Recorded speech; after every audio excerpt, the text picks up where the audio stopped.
Amazing. Corey Leslie. All right, Corey, how do you feel this morning? I'm feeling really good. We have a beautiful crowd out here, a nice, decent following for the day. All right. Think we're ready to get started? Yeah, so we could get started with our agenda. I know we're starting a little bit behind time, and we want to make sure we cover everything. So without much ado, let's get going. I'd like to ask you all to stand, and we will all sing together the national anthem, sung by Chanel Parks. We'd like to invite Welcome, Ms. Chanel to the stage.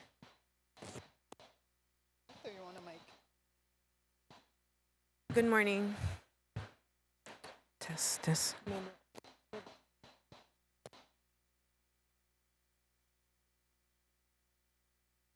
Good morning. O land of the free by the Carib Sea, our manhood we pledge to thy liberty. No tyrants here linger, despots must flee this tranquil haven of democracy. The blood of her sires, which hollows the sod, brought freedom from slavery, oppression's rod. By the might of truth and the grace of God, no longer shall we be hewers of wood. Arise, ye sons of the Bayman's clan, put on your armor, clear the land, drive back the tyrants, let despots flee. Land of the free by the Carib Sea. Nature has blessed thee with wealth untold, o'er mountains and valleys where prairies roll. Our fathers, the Baymen, valiant and bold, drove back invaders this heritage hold.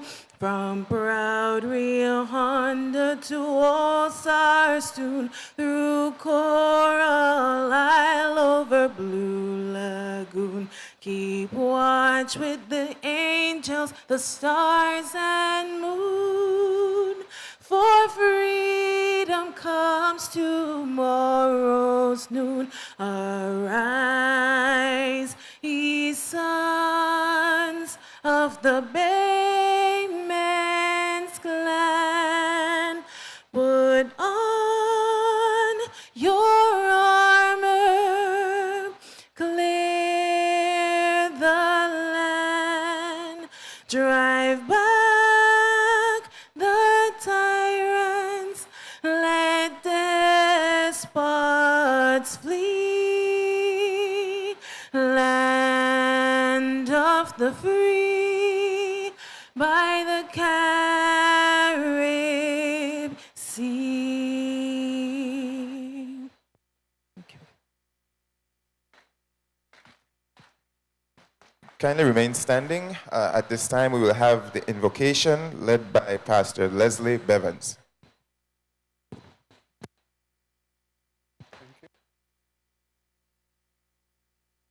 May we bow our head in reverence to the God of this universe.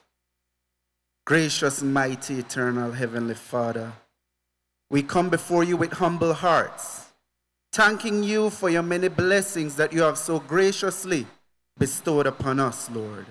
Thanking you, Lord, that you have looked at us as unworthy as we may be, and called us for a time like this to lead this beautiful country of Belize into another generation. Lord, we ask that you may be with the families that are struggling with the rising water, Lord. We ask for a restoration, that you may comfort them in this time and restore everything that they have lost. May you be with every presenter here. May you give them utterance of speech, clarity of mind, that they may be able to embark the message that you have given them to us. Forgive us of all our wrongdoings in your most holy and precious name. Amen.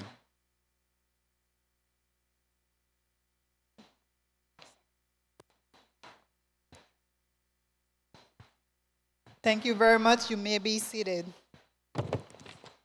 Corey, now that we've paid reverence to God and our country, we also want to just extend our warm greetings to those who we've invited here today. So, Absolutely. So we have some very important people in the building we'd like to acknowledge. Firstly, Deputy Prime Minister of Belize, Honorable Cordel Hyde. Good morning. Mrs. Narda Garcia, CEO in the Office of the Prime Minister, Investment and Civil. Morning, Mrs. Narda. We'll have some other important guests who will be joining us if they're not here as yet. His Worship Bernard Wagner, Mayor of Belize City, and other representatives of the municipal authorities. Ms. Rocio Medina Bolivar, Country Manager of the Inter-American Development Bank Group in Belize, Director General of the Financial Services Commission, Mr. Claude Haylock, Dr. Leroy Almendarez, CEO of the Social Security Board, Mr. Ishmael Quiroz, Executive Director of BELTRAIDE, BELTRAIDE board members and staff of BELTRAIDE, other government representatives, special guest speakers for today, Dr. Abner Mendoza, Dr. Camilo Pecha, Dr. Swale Nunez, and all private sector stakeholders. That means all of you guys joining us. A warm welcome this morning. give yourself a round of applause. Yes, we are very thankful that you guys are here to celebrate with us. EntreCon, of course, is in its 7th year, Corey. It's been a while. And we want to take a look back at this story. How did we get here today? How did we get to the team today? We do have a short clip that we will share on screen, and we'll continue from there.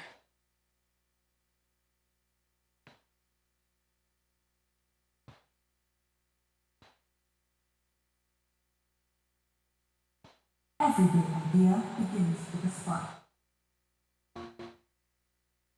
In the heart of Belize, where innovation meets tradition, a movement was born. EntreCon, the National Entrepreneurship Convention. Since its inception, EntreCon has been more than a convention. It's been a platform. A platform where small businesses find their voice, where partnerships are forged, and where challenges become opportunities.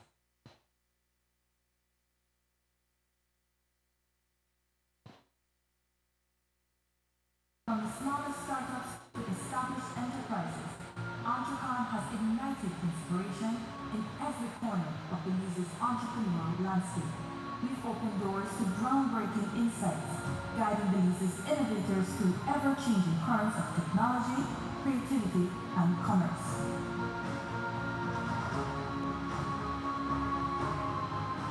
But EntreCon isn't just about ideas, it's about action.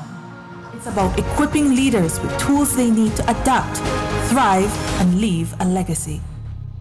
Over the years, we've celebrated the resilience of dreamers who dare to step forward, the bold, the creative, the determined, those who turned vision into victory. And through these shared journeys, we've built a community, a network of minds uniting for a brighter future. Now, as we step into the future, EntreCon continues to evolve. This year, we embrace the transformative power of big data and artificial intelligence. Because the future of business isn't just coming, it's here. And EntreCon is where Belize's entrepreneurs will seize it. Your journey starts here. All right. So it's been quite a journey. And for some of you, I've recognized your face in this video, so I know that you've been with us for such a long time. And for some, if it's just starting here, we welcome you to this EntreCon space. This year is a little bit different because we have 2 days of activities. So today is the convention, and tomorrow, of course, is the awards gala. So Corey, what do you know about AI? Because today we'll be hearing a lot about AI and big data. We'll be using those words quite a lot today. In a general sense, I understand that AI is machines exhibiting human intelligence, but I'm sure there's a lot of people in this room that could give a better definition than that. That's why we have them here today. I just want to point out, though, for those in attendance, because this is very important, 2 things to clarify. Data. No one will be selling top-up in this room this morning. That is not the type of data we're talking about. So that's point 1. Point 2, AI does not stand for all-inclusive. Do not ask about any sushi bars or bottomless mimosas. That's not why we're here today. So we'll get more into that by the professionals later on. But thank you all so much for coming. Yes, of course. So it's not all inclusive, but I will say that tomorrow for the gala, and actually we do have it open already, our items are up for bid, and you can get some wonderful stays at hotels like the Alaya. I've seen things like that. So there's still opportunity. But we'll jump right back into the agenda, and I'd like to invite our Executive Director, Ishmael Quiroz, to do the official opening. Welcome.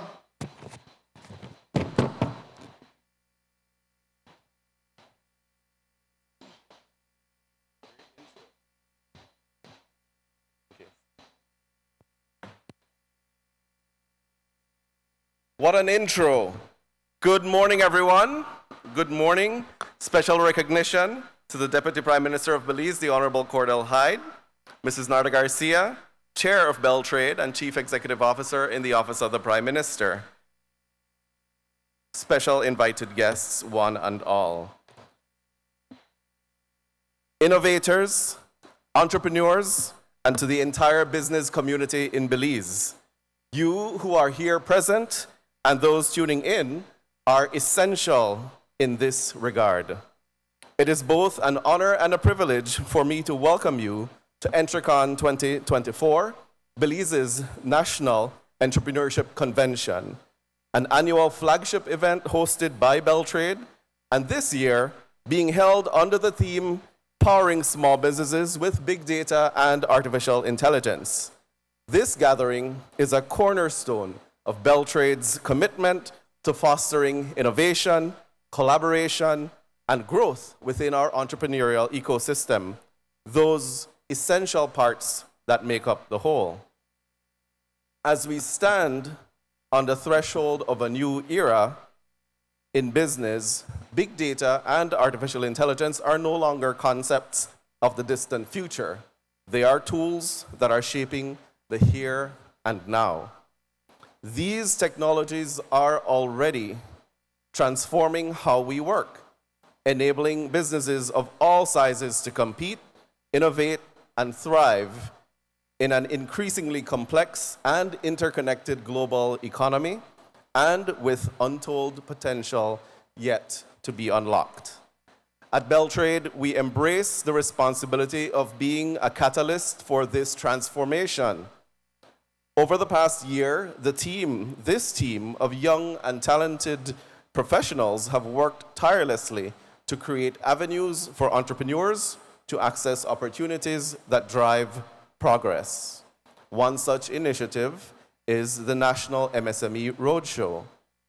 This has been a remarkable journey, quite literally, covering hundreds of miles, crisscrossing the nation of Belize, delivering knowledge and networking opportunities, and convening dozens of public and private sector entities in taking services to you, our phenomenal and resilient Belizean micro, small, and medium enterprises. The Roadshow brought us face to face with the ingenuity and determination of entrepreneurs from every corner of Belize, from inspiring pitch competition winners to vibrant expos that showcase the best of Belizean enterprise. This initiative reaffirmed the critical truth. Technology is not just a tool for large companies. It is an enabler of growth for all businesses, large and small. And this is why we are here today. EntreCon 2024 is not simply a conference, it is a launchpad, a space where we will explore how big data and AI can unlock untapped potential within our MSME community. These technologies are not only enhancing decision-making and efficiency, they're also fostering deeper connections with customers, creating innovative products, and building resilience in an ever-changing market. Today's program is carefully curated to inspire and inform. We begin by reflecting on how far we have come in terms of the evolution of EntreCon through the years, with humble beginnings at our BTech office back in 2015. Our agenda includes exciting and engaging sessions that address some of the most pressing and relevant topics for small businesses today, from understanding the real-world applications of AI to practical insights on data security. Our goal is to equip you with the tools for you to use all of this immediately. We are especially excited to mark a major milestone with the official launch of the Secured Transaction and Collateral Registry. This transformative initiative represents a bold step forward in providing access to finance for small businesses in Belize. It is one of the many ways BELTRAIDE, along with our partners such as the Belize Companies and Corporate Affairs Registry, continues to build an enabling environment for growth and sustainability as mandated by the government of Belize under the leadership of Prime Minister John Briceño. Today, you will also hear from thought leaders who will discuss how big data and AI are reshaping productivity and driving economic transformation. Interactive sessions, such as fireside chats, will provide practical advice, while the breakout sessions will allow you to explore topics tailored to your business's needs, whether it's marketing, fintech, or mentorship. And let's not forget the orange economy, which we will celebrate through cultural performances that highlight the creativity and artistry that fuel our nation's unique identity. Yes, ladies and gentlemen, this event is as much about networking and collaboration as it is about learning.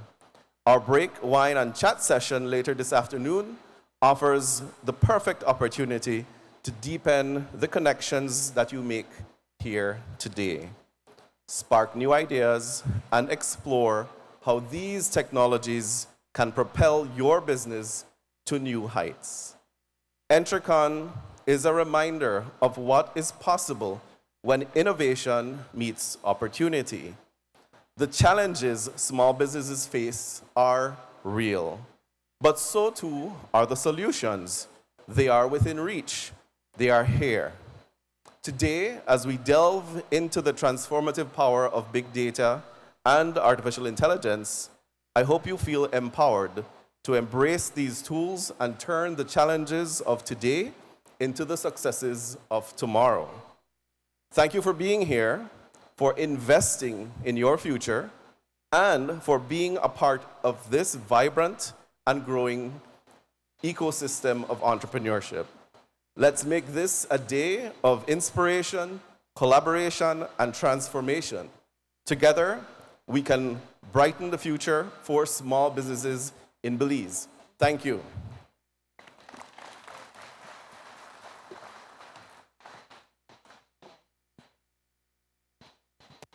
Can we please give him another round of applause? I think when we talk about the National MSME Roadshow, people don't understand the impact that that has on our small businesses. We started, this is the second year that we had the Roadshow.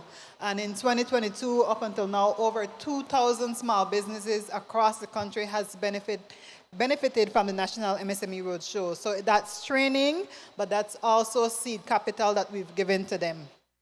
Right. And as the director rightfully said, events like this, including the Roadshow and the EntreCon, are all about empowering businesses, and I think we're trying to equip everyone to be best suited to survive in their market, but most importantly, to cater to their customers and connect with them in a way that's effective for everyone. So it has great benefits to have things like the Roadshow, and we do hope that it keeps going on for quite a long time. It definitely will. Of course, I do want to mention that behind your tags, you can scan for the agenda if you haven't as yet, but there's also an opportunity for you to scan and start bidding on the items for the silent auctions that we have tomorrow at the awards gala. But as we mentioned, we've been talking about the National MSME Roadshow. For those who have not had a chance to see what it is about, having been a part of the Roadshow, we do have a clip that we want to show you. So let's stream that.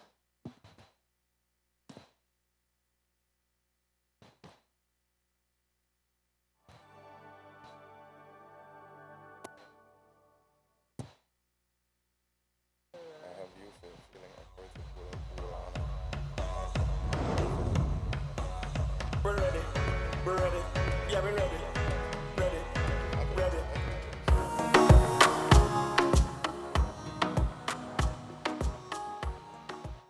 The 2024 National MSME Roadshow was back this year, and it was even bigger and better than before. Building on the success of our inaugural roadshow in 2022, this year saw even more incredible Belizean businesses, from traditional crafts to innovative tech solutions. It's clear that our MSME sector is thriving. Very, very valuable. I'm just people coming together and realizing you're not on your own. People down there can help you. You could share successes. We've heard incredible stories from entrepreneurs who participated in both the 2022 and 2024 roadshows. They've told us how these events have helped them access new markets, secure funding, and gain valuable knowledge. Walking through each district, well, actually I should say driving through each district and stopping in for a few days. And well, you know, as a business owner, I enjoy the pitch and the little prizes that come along because they help to push you forward. Do the necessary things, the requirement you need to do, and getting your business legally registered, you know, GST-wise. So they support you, they bring these organizations together to ensure that you always remain legal and you always remain viable too as an enterprise. Our workshops were packed. This year, we expanded our offerings with even more specialized training in areas like digital marketing, e-commerce, and sustainable business practices. Your business, budgeting your business, financing your business. When it comes to social media, it definitely helps you and gives you that boost, that extra information you need to see in what areas you need to improve when it comes to social media. At least in my case, it was mostly social media. The energy at our networking events was electric. The Roadshow continues to be the perfect platform for MSMEs to connect with each other, potential investors, and key stakeholders. It's been a good experience. We get to network with people, different businesses, different agencies that could help us, that enable us to give us the right tools. It has been a true learning experience. I loved having yesterday at the formalization clinic, having all those organizations and institutions come to us, and you can ask all these questions. The government's commitment to supporting MSMEs is unwavering. Thank you to everyone who participated in the 2024 National MSME Roadshow. Together, we are building a stronger, more prosperous Belize. All right, so that is a look at what has been happening in terms of the National MSME Roadshow. Guys, if you're not a client of BELTRAIDE as yet, you can sign up today. You can go on our website. There's several ways that you can become a client of our website, and there's several benefits to that, including access to funds. So that's one of the things that we also offer through different grants and programs at BELTRAIDE. But we do want to also give special recognition to some of our sponsors, and we do have some in the house, the Inter-American Development Bank, DFC, Atlantic Bank. We have some special sponsors for the gala tomorrow. Cindy the violinist, we have Kamal Bloomfield, the Orange Gallery, Alaya Resort, Xavier Byronelli, Depiction Art. Right, we also have Niche, we have Copal Tree Lot, Emilio Pereira, Kaj Jewelry, Fort George Marina, Satim Shale Belize, The Lodge at Chaw Creek, Tropic Air, the Belize Collection, the Belize Fund for a Sustainable Future, Bowen & Bowen Limited, Travelers, Black Orchid Jams, Marie Sharp, Aikuma, Quiroz. We have HNY Manufacturing, Galen University, and Hot Mamas. All right, and I love that you mentioned Hot Mamas because she is the next item on our segment. Oh, nice. So we will be hearing and a look at that presentation here. from none other than Miss Wilana Oldham, Can we please give her a round of applause? of Hot Mamas Belize Limited. Please welcome Wilana Oldham. Wilana Oldham is a trailblazing entrepreneur and the dynamic force behind Hot Mamas Belize. Since 1997, she has revolutionized the Belizean pepper industry, becoming a leading exporter of fresh habaneros and expanding into pepper mash, dried powders, and a diverse range of hot sauces, jellies, and syrups. With US FDA approval, her products have gained entry into global markets, showcasing Belizean flavors worldwide. A passionate community advocate, Wilana is a past president of the Rotary Club of Belmopan and a Paul Harris Fellow, dedicated to supporting education, feeding programs, and local development initiatives. Kindly welcome Ms. Wilana to the stage once more. Good morning. Protocol haven't been set. My name is Wilana Oldham. I'm the owner of Hot Mamas Belize, and I take this opportunity to say that it's an honor and a privilege to have been invited to this event and to be around some very successful people.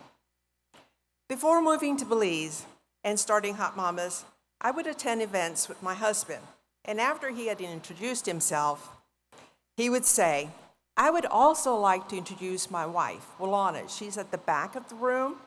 She's a decided redhead. One day she decided, and the next day she's a redhead. Howard was my biggest fan and supporter of everything that I did.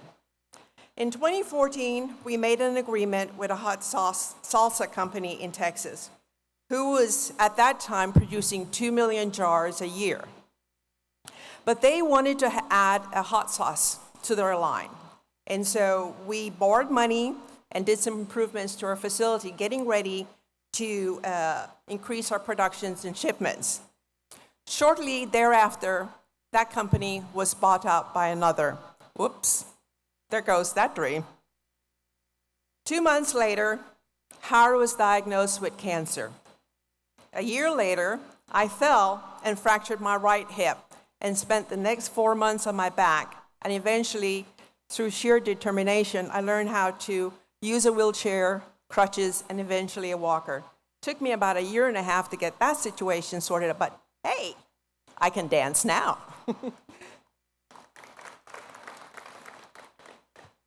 In the meantime, our presence in the market was rapidly decreasing. In fact, we lost total traction in the market.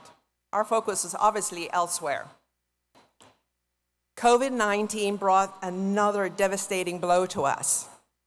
You could say that we didn't even have a skeleton crew. It was basically myself and the caretaker. 2021, Howard passed away. And I allowed myself 1 month of grieving, 1 month of grieving before I moved back to Belize. So, please, no sympathies. I'm not telling you this so you can feel sorry for me. My reason for sharing is because as entrepreneurs, we are always on an emotional roller coaster, up and down, and it's going to happen. We're all going to fall. We're all going to fail in some way. But we have to remember that despite the struggle, we should not give up. Never give up on your dreams and your goals. During the pandemic, we took a good, hard look at what we were doing and asked ourselves some very difficult questions. What was our business model? How are we in the marketplace? Should we be doing something differently? Our decision to make changes has significantly impacted where we are today. We're coming to the end of 2024, and where is Hot Mamas? We're still servicing the stores, but have become more selective in the stores that we cater to. It is more about not how many we can get, but how a better job we can do to the ones that we do have. Listening to the hospitality industry and their special needs, today, several of the major hotels buy one or more products from us. And this year, we started a new relationship with Chicken Express. They have locations nationwide, and our mango sauce is a staple on their menu. The pandemic also brought about a new demand in the way we did business, online or delivery. And so that fueled our energies towards doing the sachets, the little to-go packets. Presently, a restaurant in the city orders about 15,000 every month, and we are now in negotiation with another food establishment to offer them our packets for takeouts as well as in-house services. By the way, they have 7 locations countrywide. Another area of that we looked at is our presence on the shelf. Basically, we were just like blending in. We weren't, in fact, we were easily overlooked by some of the other brands. So we decided to do a rebrand of our logo and our label, and today I can honestly say that the brand has a more dynamic and bolder look to it. Next was our expansion on the products. So what we wanted to do is bring some additional products in, but to make each one uniquely different. Our sweet sauce is still our #1 selling sauce, but we've also added additional flavors like ginger, passion fruit, and pineapple. Mango, even though it's a seasonal item, it is in much greater demand today. Our spicy mustard is quickly becoming very popular, especially with the vegan crowd. The habanero pepper sauces are good, but we felt that the fire needed something a little extra, so we've worked in that recipe, and guys, I can honestly say you're gonna love it. So much better. Our Too Hot 4X was not living up to its name. So we've reworked that recipe, and it is too hot, at least for me. We've increased different flavors in our jellies, and so we've added on other flavors such like papaya, passion fruit, and pineapple and sorrel to make it a much more interesting breakfast time. And our mandate has always been, and we continue with, no chemicals, no preservatives, and no additives. Only the freshest ingredients for our products. This year, we signed an agreement to supply 6 20-foot containers of pepper mash into the Caribbean. We're working very closely with several farmers, and we will start shipments next year. Small shipments of products are being made directly from Belize into the USA, but starting next year, we are going to have product available in the US for direct shipments from Florida to your doorstep. With the addition of a distributor in Guatemala, and already our products are in 4 stores. Presently, we're in negotiations with Walmart to service their 50-plus stores in Guatemala. And finally, next year, we're going to start shipping containers into the Asian markets. I'm so excited about this, guys. Year-end 2021, looking back, did I think that the company would be where it is today? No, absolutely not. But hard work does pay off. Never giving up does make a difference. Falling down does not mean that it is over. Trusting God for the gift that He has put in your heart, it is possible. So, what does this all mean? As an upcoming entrepreneur, it will happen. You will hit a brick wall, or stumble, or lose inspiration, or fall flat on your face. My question to you, what are you going to do when that happens? Thank you.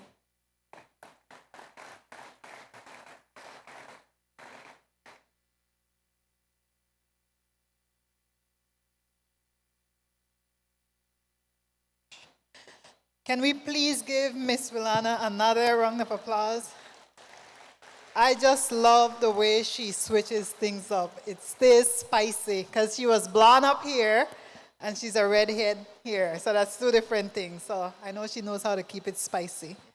But I do want to mention, and as she was talking about her story, that grieving and growing can also be the same thing, that grieving presents an opportunity for you to grow because you grow to accept, you grow to change, and then you can grow to challenge yourself. And I think that's what the failing upwards part is about. Absolutely, and I think as entrepreneurs, a lot of us know about various types of grieving. It doesn't have to always mean loss of a loved one. With the challenges we face every day in our businesses, I think it's fair to say entrepreneurs grieve almost more than anyone else because they have to say goodbye to a lot of projects, initiatives, a lot of intentions that didn't make it all the way through. But if we could learn anything from Ms. Wilana, it's that there's never a time to stop. We have to keep pushing forward. Exactly. And I know we have a lot of black in here today, but we're going to move away from that talk in terms of that and get right back into the agenda. As mentioned, we do have a quite interesting and exciting day. Later on today, we'll be having the items that we will have on display for the gala outside in the court area, so in the exit area over there. So just a little bit of housekeeping. Some people have been asking. We do have bathrooms on this side, so you can exit from that side of the stage for bathrooms. As mentioned, your agenda and the access to the bidding site is behind your tag. Absolutely. And if we can keep going ahead, the agenda now, we'll be hearing the keynote address entitled Harnessing the Power of Big Data and AI to Transform the Economy of Belize, and that will be delivered by Honorable Cordel Hyde, Deputy Prime Minister of Belize and Minister of Natural Resources, Petroleum and Mining. So can we kindly welcome the Deputy to the stage? Welcome, Deputy Premier. Please welcome Honorable Cordel Hyde. Honorable Cordel Hyde is a distinguished Belizean leader with a storied career in politics. The son of a Mandela publisher, Evan X. Hyde, he graduated summa cum laude in English Communications from a Jesuit university in New York before entering politics at just 20. Hyde first became a minister at 25, holding portfolios in education, housing, youth, and defense during the PUP's 1998 to 2008 administration. Known for his historic electoral victories in Lake Independence, including a record-breaking 91% of the vote in 2020. Today, as Deputy Prime Minister, he oversees natural resources, petroleum, and mining, continuing his impactful leadership and commitment to Belize's development.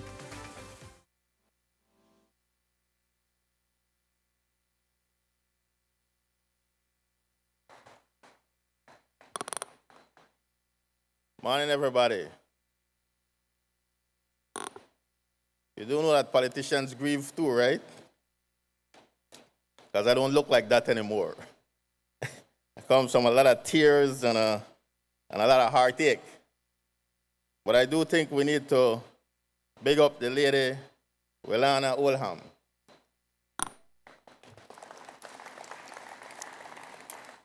You know, a special woman. She could have folded many times, but she didn't. She could have given up many times, but she didn't. I had to ask CEO Narda. She's a Belizean, married a foreigner, right? Because I knew that last name is not Belizean. And she assured me, yes, she's a Belizean. But I knew she was a Belizean by birth because her story is uniquely Belizean. One that we don't ever give up. We have constant rise and constant falls and constant tripping and constant falling down, but we don't ever give up. And so we must congratulate and recognize your hard work and your perseverance and your determination to still be here after all the travels and tribulations you had. So congratulations. CEO Narda also tells me that she's a fuller. That means that she comes from a long line of entrepreneurs. It's in her DNA, so she couldn't help it. She had to be like this. It is with great pleasure that I join you here today on behalf of the Prime Minister, who regrettably could not be here today, and the government of Belize, for this, the 7th National Entrepreneurship Convention, to speak on a topic that has potential to transform our economy and the livelihood of the Belizean people. They say the man or woman who is here today is already rich. Now it's about making you even richer. You are rich not because of the money in your pockets or the number of zeros in your bank accounts, but because you're people with intellectual curiosity. You want to learn, to improve constantly, and let your reach exceed your grasps. And now modern technology has the potential to catapult you to even greater places, greater efficiency, greater production, greater earnings. The government of Belize is committed to making this a reality. We believe that we need not be afraid of AI. It is to be embraced, but managed and regulated It is not a cure-all, but it can improve all. I dare say no government has ever been this committed to business, this committed to our micro, small, and medium-sized enterprises. We have been audacious enough to declare to all the world that we are open for business. And it hasn't been just talk. We've walked the walk. MSMEs represent over 70% of businesses in this country, contributing significantly to employment, income generation, and overall economic development. In countries like Taiwan, they represent 98% of all businesses, despite Taiwan's towering global lead in the production of microchips. The reality is that our economic development and prosperity are dependent on public and private partnerships. And events like today signal to all so clearly our commitment to ensuring that businesses thrive and prosper in this here country. It's about partnering, joining as one, so together we can be better at leveraging and leveling the playing field for all. Accessing AI can be expensive for many, but if we can join together, government and business, big and small, we can democratize this new big thing. The Office of the Prime Minister, with the support of BELTRAIDE, the Investment Policy and Compliance Unit, and the Economic Development Council, has rolled out the Belize Investment Climate Action Plan, featuring, as you well know, the National MSME Roadshows. The 2024 Roadshow offered valuable training and networking opportunities to further empower our young entrepreneurs. They got to formalize the operations and access financing. The 2024 bootcamp covered business development topics such as digital marketing with a focus on AI, business model development, costing and pricing, customer service, and financial management. In addition, formalizing clinics provided direct access to agencies such as the Belize Tax Services and the Belize Companies Corporate Affairs Registry, our version of the land clinic. I will send a bill, Ms. Narda. We brought Belmopan and the world of AI and the tools of success to our MSMEs. It created a link between you small businesses and financial institutions, including the DFC, the Atlantic Bank, and the Belize Bank. To culminate on the last day of each stop, the Buy Belizean Expo created business opportunities to showcase local products and services. Today, we conclude with the EntreCon. It's a fancy name in a fancy place with a lot of fancy people, which for its 7th year is celebrating the achievements of MSMEs, highlighting innovative strategies and recognizing top-performing businesses with awards and grants. In effect, the government is working to create a supportive ecosystem for MSMEs to thrive and contribute to the country's economic growth, to punch above its weight. We understand that no good country can go very far if its MSMEs are not the best that they can be. And if we don't do all that we can to hold their hands and to lend a helping hand and hand up to success, sustainable success, cutting-edge success. An enabling environment is created when public and private partnership coexist.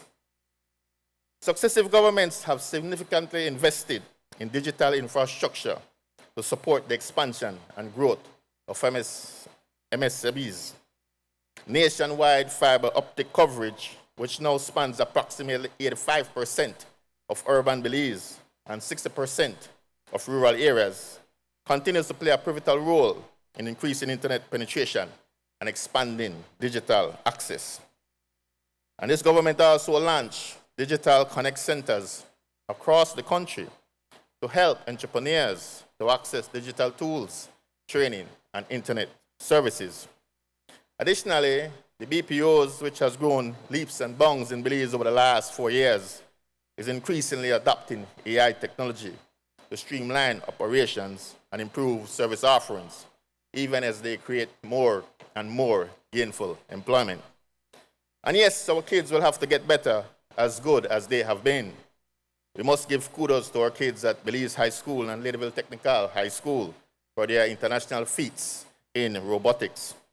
But we will have to continue to democratize the technology training for people, to embrace and channel the potential benefits of AI and big data.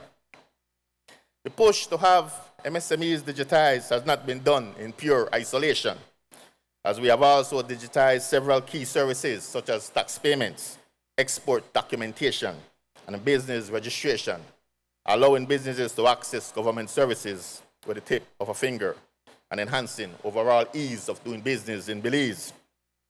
Through these combined efforts, Belize is laying the foundation for a digitally inclusive economy where MSMEs can thrive and scale locally and internationally. In short order, we will do the same with the Lands Department, making the ministry an almost paperless one where persons will be able to apply and get their leases and purchase approvals online, and landowners will be able to do their land transfers also online, and banks and law firms will be able to do the same.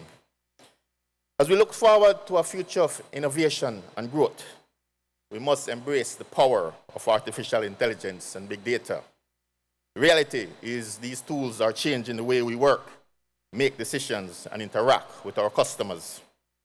Technology can be harnessed to gain insight into customer behavior, optimize the supply chain, streamline operations, and enhance marketing strategies.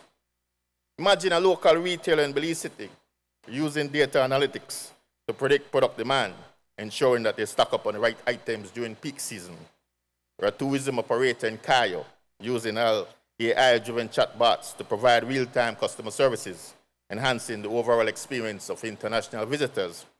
Or imagine being able to access the Kenya startup that provides small farmers with real-time advice on crop health or market prices or weather patterns, or personalized recommendations on crops, fertilizers, and seeds. These are no longer futuristic concepts. These are present realities that we must embrace here in Belize. We have several initiatives to support digital transformation to help our MSMEs embark on their digital journey through strategic policies and programs. The IDB digitization project is designed to bring significant advancement in the country's digital landscape, specifically targeting the growth of MSMEs with a strong emphasis on those led by women. $10 million loan aims to promote the adoption of digital tools across various sectors. This includes access to e-government services, where pretty soon people will have an easier time obtaining vital documents like birth or marriage certificates anywhere in the country without having to come all the way to Belize City. In addition, 200 businesses will benefit from digital vouchers focused on improving digital literacy among both entrepreneurs and the public, with a focus on boosting digital payments. Incidentally, the Secured Transaction and Collateral Registry will be officially launched right here today. And I don't want to try to steal the thunder from the lady Narda Garcia, but we consider in this government this initiative a really huge deal for MSMEs, giving you all a real chance at accessing legitimate financing options that were previously unheard of. You will be able to collateralize your equipment, your crops, your livestock, your inventory, your vehicles. This will keep you out of the clutches of the rapacious pawn shops and moneylenders. The IDB project is about paving the way for a more connected and competitive economy in Belize. To accomplish this, digital boot camps, advisory, and other support will be offered to power MSMEs with AI and big data. We're in the fourth industrial revolution, and businesses that have embraced these technologies are reporting improvements like never before. The integration of these technological advancements are not without its challenges, especially for MSMEs. The costs may be prohibitive, the technical expertise may be hard to come by, and there are ethical considerations to consider. Some of these AI algorithms can perpetuate biases if not carefully developed and monitored. So vigilance is a must, but you need not go too big, too fast. You can start small and carefully identify your business needs and determine where AI will be able to add the most value. Be thorough in your assessments, and your government is here for you. We are working feverishly to bridge these digital gaps. Today is a celebration of our collective effort to empower entrepreneurs, foster innovation, and celebrate the resilience of small business all over this country. It is us saying to you that you are important, and we will not leave you behind or leave any stone unturned. You are the backbone of this economy. Without you, there would be no economy. But enough from me. This is only the start. You have a rich agenda ahead that will make you even richer. All you rich people who are here today, eager to learn, eager to improve, eager to let your reach exceed your grasp. It has been my pleasure addressing you. Have a blessed, beautiful, and inspiring rest of the day. Thank you very much.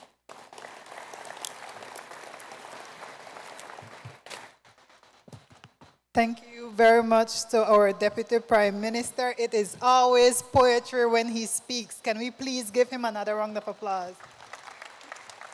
That man has the words, Corey. Definitely. All right, Nikki. The deputy mentioned a lot of exciting plans for innovation for the economy of Belize, and I'm sure it's gotten the crowd riled up, but we've had them sitting down for a while this morning. Yes. And if they're like me, a lot of them didn't have their coffee on the way here, and I'm ready to have mine. So I think it's safe to say we could take our first break for the morning. Yes, of course. Once again, thank you very much for being here. We do acknowledge all the role that you guys have played. And as the Deputy Prime Minister had mentioned, our small businesses are our backbone. We can say that every single time. And what we want to do is encourage you guys to network within this 10-minute break that we have. So you can feel free to stand up, use the restroom, grab coffee. We'll be bringing some snacks around. But just mingle. This is an opportunity to meet people within your space and outside your space. We have local and international people here. Find out who they are and what they can do to help your business. So we'll take a short break and we'll be right back.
Testing? Yes. All right. Thank you guys so much. All right, we're ready to start. Let's get back into the session. If you can kindly find your seats, there are a lot of opportunities today for additional networking. We go all the way until 4:30 this evening, and it continues tomorrow. It does not end. So thank you so much, media.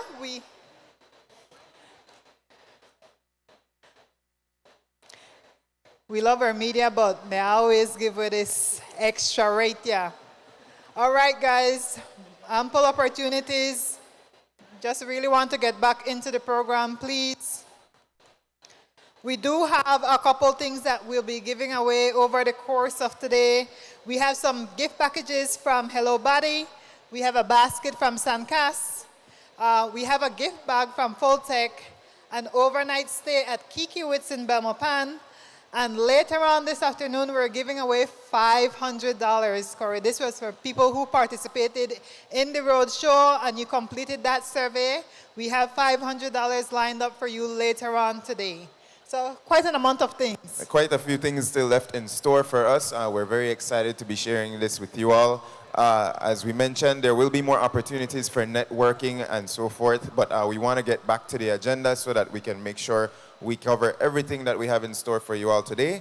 So at this time, I would like to get to our official launch of the Collateral Registry, and talking more about that would be the Chief Executive Officer in the Office of the Prime Minister, Chairwoman of the Board of Directors of BELTRAIDE, Mrs. Narda Garcia. Kindly welcome her to the stage. Welcome, Mrs. Garcia.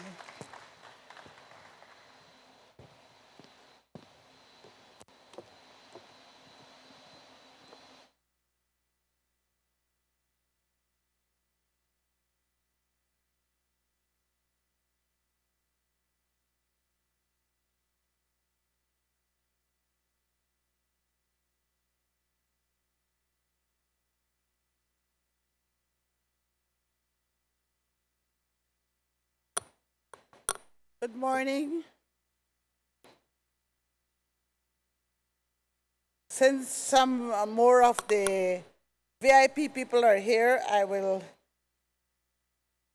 do my protocol. Honorable Cordel, Hyde, Deputy Prime Minister of Belize, thank you for being here. I'm hoping that His Worship the Mayor make it later on. Other representatives of the municipal authorities, Ms. Racia Medina Bolivar, Country Manager of the IDB, Director General of the Financial Services Commission, Mr. Claude Halak, Dr. Leroy Almendares, of course a very good friend and CEO now of the Social Security Board, Mr. Ishmael Quiroz, Executive Director of BELTRAIDE, BELTRAIDE members, board members and staff of BELTRAIDE that have done a tireless job to get this going, other government representative, special guests, Dr. Abner Mendoza, Dr. Camilo Pecha, and Dr. Suale Nunez.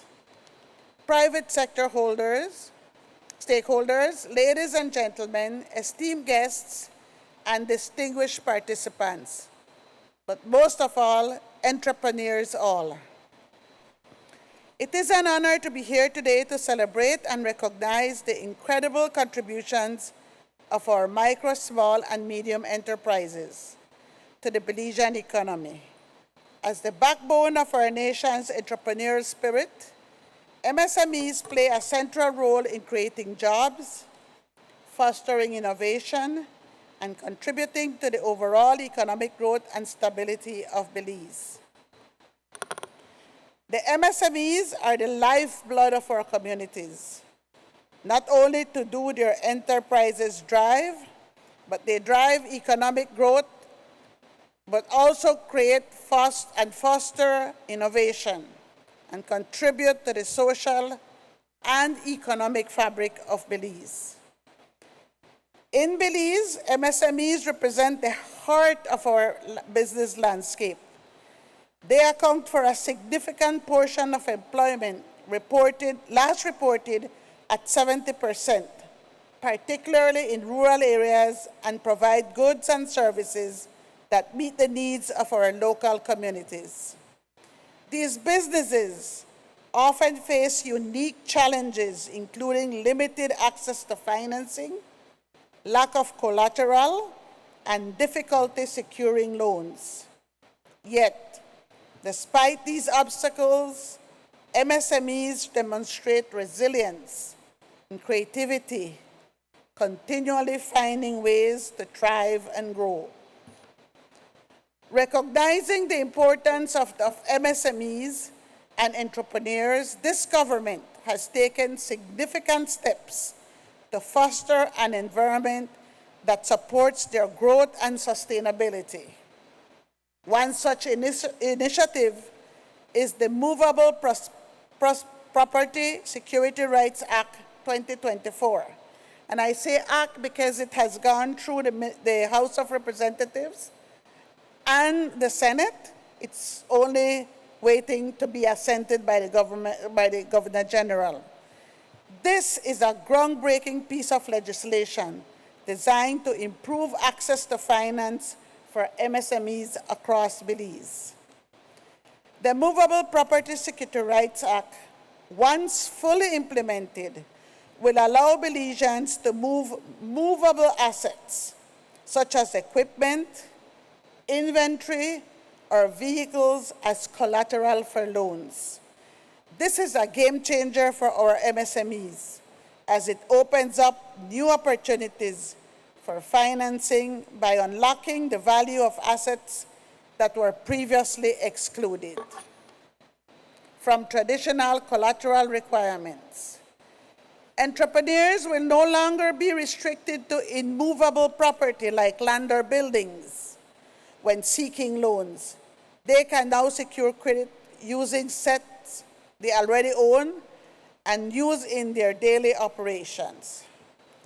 The creation of a collateral registry for movable assets to one of the most exciting aspects of this new law.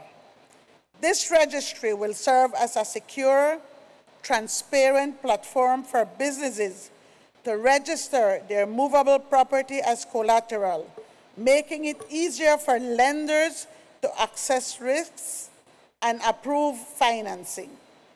This system is expected to provide a much-needed boost to the confidence of financial institutions, making them more willing to lend to MSMEs and entrepreneurs who may have previously struggled to access capital. The benefits of the collateral registry extend far beyond just securing loans. It will increase the availability of credit, reduce the cost of borrowing, and provide businesses with the flexibility to use their assets for both short-term and long-term financing. This will, in turn, enable SMEs to invest in growth, purchase equipment, hire employees, and expand operations, which will ultimately lead to greater economic prosperity for all Belizeans. The government of Belize is committed to supporting the growth of our MSMEs and ensuring that they have the tools, resources, and opportunities they need to succeed. The Movable Property Security Rights Act 2024 and the Collateral Registry for Movable Assets are just the beginning of a series of efforts aimed at building a more inclusive and resilient economy for the future. Today marks a pivotal milestone to our nation's journey toward inclusive economic development and financial empowerment. On behalf of the government of Belize, it is my great honor to officially launch the Secure Transactions and Collateral Registry, a transformative initiative with immense potential to shape the future of our people, business, and economy. This day signifies the dawn of a new era for financial inclusion, one where assets such as equipment and inventory can be leveraged as collateral to access the financing need for growth and prosperity. This registry is not merely a system, it's a testament to our commitment to ensuring that every citizen and every business, regardless of our resources, can thrive and fully participate in our economy. For far too long, access to credit has been a significant challenge, particularly for micro, small, and medium enterprises, which often lack traditional forms of collateral. These enterprises are the backbone of our economy, driving innovation, creating jobs, and fostering growth. They deserve the tools and opportunities to thrive. The Secure Transactions and Collateral Registry, together with the supporting legal framework, represents a significant change for Belize. It empowers entrepreneurs, farmers, artisans, and citizens with the ambition to innovate and expand by unlocking the value of movable assets, both new and used, as powerful financial resources. This initiative will create ripples of opportunity across every corner of our country.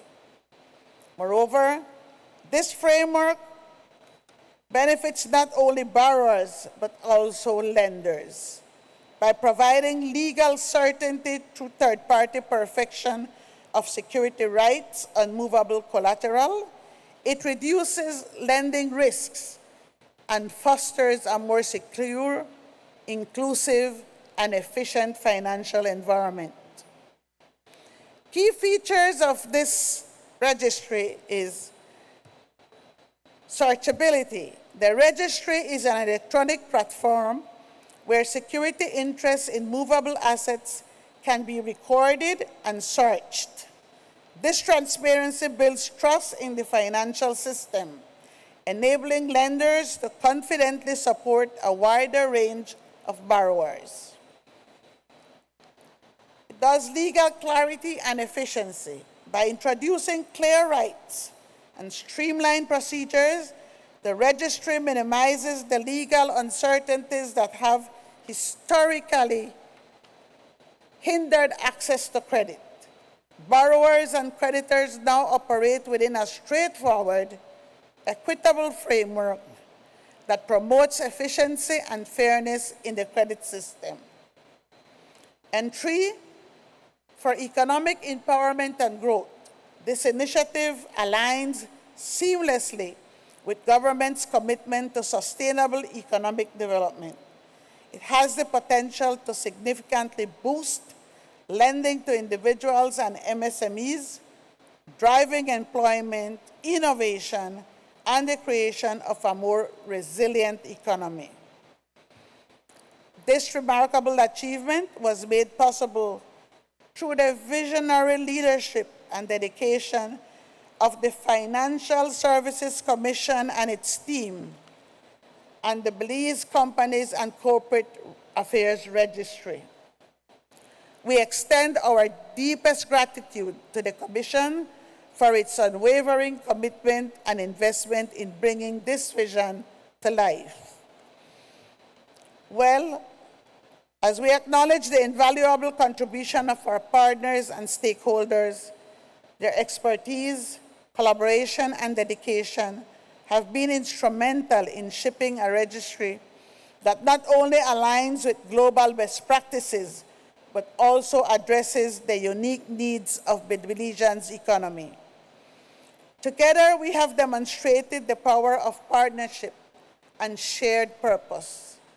The foundation that we have laid will drive innovative and progress for years to come. But this is only the beginning. As we implement this registry, we envision a cascade of opportunities emerging across the nation. Farmers will access the capital needed to expand their operations. MSMEs will invest in resources to scale their businesses, and our financial sector will become more inclusive, innovative, transparent, and robust. Today, we celebrate a landmark achievement, but we also look ahead to a future where every business, every entrepreneur, and every dreamer in Belize has the tools to succeed and contribute to our shared prosperity. Let us embrace this new framework as a foundation for building a thriving, inclusive economy. Thank you very much.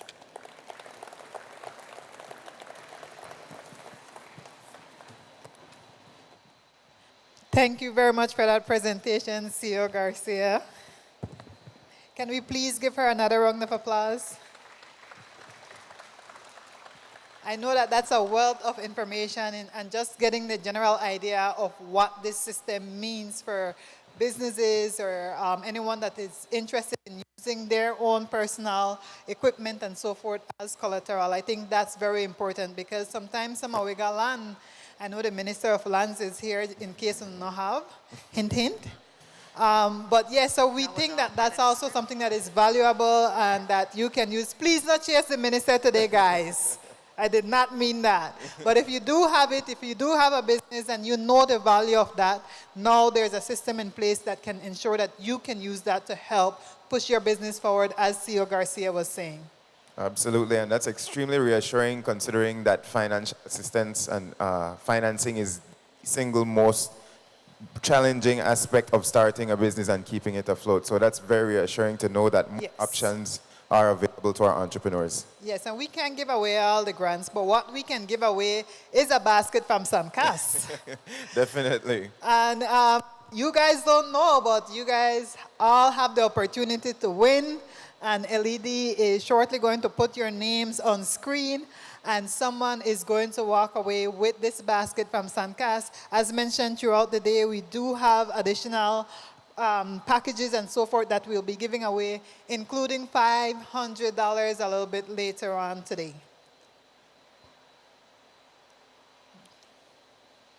So as we prepare, okay, there we go.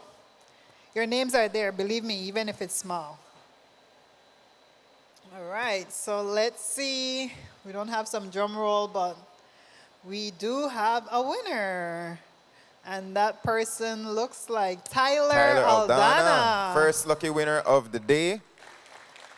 Come on, Tyler. Winner of a lovely gift basket. We have to make everybody know. I hope Tyler knows the skip work, but Tyler was here at EntreCon 2024, and he won the first basket today. Congrats so this, to Tyler. as mentioned, is courtesy of Sancas. We do have other sponsors that we want to big up. Do you have them?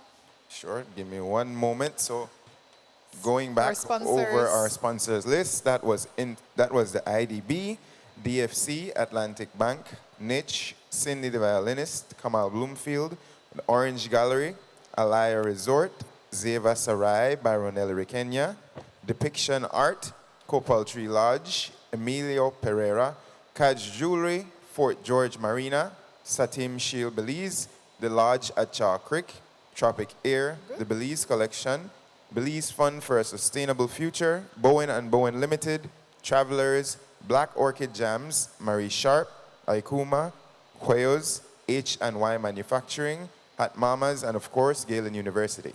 All right, and of course, Sancas. Come on, Tyler, come on down. So, Tyler, do you have a business? No, I don't. I'm currently a student. Interested in starting a business? Yes, one in the near future. Okay, sorry about that. EntreCon so far, what do you think of it? It's something new. It's a new experience, and I'm excited to be here. All right, so congratulations, Tyler. You have this basket from Sancas. I would be excited too, Tyler.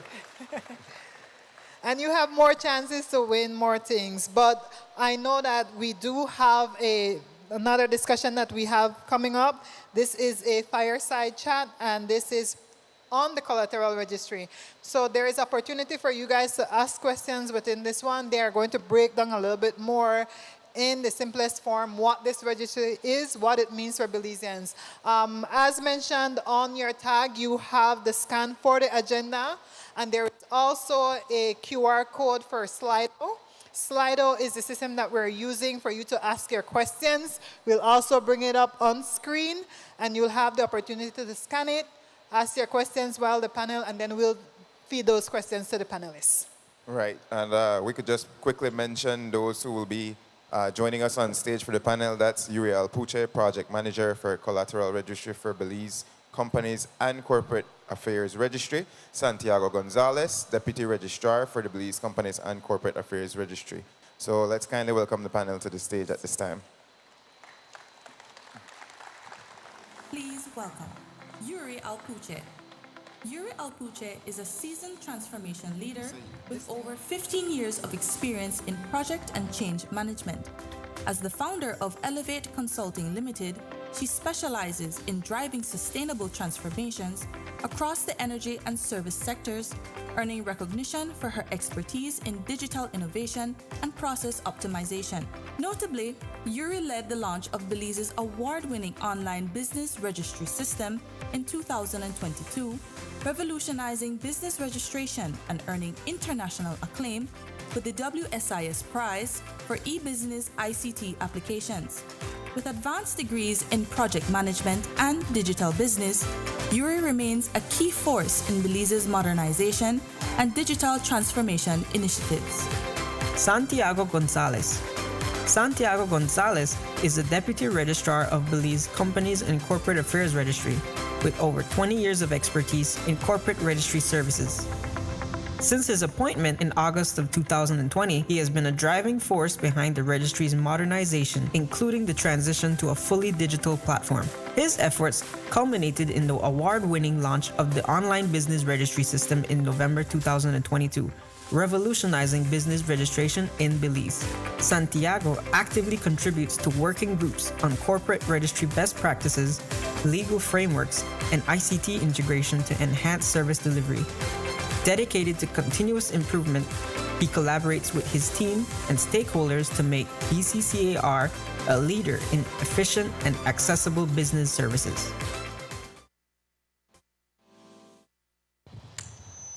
Good morning, everyone. Enjoying it so far? Yeah. So the Deputy Prime Minister, Honorable Cordel Hyde, gave us a really good keynote address in highlighting a lot of the digital transformation initiatives that both public and private sector are driving. One of the key ones that we are pleased to celebrate today is the collateral and security, secure transaction rather, and collateral registry. Very big deal for Belize, and we're gonna break down what that means for you as an individual, for entrepreneurs, specifically MSMEs, and of course, creditors. They play a key part in this, and other institutions that how you can use this as a tool to do business. So, Santiago, can you tell us what is a secured transaction and collateral registry? Yes, good morning. A secure transaction registry is basically a database where you register and perfect movable assets that are used for a loan. And also, I just want to mention, CEO Garcia in her speech notes address, mentioned that this was given to us, and what we did, we actually onboarded this registry system on the online business registry. So that means, and it's very exciting, that it is fully online. So there's no need for you to move to your office, from your office. You could actually register there. I think most of the people here have used OBRS. And this registry would actually follow the same procedures. There's a registration, there's an amendment, and a cancellation. And then there would also be the option for you to search or to get a detailed extract or a short extract. Right. So for further clarity, Santiago, those who are familiar with entering into loan agreements, registering mortgages, etc., probably do it under what we call the Bill of Sale Act.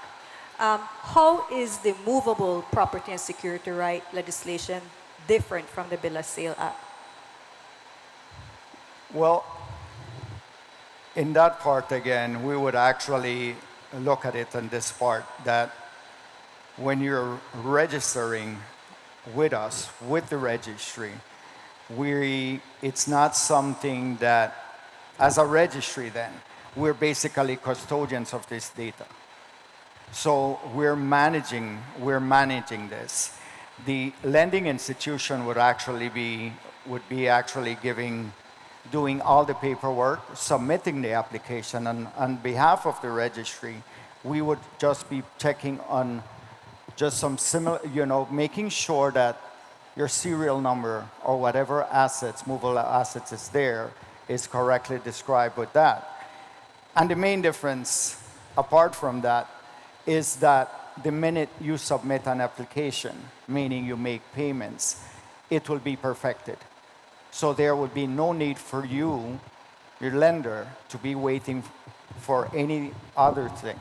We will process the document and then you will get our receipts. But that would be, for me, the main difference, that it could be done instantaneous. Right. How does perfection actually work? Perfection would be a timestamp. So that means that you're giving your security that if that borrower goes to someone else, you already have your first preference because it's already there. So that would be the main point from that. Right. That the system will automatically give you a timestamp. So there's no way they can see. If anything, you go to court, you would have that proof of the time that you actually registered. So there's no need to wait for the registry to do any processing or do any vetting. Automatically, the system gives you that timestamp perfection. That is correct. Okay. That is correct. Now, for the audience to better understand, what are the type of collateral that the regime recognizes? So we hear the term movable, immovable. Can you break that down for us? Yeah, with the movable, it was very interesting. We actually had training with the financial institutions, with different government institutions. And we actually learned that this is already happening, with the credit union. And it goes as far as someone gave an example that they actually do cattle. There's, the borrower comes in, he has 100 heads of cattle. What they do, they use 50 heads. So that would be something that could be registered with us. You could actually use, I'm from Orange Walk, and I'm going to bring this. There's so many taco stands there in Orange Walk, little houses. It's something that they invest in.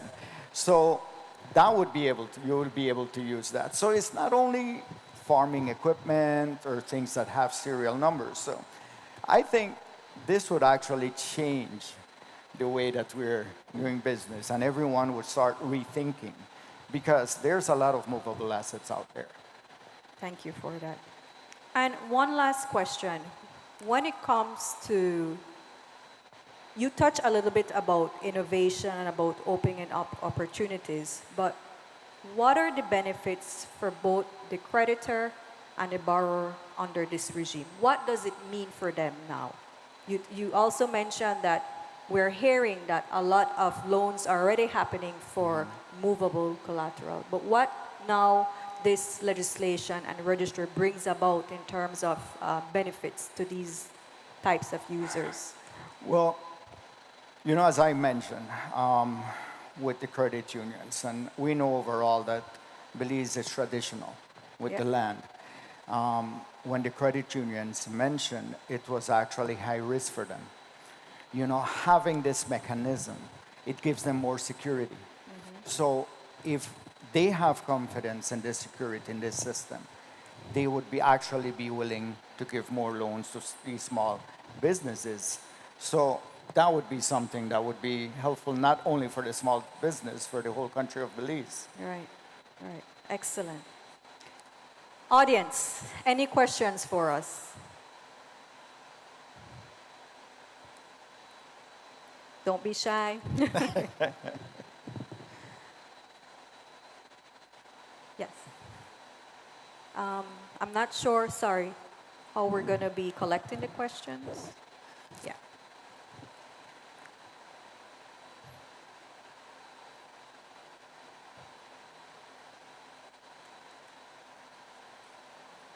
Hi. Hi. So my question is, if I have movable assets, should I just go ahead and register them even if I don't need to get a loan? Is it recommended once you have movable assets, just register them so that in the event, so that it's recorded, and in the event that if you need a loan and you need it for collateral, it's already there? Or it is just suggested that you just wait until you need to have it registered? Like, what is the recommendation around that? Thank you for that question. Very, very important question, and an opportunity for us to clarify the role of the registry and the role of the creditors. So the registry is there to provide this digital platform for creditors to perfect a security on the collateral you use. So let's say you are a small business, you have a bunch of inventory, there is value to that inventory, you approach a bank, credit union, whoever your preferred lender is, and you say, hey, I need to expand, and I have this that I think is worth this amount in value. You enter into an agreement with the bank directly. The registry doesn't play a role in those terms. The registry doesn't play a role in valuation, depreciation, or any of the terms in the loan agreement. What the registry role is to simply have this platform to allow the creditor to register that loan and get perfection on the collateral that you put up. The legislation provides legal certainty to the creditor, so he will be more willing to lend you the money on what they would consider non-traditional versus asking you for building or land as a collateral. So it's bringing about opportunity to you as a business owner to be able to access that credit, but the registry doesn't play a role in the terms of the loan agreement. That still remains between you as the borrower and your creditor. Okay, so I understand that it would just be in my best interest to register my movable assets. Go ahead.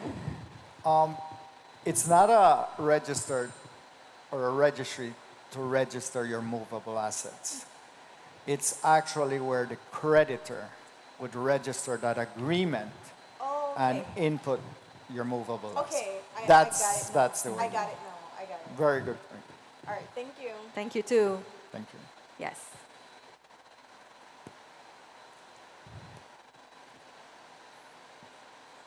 So, yeah. Good morning. Good morning. My question or concern is, I have movable assets in the form of equipment, but I also have a structure on the city land. Cannot be considered, cannot be registered as movable property. With the structure, I would say it's anything that you can move out of wherever it is, then that would be considered. If it's a house where you can load something, then that would be considered as a movable. It's actually like the buildings on Mahogany Street. This is on Freetown Reserve, where there's, we own the structure, but we don't own the land. I think that would probably need to be a conversation you also have with your creditor. But normally land and buildings are mainly considered immovable, and of course equipment movable. What we have seen sometimes when you do loan agreements, you merge them, but there is the ability to register the component of the movable with us, and then the immovable probably needs to be registered at the bill of sale. So it's a discussion that you need to have as a business owner with the creditor. And of course, we're here to clarify anything. Thank you.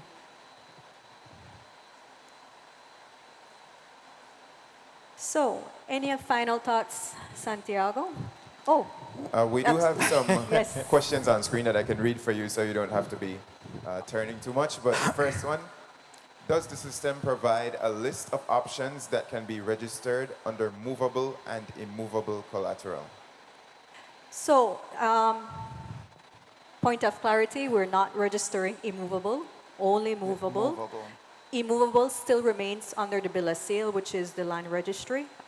They're in charge of that. We do have what we call categories, so like vehicle, equipment, crops. So we do have categories programmed in the system. And we do have the ability for you to enter serial numbers, VIN numbers. So there's a way to identify your movable assets in the system. If there's no serial number, VIN number, then there's ability to upload any documents that's needed to secure that registration. Okay, next question. Can digital service providers qualify to register? For example, digital marketing agencies or social media specialists? So I like that question because one of the things that the legislation does mention is intellectual property, right? And this is something new for us. It is something that I think we need to do a lot of education and awareness around. And it's something that we need to start understanding as a business owner, you know, what is my value as a service, as a brand, etc. So it is our hope that in the near future that something like intellectual property can be recognized as an asset to secure financing. Okay, next question. I think we went up one. Okay, does the asset registration expire? How often would you need to re-register? No, again, it's not the asset registration, but the loan agreement, that would depend on the financial institution. And again, there's a section where they would actually put the amount of years. So it can automatically expire on the date that they actually inputted, or at any time if that was paid before, they can actually apply for a cancellation for it to be removed from the system. Right. Okay. And just to highlight, with the bill of sale, it's an automatic 5-year hold registration. With under this new regime, we have flexibility in that the start and end date can match the loan agreement. So if it's 5 years, 10 years, 15 years, 2 years, 1 year, it doesn't matter. The system recognizes your end date, and then, as Santiago explained, automatically that expiration then releases everything in the system. Okay. Next question. Who has rights to access the data on the system? So the users of the system, the main users will be the creditors, so the banks, the credit unions, the DFC, even individuals. If you enter into a one-on-one loan with someone and you want to secure something, you can also use this system. And by becoming a user, then you can order information services or reports on your registration. The system also has a search feature in that anyone can go in and do searches. And this is something, this is a really good benefit because let's say I go to Bank A and I'm using my car and I go to Bank B and I use that same car. Then Bank B will be able to go in the system and do a search to say, oh, that car has already been secured by Bank A. I don't think the value is enough for me to also give you a loan on that same collateral. That's just an example. So the system has the ability for you to do searches. Of course, there are certain things that you need to know. You need to know either the VIN number, the details of the grantor, etc., for you to be able to do a search, because we also don't want people to just be searching by individual names and looking up some personal things. So we do have some filters built in there. Okay, this will be our final question. As a creditor, is there a fee to register these movable assets? Yes, registration fee is $25. So we made it very affordable. And flat. And that would be one of Flat the fee. difference right there with the Bill of Sale Act compared to this. It's a flat fee of $25. All right. We know that you guys have some additional questions. Of course, they will be here in the audience for the rest of the day. There's an opportunity for you guys to meet with them. But with that, can we please give them a round of applause? Thank you guys so much for that presentation. Thank you. As mentioned, we're taking track of these questions. So Ms. Yuri and Mr. Santiago will send them to you. Sure. And if you are the person who sent these questions, please find them. I know that there are some very important questions. Some of this has already been touched within the presentations, but they're here today for us to have those additional conversations. We do want to continue with the agenda because we do have a panel discussion that is coming up. And so as we prepare for that, while we're fixing up the stage, maybe we should just give away something. Well, I always like to give away something at these events because it keeps people coming back, right? Exactly. So what do we have next to give away? Full Tell tech. us. Let's Good. go a bit into tech. So Full Tech, we do have a gift basket from a gift bag from Full Tech that we'd like to give away, and LED is going to help us with that on screen. And let's see who our lucky winner is going to be.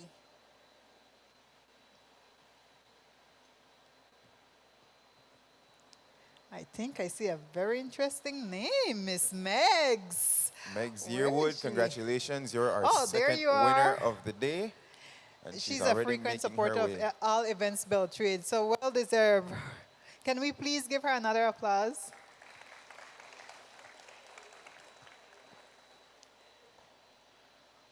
So our panelists are getting mic'd up, but we do also want to just big up our sponsors again, a couple of our sponsors as Ms. Megs get in, and then we'll continue with the rest after that. Sure. So, of course, just going over our list of sponsors one more time. That is Inter-American Development Bank, DFC, Atlantic Bank, Niche, Cindy the Violinist, Kamal Bloomfield, Orange Gallery, Alaya Resort, Zeva Sarai by Ronelli Rekenya, Depiction Art, Copal Tree Lodge, Emilia Pereira, Cash Jewelry, Fort George Marina, Satim Shield Belize, The Lodge at Chaw Creek, Tropic Air, The Belize Collection, Belize Fund for a Sustainable Future, and everyone else who contributed today. Of course, so we do have them on screen, and without them, this cannot be possible. So thank you, of course, to our sponsors. Ms. Megs, I can't wait to hear from you. Tell us, how is EntreCon going for you so far? Honestly, this is my first time at EntreCon, so I'm super excited to be here. A lot of familiar faces, and it's always, for me, I'm super proud of my sisterhood that I have in the room. As an entrepreneur, that is such a crucial thing. As a family business that has been around for a long time, trust me, what the lady said, Miss Oldham, what she said is absolutely right. Some days you want to give up, some days you're inspired, today you're motivated. So being in a room like this, I'm here to learn, I'm here to network, and I'm here to encourage and motivate also. So yes, I'm happy to be here. Barefoot Services, we're based in Placencia. We're among very few Belizean-owned full-service store operators, and we're super proud of that for being an active member in the tourism and travel space. We did a long drive today, and well, to me, it was not long, but to some people, they thought it was long. But Placencia is still, I think, one of the more gorgeous part of Belize. Hopkins may be number 2 for me. So southeastern Belize is there, and it's not a far drive. It's completely paved, beautiful coastal plain highway, and hopefully visit sometime. Belize is a gem, and I'm an advocate for Belizeans to get to know this country. So I'm happy to be here, clearly. Very much so. Thank you for being here, Ms. Megs, and of course, congratulations. We will now try to stream a video for you quickly that talks a little bit about the Collateral Registry, and then we go into the panel discussion. The Secured Transaction and Collateral Registry System launches in 5, 4, 3, 2, 1. It was approved already? Oh wow, that's great. Meet Carlos, a farmer who just secured a loan to buy seedlings for his farm. A few months ago, he didn't think it was possible. Carlos rents the land he farms on and doesn't own any real estate to use as collateral. But now, with the Secured Transactions and Collateral Register, or STCR, by the Belize Companies and Corporate Affairs Registry, farmers, entrepreneurs, and micro and small business owners like Carlos can access more credit with the assets you own. Carlos used his tractor as collateral. With the STCR, creditors can secure and register movable assets, making it a simple, safe, and digital way to secure a loan. Tractors, vehicles, inventory, for example, can now be used for consideration to access finance. It's a secure and transparent way for lenders to assess risk and for borrowers to leverage their assets. Assets like Carlos's tractor, registered on the STCR, are visible to lenders, reducing lending risks and informational asymmetry. It's transparency and security for both lenders and borrowers. Access to credit is vital for growth. With STCR, you can grow your farm or business easier, faster, and more securely. Learn more by visiting www.bccar.bz and follow us on our social media platforms. All right, and I must say that I do know Carlos. I don't see him in the audience today, but I know Carlos. I know big things are going to happen. Right, they've heard quite a lot about Collateral Registry today, so I hope everyone's been paying attention because when I question, you can't left without know more about Collateral Registry in layman's terms, right? Just kidding, guys. Don't get so serious. Everybody gets serious when we say quiz. But we can move on with our panel. The next discussion will be real-world applications of AI in small business. A moderator for this discussion will be Demian Solano of Opinions.bz. And our panelists include Sonia Ceballos of Socias Limited and Gabriel Casey of Pixel Media. So kindly welcome the panel to the stage, everyone. Yes, and Dr. Please Adriani welcome Coleman. Dr. Demian Adriani Solano. Coleman as well. Demian Solano is a Belize-based entrepreneur and businessman with over 25 years of experience in internet and digital marketing-related fields. He was born in Mexico City, where he lived until the age of 10. Throughout his formative years, he had visited over 27 countries and lived in Austria, Venezuela, and Zimbabwe before coming to Belize in 1995, his now permanent home. He founded Netcom Internet Solutions in 1996, one of Belize's first web development firms. He founded Idea Lab Studios in 2002, Belize's premier advertising agency specializing in digital marketing. Opinions.bz is his latest entrepreneurial venture, providing agile market research to the Belize market. Sonia Ceballos. Sonia Ceballos is a seasoned telecommunications and electronic engineer with a master's degree in the management of information and communication technologies.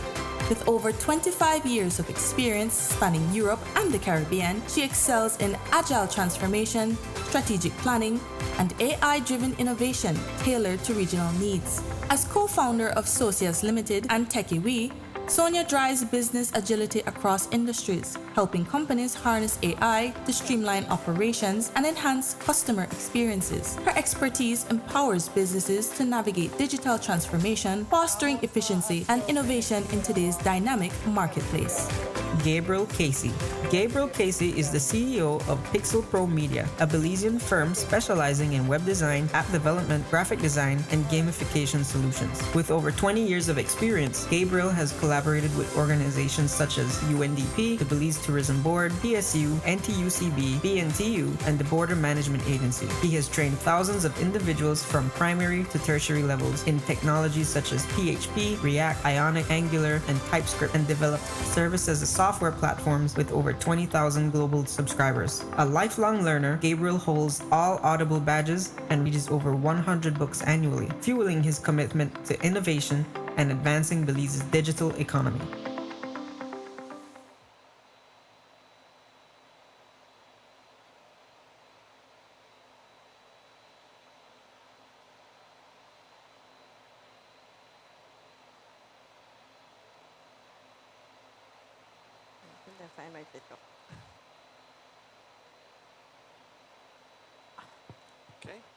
Guess we're ready to start. First of all, thank you to our panelists, and thank you to BELTRAIDE and the organizers for the invitation. It's a pleasure to be here today and speak about one of the, I think, more exciting topics happening in the world right now. I think that a lot of us take it for granted that we have lived, or at least our generation, has lived through two main transformations that are really pushing humanity forward. I think the first one was the arrival of the internet and the World Wide Web. And I am counting those Gen Zs as well, because I think the internet came to Belize in the 1990-somethings. So you're part of that too. And now artificial intelligence, right? So I think it's really something that is big when Elon Musk and Mark Zuckerberg and the Google boys are fighting over it. You know it's something transformational. So we're here today to talk with our panel to see what this means for Belizean businesses, for our entrepreneurs, and how this technology can be harnessed and utilized for our own development, right? Before I jump into the questions, Dr. Coleman, you were not introduced. Would you like to just give a few introduction, a background on yourself, please? Okay. Is my mic It's on? Yeah. Okay. Good morning, everyone. Dr. Adriani Coleman. I am the owner of Digital Learning and Pedagogical Solutions. I have a doctorate of AI in EdTech, and that is how I got invited up here. I have 5 years, going on 5 years business experience, and a lot of experience in the education sector. Thank you. Thank you so much for that. So let's move into the discussion, and I guess we can start with you, Ms. Sonia. What are some of the ways that AI is currently being used in the local small business community, and what opportunities, what kind of pitfalls, how do you see the technology kind of emerging in Belize today? So first, I'm very happy to be here because that's actually what I do for life, is the alignment between technology and businesses. So the last 5 years are absolutely exciting because if technology have been moving fast all over the years, certainly in the last 5, it's just every single day there is something else to follow. Now, moving a little bit to the context of Belize, we have to be realistic. We are a small country, correct? And we're talking about MSMEs, where we have also small companies, medium companies. So it is challenging. It is challenging for many reasons. But there is, of course, also opportunities, correct? So if I look a little bit what I see that had happened in Belize, we can talk about the education sector. I know that the government introduced some training on AI for teachers, and I know they are working in some initiatives for next year on trying to standardize the plan, the educational plan in the schools utilizing AI. So I think that's a good step forward into start using AI in small countries. I can see also what is happening with customer engagement. So I think most of the people that are here are already utilizing AI for marketing, social media, trying to do some PR campaigns. So I think there is some free tools, some others that are still payable but not that expensive, that are allowing some of these organizations to do that. And I know Belize Bank is not medium or small for Belize. Of course, it is for the rest of the world, but let's see it in the context of Belize. But I know Belize Bank is also implementing interesting AI solutions, basically 3. One from customer engagement, where in all the branches, they are recording the dialogue between the customer and the branch. And then that, of course, you have dashboards will help you to understand the quality of the call, learning about the experience. And there are other initiatives they are doing. Now, within my sector, my company is a software development company, also doing digital transformation support for medium and big companies.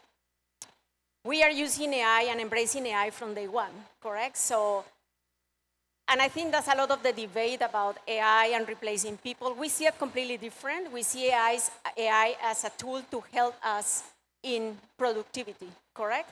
So we use it, for example, for coding. We use GitHub Copilot. So it helps us to improve our quality in the coding that we're doing.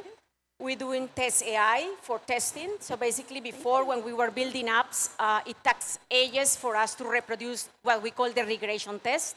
So we launch something new and we have to test all the functionality to make sure you don't affect your current systems. Now, thank you to AI, you can do that much faster. We're using Figma, all the plugins for AI. So basically what we're doing is design. We utilize Agile in organizations. So you just bring the user stories, you put it on Figma, and actually you have a design. So before we spend a week doing design, and it's not that we don't need our designer, it's now that designer can do 6 projects in 5 days instead of 1. So I think, again, is look at AI as the productivity, and I think that's very valuable for the small countries. I think that's my message answering to your question. There is plenty of opportunities, but we need to look at the data strategy. And I think later we can talk a little bit more about that, but AI is based on data. And yes, we have a lot of data available, but it's not that many about Belize, correct? And we have to tailor that data to what we need to do. So I think that's something that we need to, as companies, is go and search and trying to populate. For example, preparing for this forum, for this panel, I went to search on AI for Belize, and actually there was a lot of information. A lot of that is a fake, a false information. So you see, and that's what we need to understand, that yes, there is data, but we need to understand that has to be clean data, and we have the proper governance to manage that data. No, absolutely. And I think I was having a side conversation with Swali about what big data means for Belize. And I think before we start talking about big data, we need to start with just data. I think there's a lot of gaps still in the data collection, but I have to say that the current administration has done great strides in implementing system after system after system to enable data collection across a lot of the governmental departments. But I think us as private sector as well have to have some kind of initiative to be able to start to, like you said, feed the algorithms valuable data that can then be used in this neural networks to be able to be helpful, right? So thank you for that. And now if you move, Dr. Adriani, Sonia mentioned about medium to large businesses. What about the micro enterprises, the small businesses? And in Belize, if I say I'm a medium-sized business, really I am a small business. So a micro business in Belize is a really small business, but they still play an integral role in our economy. What are some of the tools that you believe AI could assist in their growth? Okay, that is a very good question. So in a micro business, we don't have a lot of funds to go around, and with the advent of the open AI, it has really given us an opportunity to build. To customize for ourselves. And if you know about OpenAI, it's really what revolutionized this entire thing, because it became accessible to the regular person. You no longer had to study machine learning, neural networks, how to build an LLM. Now you can just go to ChatGPT, which is the mascot for artificial intelligence, and you can build on that. And as a micro business, I have utilized the OpenAI to build my own platform tailored to what I want to do. So I think that is a great place to start as a small business. Look at the tools that you have already. They have AI integrated in there. If you have Pro Tools, you don't have to buy all of them. You look at what you have and you start to integrate from there. Excellent, thank you. And touching on that topic, do you think that there is a stigma within the labor force about using AI? The reason I mention this is because in school, it's kind of like looked down upon. No? That's not acceptable, don't use AI. And it's understandable because they have their curriculum. But at the same time, they're kind of training our youth to kind of be, oh, I'm cheating. And that, to me, I think, is the wrong way to go about it. In fact, sometimes my daughter walks behind me when I'm working, and it's like, oh, Daddy, ChatGPT is helping you, huh? You can do it yourself, right? So, you know, it's a thing that I think, you know, it's not about it's not about having something take over you. It's about you becoming more productive. Right. So I think, what would be your message to the labor force that wants to be more agile and more productive? I think, Sonia, I just wanted to add something, and you have to see those tools as another library, correct? That's information. I think what we need to be looking at the schools is analytical thinking. You need just to create that possibility and that capability of take all that information. Before that information was also there, is that you have to go to a library and spend then 3 weeks searching for books. Now something give it to you. So a lot of that is educating you to use this as another source. Of course, you still have to think, you still have to put the things together, and that's where our education system has to emphasize is in an analytical thinking, in creating that ability to process all that information and create something out of it. And I think if we move to that, then you are going to have creators, innovators, disruptors, and all the people that countries like this need in order to change and revolutionize what's happening today in the world. Absolutely. Can I just add to Sure. your question, though? The stigma is there because it's a new technology, and people have a lot of opinions about it.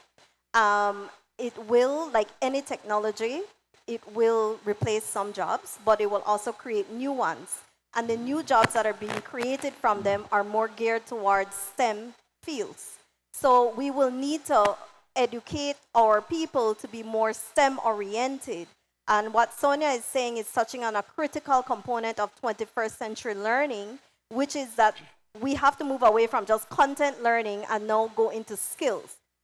There are tons of frameworks out there, pedagogical, educational frameworks that talk about we cannot only teach our students the fundamentals, but we also have to go beyond that. We have to incorporate ICT skills, we have to incorporate communication skills, critical thinking skills, and so on. And that came from the workforce because our students will be entering Industry 5. We are currently entering Industry 5, and where are we in that? So we have to prepare our students for the future. So in education, of course, there's a stigma because it's so easy to generate, copy and paste. And there are frameworks now. I actually recently put out one to educators so how they can incorporate AI in their classrooms in a manageable way. So I had created a green light, yellow light, red light system, and I've actually submitted that for peer review because I think it's so important. It's a question that everyone wants to answer in education. Excellent. Great. Gabriel, let's move on to you, and I know you're doing a lot of interesting things with in your company and in the technology field. What are some ways that you see AI and big data in assisting you in your projects, and how you see this developing for companies like yours in Belize? Okay, can you guys hear me? A bit low. Hello, yes, good? Okay, so for those who know me personally, before I came as Pixel Pro Media, I was considered DVD boy in Bumupan. So I used to walk around the streets selling DVDs and what's not. But I invested thousands of hours while outside on the streets, focusing on PHP, Angular, etc. And it was quite difficult. It was really difficult. The time to learn all these technologies took years. And then AI came into existence. And these years literally transformed into weeks and sometimes days. And you could ask AI, for instance, let's say there's a definition, what is Angular, what is Laravel, and there's a very complicated definition. Simply ask AI, break it down as a 10-year-old, you know, and it will give you examples of exactly what it does. And then you could ask, you have an actual mentor right there. I remember back in the days we had to be at Leo Brother Library and we had to use those for books for dummies. And we had to ask mom and dad to send those little books and we would invest a lot of time. So now with AI, especially in our company, we develop SaaS, software as a service, loan management system, union management system, church management system. And we are all over the world now. And I'm saying that is mainly because of artificial intelligence. It has reduced the time to deliver a product tremendously. And I want to state something in relation to educating the populace here in Belize. The young folks have already got it. In fact, you look at first farmers, second farmers, third farmers, fourth farmers, they're into AI. They do their homework, ChatGPT, Claude AI, Copilot, you name it. They are down and they're getting their work done. So it's more the older generation. And I want to applaud as well, before I continue, I just want to applaud UNDP. They have their Empower Her training program where they're educating young women in digital literacy, Adobe Photoshop, Illustrator, JavaScript, HTML, and we incorporate AI in these training. Also, I also want to give credit to Empuele and the government of Belize as well, and the Digital Connect Centers, because they are heavily invested in the future of tech as well as artificial intelligence. But we use it, as I mentioned, to reduce the time, the deliverable time, and also it reduces expenses. There is no need to seek out or hire an additional employee. When you can have your own employees being trained in that specific area, and then take on a global certification, an industry standard certification, and be able to compete all over the world. So it's cost effective. We use it to analyze data, for instance, gain insights from Facebook, if we're using free social media applications, and as well Google Trends. So these are some of the tools that we also implement in AI. Excellent. Well, thank you so much for that. And since you mentioned the topic of the older generation, we do have, I think, the majority of the business owners or the the inheritors of the main businesses in Belize maybe being a little bit hesitant to adopt AI technologies. And this question is for any of the panel. What would you say to these business owners that say, no, I want you to draft this letter, I don't want a machine to do it? What would be the message to that business owner? Yeah, go ahead, Gabriel. Yeah. So this is a little bit dark, right? And I apologize for this, but adapt or die. Your company will fail.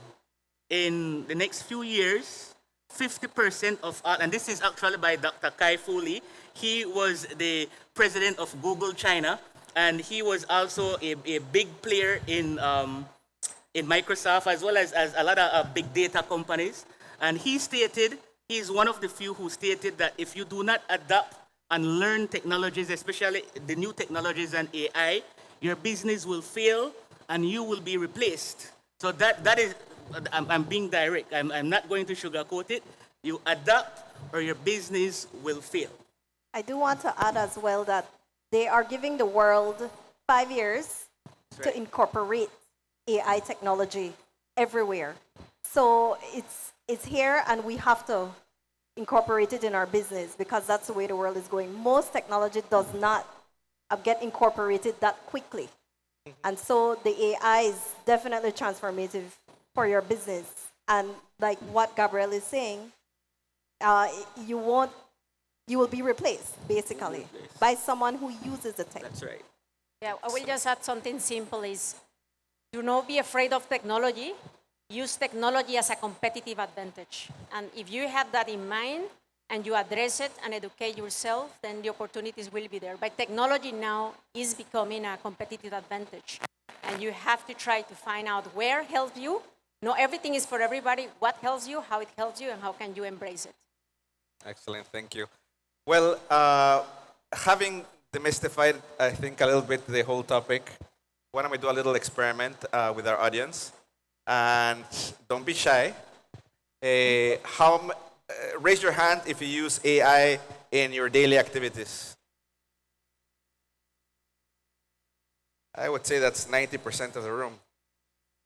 Belize is doing good. So excellent. So that's good to hear. Well, I think that the main message here, we haven't really talked about big data. I think that's a topic that really needs a lot more data before we even start touching it. But I think that we're on the right trajectory to be able to take advantage of that technology. And I think it's encouraging to see all of that is happening around us. And in terms of infrastructure, I think in Belize we cannot complain. We have excellent telecommunications infrastructure, and it's prime for development in a lot of areas. So with that, I want to thank the panel, and if you have any last words that you want to say? Yeah, I just want to emphasize in what you just said is data. If we really want to think about predictability and move forward, data is fundamental, but we have to talk about clean data. It's not about garbage in, garbage out, because that's what I see a lot here. We say we have data, and when you go, the first name is different than the last name, and the other name, and the phone, and the social security is all in the databases, but all wrong. So correct? So that's very important. The second, we have to define data strategy, correct? When we're talking about data, it's also about security. And I think now that we are in a government forum, organized by the government, is about the ethics and the policies. Correct? Sure. Because AI is there, yes, but it's also exposing our data and exposing a lot of what's going on. So we need to make sure that we have all the policies and the governance to protect that data, and that data can be utilized for predictability and for being much better into the market. Thank you. Doctor? Okay, I would like to say to you, you don't need to know everything about AI in depth in order to use it. And I would encourage you to lean into the AI of your technology, of your business. That is where the success will come in for you. Also, I have to say I agree with everything that Ms. Sonia said. We have to think about the ethics of using AI. I know when I build my AI, I try to be conscious of the biases that I may be perpetuating in there, not on purpose. Okay, and she's making an excellent point as well, because our data is in the open AI database. How did it get there? Did we give permission for that? You know, were we part of a discussion for that? And so these are things that we have to keep in mind going forward. But I would encourage you to just lean into the AI of your business. That's where the success will come for you. I know this is streaming all across the world, right? So most people in here are very tech savvy, but I want to reach out to those who are watching online. Reach out. I definitely recommend reaching out to the local organizations, reach out to the municipalities, reach out to the government of Belize. They are, like I mentioned, I'm not political, but I have to recognize when people are getting the work done. And especially someone who is heavily vested in technology, all my life, it took me out of the ghetto. I grew up Kana George Street and Bashra in the 90s and 20s, so it took me out just by investing time in technology. So reach out. We have UNDP, we have e-governance. You know, send them a message, ask them how can I learn more about AI. We have even Humana. I think I see some ads from Humana focusing on digital marketing and what's that. And even Pixel also offers training. Insert free ad here, but we also offer training as well. And of course, BELTRAIDE. Numero uno, BELTRAIDE. You can always see their ads online. Become a member, become a client of BELTRAIDE. I think someone had educated me, and it's not partnering, it's becoming a client of BELTRAIDE. We have Belize Chamber of Commerce, but reach out and speak to those who are more tech savvy and who are more aligned with the areas of AI as well. Excellent. Thank you. Thank you very much, Gabriel. And I think that your story is also inspiring, and it shows how technology has become really a catapult for anybody that wants to achieve anything in life. It's so accessible. It's so fast and at your fingertips that you can, if you dream it, you can make anything happen. So thank you very much to our panelists again. Thank you. Very interesting discussion, and thank you for your attention as well. Thanks. No questions, right? Oh, there's question and answer. Testing, testing. Can you just stand 1 second while we take a picture of this very esteemed panel? And I will say, we do have Dr. Coleman's video. I know you mentioned sometimes not on purpose things happen. This is when technology happens, right? But we will stream your introductory video also. And once again, thank you so much to this panel.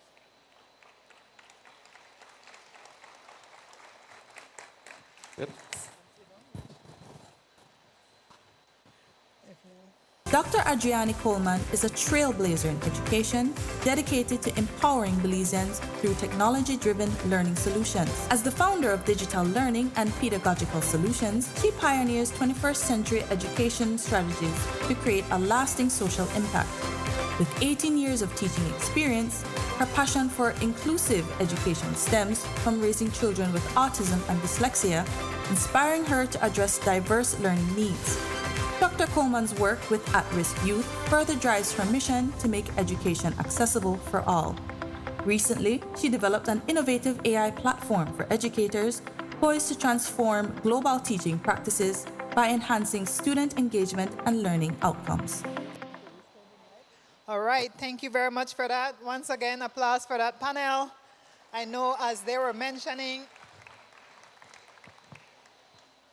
people always have this idea that AI is this big, scary thing that is going to take your job. I think we watch too much iRobot and then things. You remember when the robots turn into, and you said they make robots now. So I know it can be a bit scary. Elon Musk is in the world today. So there's a lot that is happening within the AI landscape. But as mentioned, AI is not going to take your job, but someone who is using AI might take your job, Corey. Absolutely, and that's something to be mindful of. I think the panel did an excellent job at quelling some of the fears that people have surrounding that type of resource to apply into their businesses. But moreover, it was very informative in terms of how the everyday Belizean, how the everyday entrepreneur can apply these things in your daily life. And I think they'll be around for the rest of the day. So if you have more questions about how you can be leveraging AI in your everyday routine, it's great to reach out to them and ask them questions. And if you go to Gabriel, it might be a little dark, but it's going to be real. So once again, thank you. And we do have our next person coming up. Right. So now we will have the entrepreneurial journey from Mr. Kelvin Bizar of Depiction Paintings. So if we could please welcome Kelvin to the stage.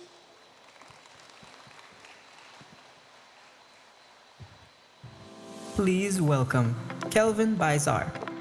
Kelvin Bizar is a gifted visual artist whose journey to discovering his true purpose is a testament to resilience and passion. Despite an early creative spark in sketching and drawing, societal expectations sidelined his artistic pursuits for years. After earning an associate degree and starting a career in 2005, Kelvin was reintroduced to the art world through his exposure to tourism. In 2009, he reignited his love for painting, balancing his artistry with full-time work for nearly a decade. By 2018, he fully embraced his calling, dedicating himself to creating impactful works that embody his natural talent and purpose. For Kelvin, painting is more than art. It's freedom and fulfillment. Please welcome. Hi, everyone. Good morning. I guess that did the introduction for me. So, of course, I want to thank BELTRAIDE and the genius man behind EntreCon 2024 for allowing me to share this story. This story is about somebody that has always been shy, somebody that has always been an introvert, someone that has always tried to avoid the stage or an audience. So for me to be here right now is a testament to how much I have grown since I have taken control of my life, or at least my entrepreneurial journey. So of course, my name is Kelvin Bizar. I have been a self-entrepreneur for the last 6 years.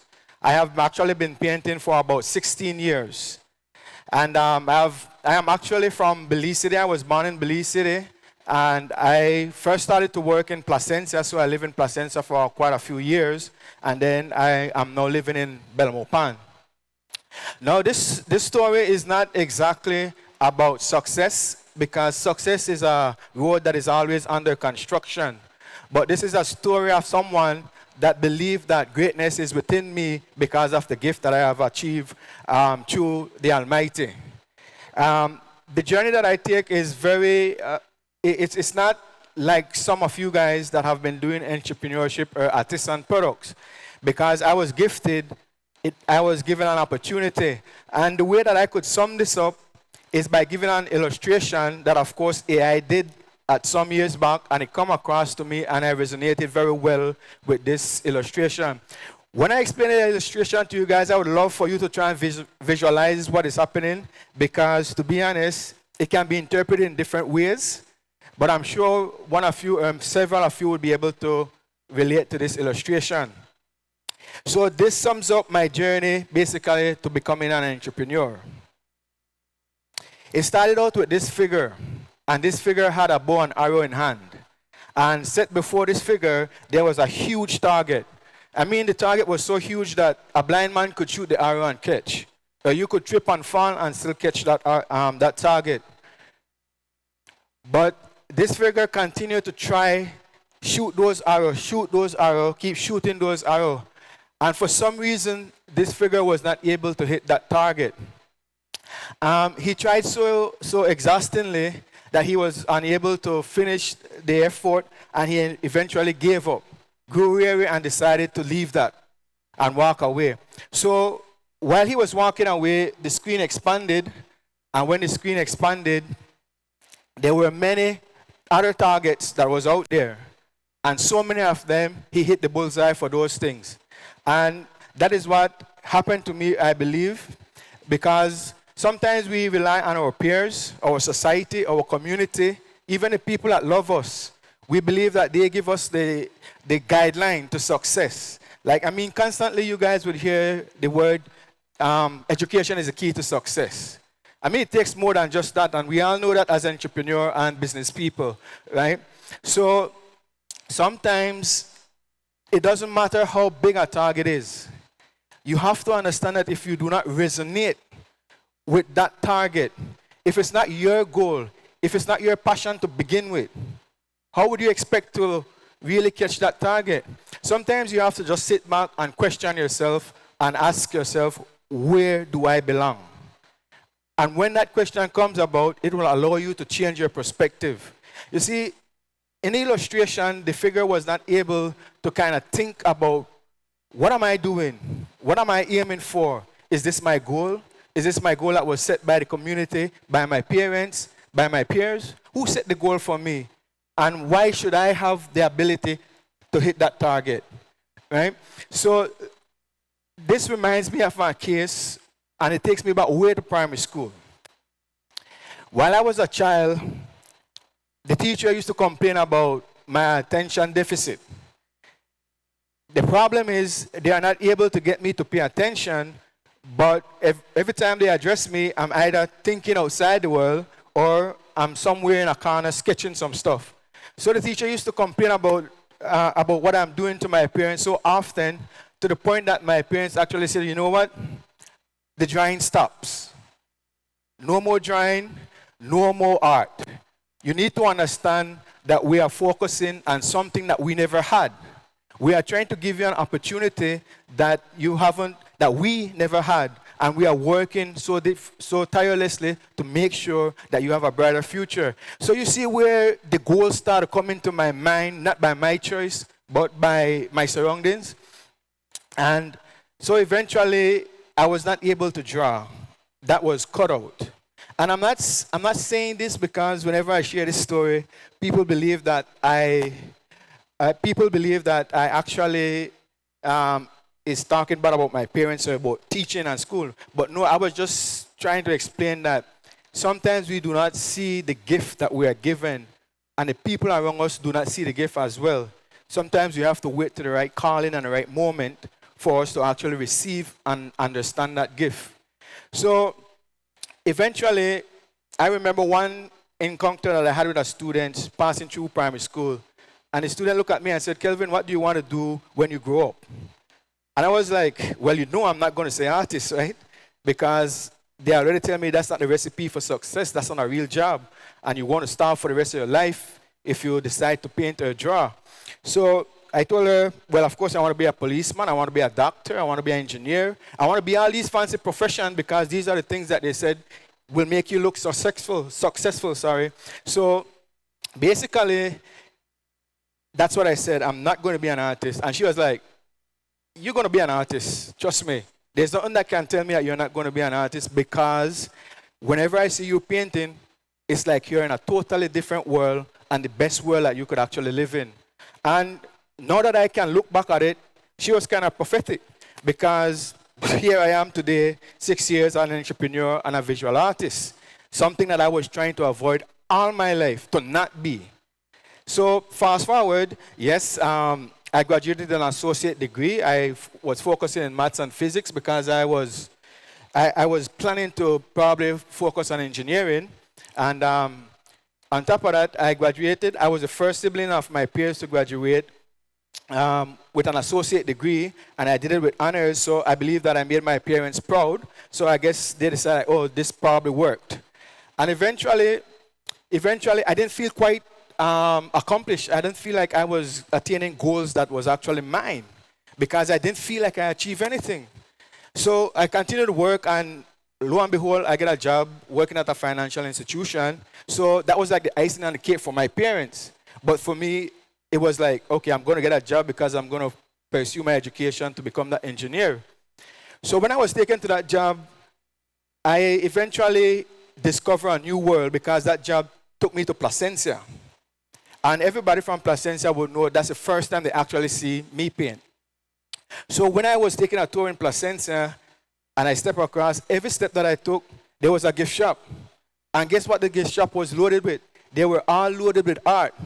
So you could just imagine how my neurons started fire. And like, yo, like, here, this is opportunity. These guys are actually building a life from art. And all this time, I was told that it's not possible. It cannot be done. And let's fast forward a little bit. So now I decided, like, okay, that passion started to burn back inside of me. It was like, I just got to get something done. And it keeps calling me. Even though I try to avoid it, it keeps calling me. And eventually, I took one payday and I went to the art supply store and I buy everything I could possibly buy that is related to art. And eventually, I tried. But I got to tell you, art and sketching is two different things. Painting and sketching is two different things. If I give you a pen to sign your signature, just imagine if I then give you a brush until you sign it the same way with a brush. Trust me, it's a different world. So, of course, I had to do some work. And I decided, you know what? I could do this. I could make some income on the side. At that time, my mind was nowhere near being an entrepreneur. I mean, I had a decent job. I had a decent life. But I was fine. But while I continued to create my work, things started to get a little bit rough. Surprisingly, I thought having 6 promotions in a few years was a sign of dedication. But unfortunately, that was not the case. Now I'm only human, so I do make mistakes. But for some reason, the mistakes that I make seem so extravagant, so big.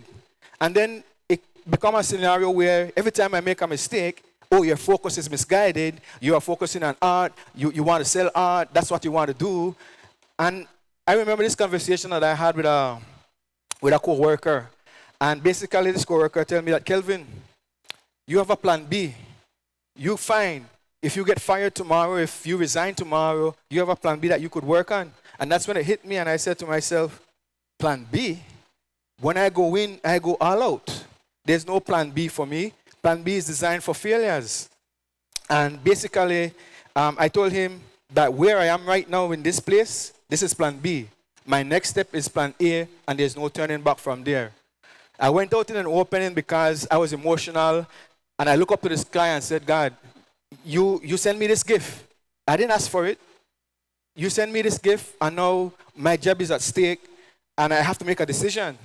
You have to have my back, because this decision that I'm going to make, if I starve, I'm going to starve. If I die, I'm going to die, because I'm not going to work for no one else. Right? I'm not going to work for no one else. And basically, I went back in, and I got another conversation with a co-worker, and a co-worker said, Kelvin, we are all stressed out. You know how much of us would want to leave? You have a gift from God. God gave you a gift that you could change your life and probably change the world. So why are you still here? A peace of mind doesn't worth any amount of money that they could pay you. Why don't you think about that? When I heard the word peace of mind, that was the thing that gave me the hunch that this has to be done. The next day, I went in and I resigned. I resigned, and I already made up my mind when I resigned that I don't care what happened. If I'm successful or not, I'm going to paint for the rest of my life. If the work doesn't sell, it doesn't sell. I'm still going to paint for the rest of my life.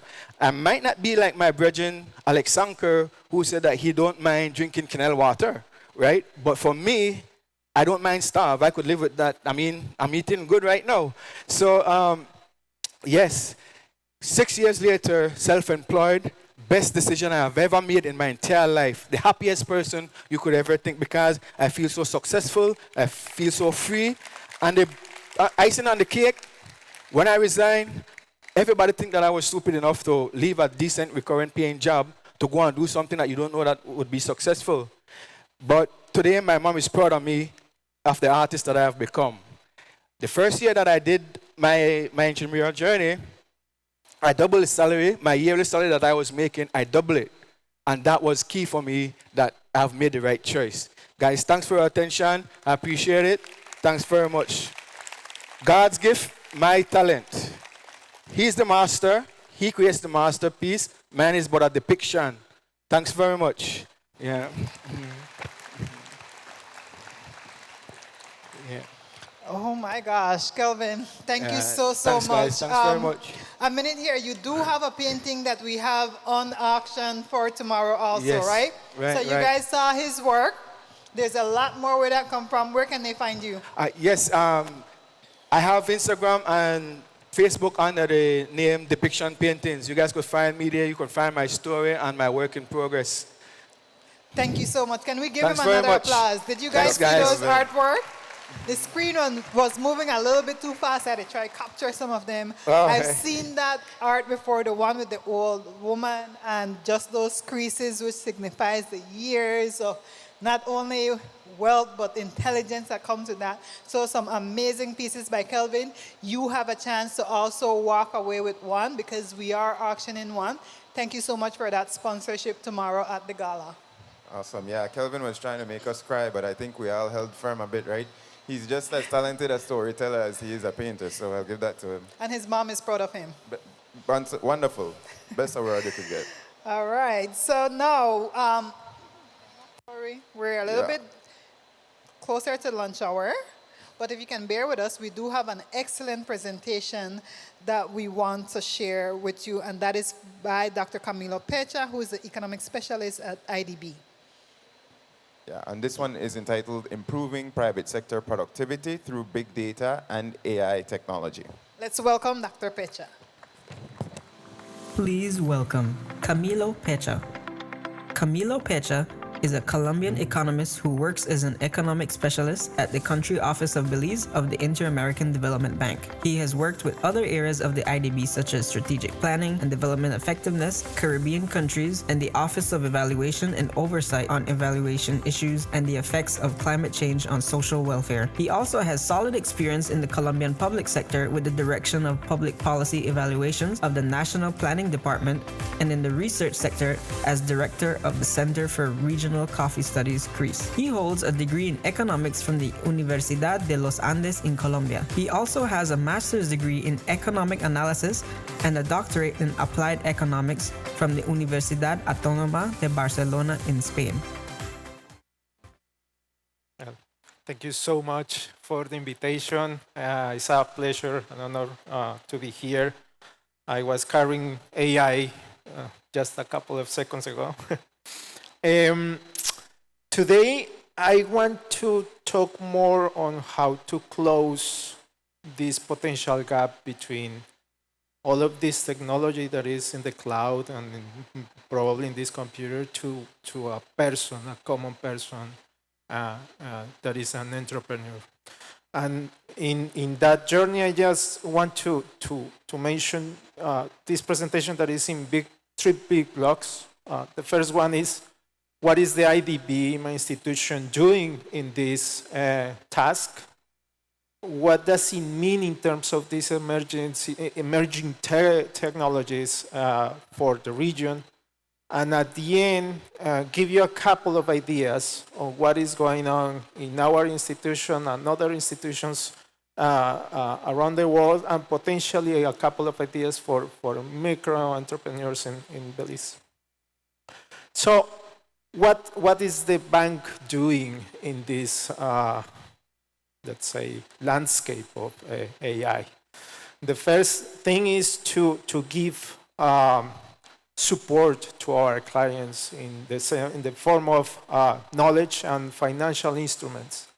And also trying to promote this adoption of emerging technologies through giving access to information and also to become key allies for governments and private sector. But why are we doing this? And it's because we find that this technology is a potential for opportunities on integration and increasing productivity and increasing inclusiveness in the region. Why is that? Because as a tool set, you can find artificial intelligence, as many of our friends just spoke about, and is giving access to information to people that previously they didn't have. But then what else is the bank doing? And we are trying to perform experimentation by our own. The idea is to understand the tool. So in order to give advice on how to use it, understanding the tool, experimenting by ourselves. We have a tech lab that allows us to understand about generative AI, the metaverse, digital twins, Internet of Things, blockchain, and of course, geographical information systems. And with that knowledge, we create an access to information to our clients and in general to the public with different materials. But then, what is this experimentation process in our organization? And the first thing is understanding the potential needs in terms of productivity, inclusiveness, and economic growth, and how we can use these particular tools to create additional and more sophisticated tools to overcome these potential challenges. And then, just to have an idea of what is the bank doing in terms of generative AI, and when we are talking about generative AI, we are talking about how to generate text from information already existed in the world, but we don't have the time or the space to process it. But why this is important, apart from being inclusiveness and increase the productivity in the region, is that it is a transformative technology that will change the way we work. It will transform the industry processes, as we have been hearing the whole morning, and of course will enable new opportunities. And in that sense, we will have more tools to interact with our clients and in general with citizens. But what is this magic about generative AI? The main idea is that these are computer models. They are pre-trained. I'm not going to be too technical here, but the idea is you will have the knowledge of a lot of repositories like national libraries, Wikipedia, coding centers, video, images. And what this technology can do is basically pre-process it so you can start to create new content. This, of course, will not in any moment will overpass the knowledge of a human or the creation capacity of a human. But whatever is a really interesting source of creating new ideas from what existed already. Of course, and some of our colleagues have mentioned, it will inherit a potential bias based on the information that it is fed from. So we have information that is not already in internet. For example, your business, private information is not in internet. Some of the information that these organizations like mine is not in internet. So it is not a know-it-all right now. But then we need to start to keep track on what is going on in terms of this technology. And for that, we at the bank are committed to deliver products and information so the population can access to it. For example, we have Academia Beat, that is our platform for knowledge, where you can have information related to generative AI, the reports that I mentioned, some trainings for do that. But you can also go to different platforms that have open source and free access to knowledge on these particular technologies. Of course, and you may be surprised about this, but you can go to YouTube and actually ask on how to create a chatbot using generative AI. And you can find thousands of videos on these YouTubers explaining from the ground zero to the last of the steps of producing these bots. And you can download the code and do it by yourself, adapt it, and play around. So the idea is make the jump and actually become an entrepreneur of technology in that sense. I want to start here to give some examples on what we are doing in different organizations. In particular, at the bank, we have developed 2 tools. The first one is called Aurora. Aurora is our internal system that allows the operational team of the bank to understand the past of the bank, where the lessons learned from the different and multifaceted operations that the bank has been supporting. Of course, by a person that is designing any kind of operation for us, trying to keep reading the whole history of the sector and understanding if the operation makes sense for the conditions, and it will take a lot of time.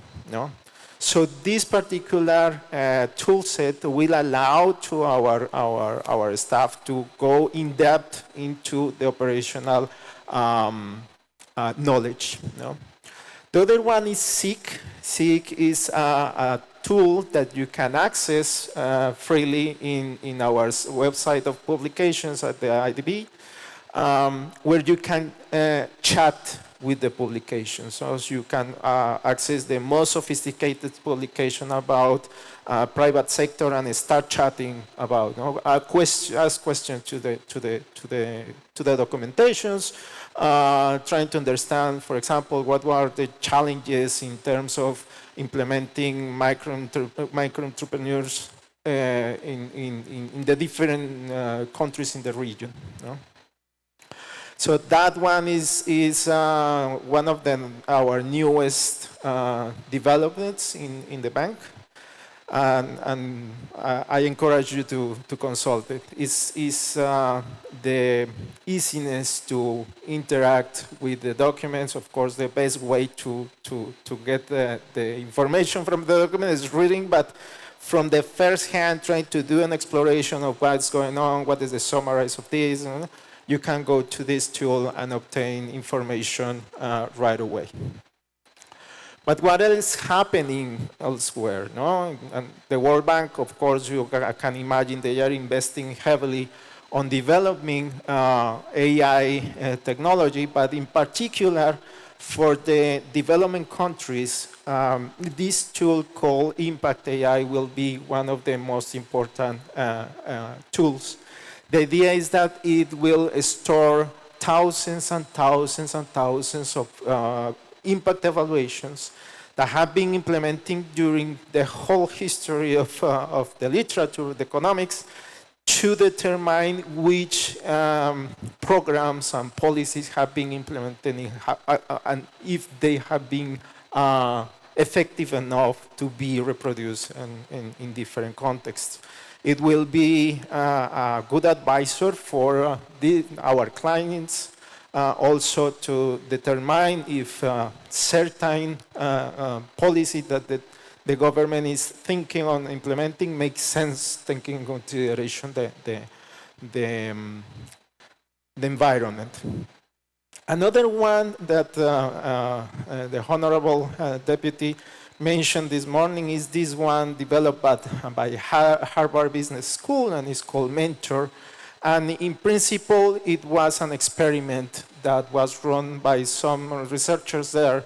But the idea was a chatbot that gave advice to micro entrepreneurs in Kenya. It was a chatbot that was programmed to respond as an advisor for businesses. So you can go to there through a chat in WhatsApp and start the conversation about what are the needs in terms of your business to improve the conditions of your business. And the chat responded with some advice that was based on local knowledge. And in terms of what could be potential ideas to be implemented in Belize, for example, we have three things here. The first one is the agriculture assistance bot. And we can imagine this potential access through an application in the farmer's cellular, mobile, where he can just talk with the cellular, not even typing. What would be the advantage? The advantage would be that this particular system could be connected with the data sets from the Ministry of Agriculture, and after that, give information from the main source to the farmer. Let's call it about some kind of illness in the crop. Let's call about some conditions of the market of my crop. So this kind of information will be helpful for the individuals that were training, that will be trading commodities in the market. Another one is a customer service assistant. Imagine a system that can be accessed whoever in the world. Deputy mentioned this morning the potential with a hotel, for example. Let's call a small hotel, a boutique hotel that has really small staff. And then what the bot could have is the information about the room's availability, and then propose to the client, to the customer, what are the possibilities in terms of reserves. So given that it's a natural language processing, the conversation with the client or the customer will be a natural process. It will be like talking with a human, but with information from the hotel. And in that sense, the person at the hotel could be basically concentrate effort on being more in attention and be more serviceful with the people that is in the hotel in that moment. Just for an idea. Another one could be the main process of reservations in a restaurant, or the main process of looking at the menu of the restaurant, and so on and so forth. And another one is similar to the last one that I call the business assistant.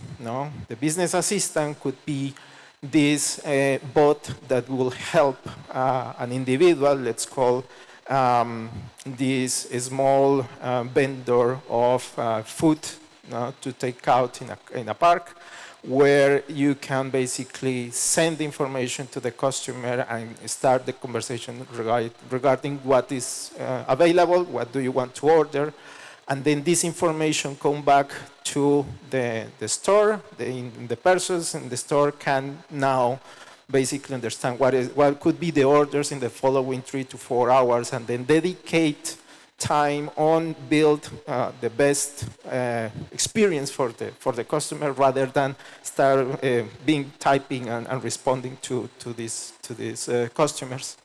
At the end of the week, for example, the system can also give you the information of, you know what, we find out that this person is a regular and likes to eat this and thing.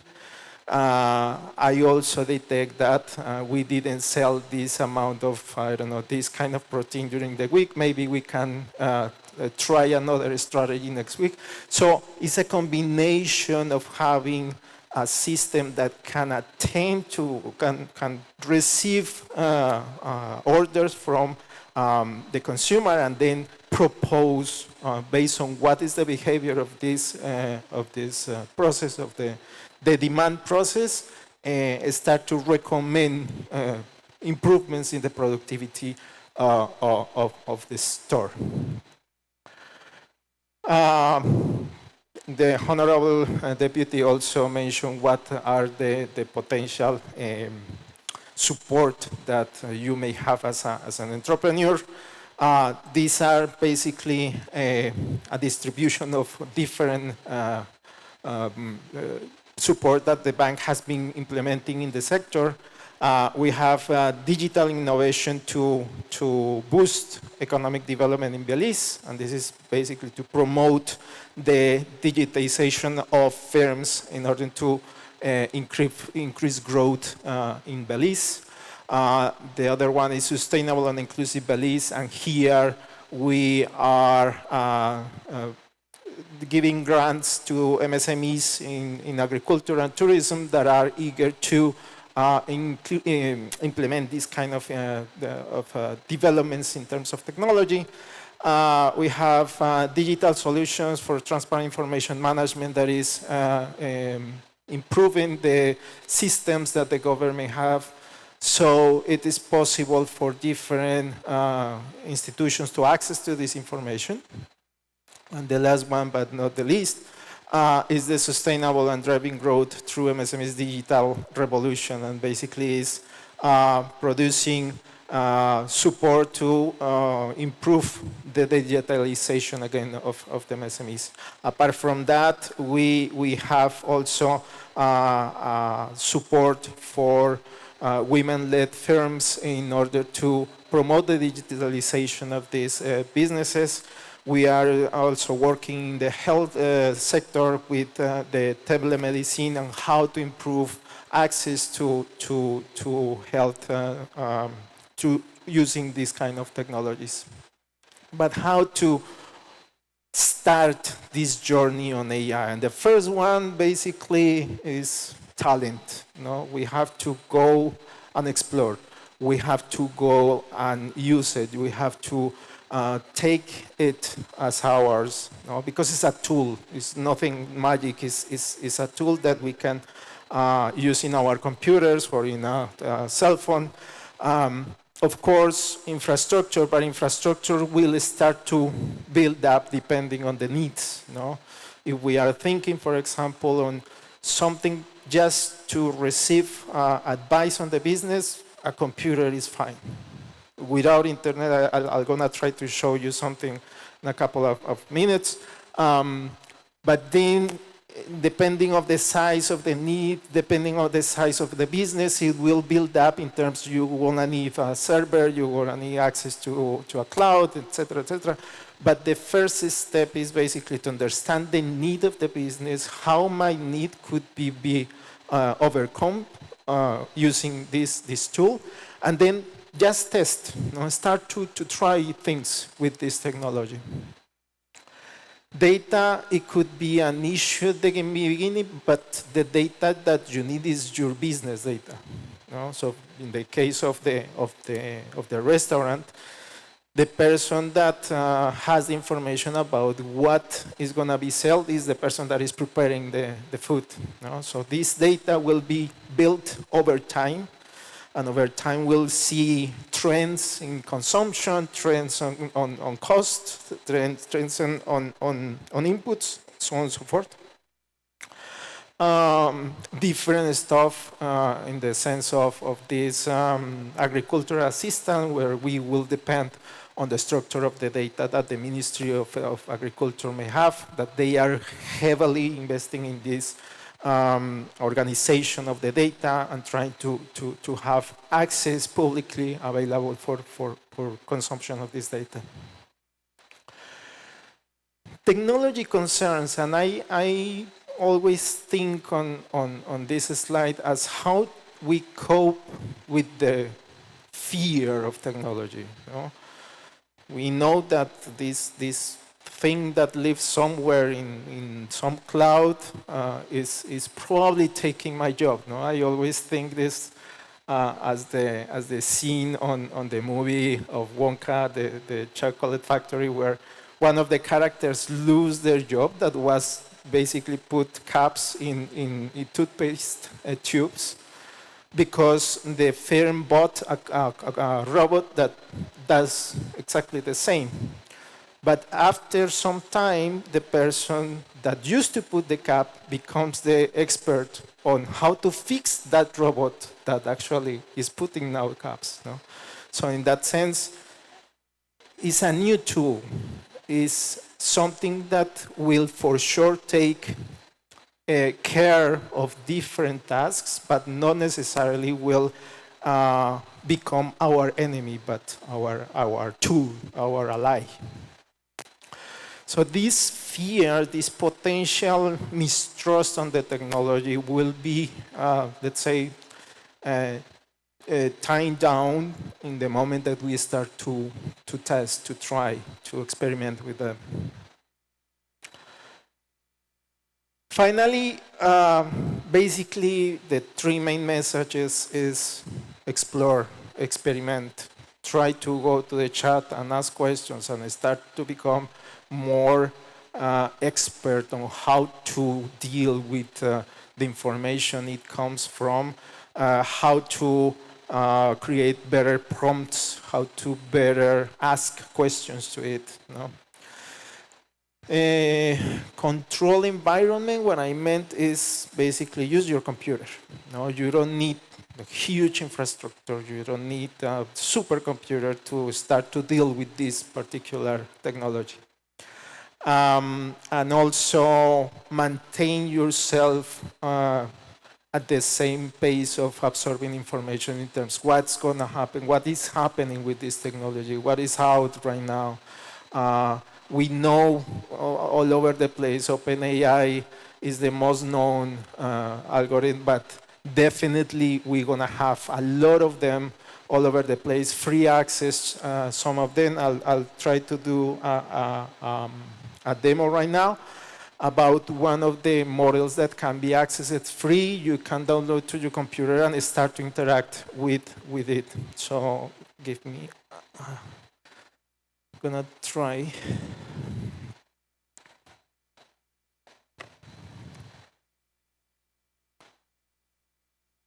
My friends from the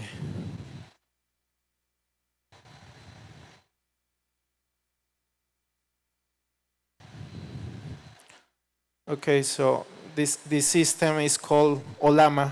No, Oldham is basically an interface that can use a model similar to ChatGPT called Llama. That is a model created by Facebook. You know. So I just want to call it, and then I have a prompt here already written, and it's just, you are an expert business advisor who specializes in strengthening micro, small, and medium businesses. Make recommendations on improving sales to small businesses. So I am giving to the bot a personality and an action to do. No? And this is basically telling the story about my favorite vendor nearby my office that where when I get my food daily. So what could happen with this person that is not, let's say, a technological savvy, but could use this kind of information? So I just copy and paste this description to this bot. And what the thing is doing is basically using the information that is stored. This is not connected to internet. This is done live from my computer that has the information. So it starts to say a lot of recommendations. So for example, target local hotels and offices, because I said that there are offices and hotels around. And then it says, as there are nightlife establishments, partner with nightlife establishments. So it starts to build up on those particular things. And then just to give you evidence that we don't need a lot of infrastructure, we don't need a lot of money to do this. I just did it a couple of minutes ago, the download of the program. There are 3 steps away to do that. And from this, you can build everything. You can get advice on how to build a chatbot, how to build. So it's experiment. Try to do it, okay? Thank you so much for the attention.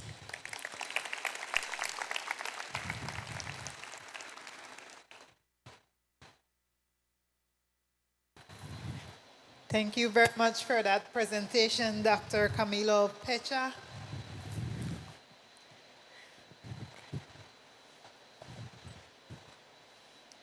He did list quite a good amount of sources that people can go to and find more information about this, but there's also grants, additional things that they can find from IDB also, correct? Definitely, definitely. We are open to help. Our partners, of course, are for help, so yeah. They're here to help. Yeah, exactly. We do have some IDB people in the crowd. Do you guys mind raising your hands? Jan, I see you. All right, so these are some of the people that you can also contact here. Networking goes on for the rest of the day. Thank you very much, Dr. Pecha. Can we please give him another round of applause? Thank you so much. We're about to break for lunch, but I do want to mention before we go into lunch that this afternoon, as I talk about break, we have break, wine, and chat. Meaning we take a break, we take a sip of wine. So wine, right? And we chat. We take a sip of wine. That means don't get drunk and chat at these tables, right? So for the break, wine, and chat segment, that's a network and learn session. And we have topics like fintech, marketing with AI, mentorship, product development, fiscal incentives, and AI, and you, Corey. Correct, yeah. So these will be great conversations to be having at the end of today's session. And we'll be explaining where these conversations will be happening throughout the room for the end of the day. Yes, so we'll have tables lined up for you, and we'll have some of the same speakers that we have here, also with some other experts in the field that will be leading discussions on that, especially when it comes to incentives. But of course, we do have $500 that we're going to be raffling around that time too. But in the meantime, this is lunch hour. I won't take too much of that lunch time. We'll take a quick break. Well, we'll take a break for lunch. Your lunch will be brought to your tables, but of course, you can get up, use the restroom, stretch, meet some people, take a break, and we will be back in maybe 45 to an hour.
we need to work on.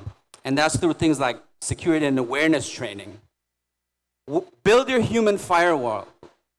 Build a culture of cybersecurity so that security is always one of the primary considerations when we talk about big data and AI.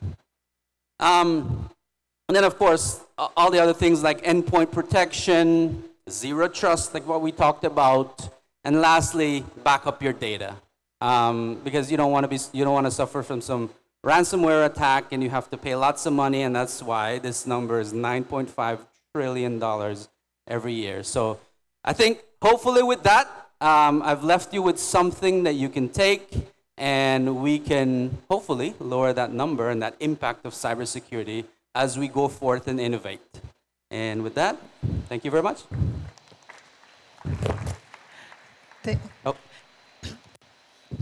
Thank you very much for that presentation. Of course, we want to open the floor. If there are any questions, we do have our Slido that is opened. Anyone from the audience want to add anything? Anybody got cyberjacked recently? Anything like that? I know when we think about it, for example, we had that WhatsApp thing that was going around recently, right? Where someone said, hey, I sent you a code, please send it back to me. And there are a lot of people that fell for things like that. So that's also a way where cybersecurity is important. But do we have any other questions for Dr. Mendoza? Good, I think you left them well. All right. I think that because they don't trust you, because of that cheer thing. But as he said, after 2 o'clock, he becomes very trustworthy people. So we will have him here for the rest of the day. All right, so we're getting ready to go into another presentation.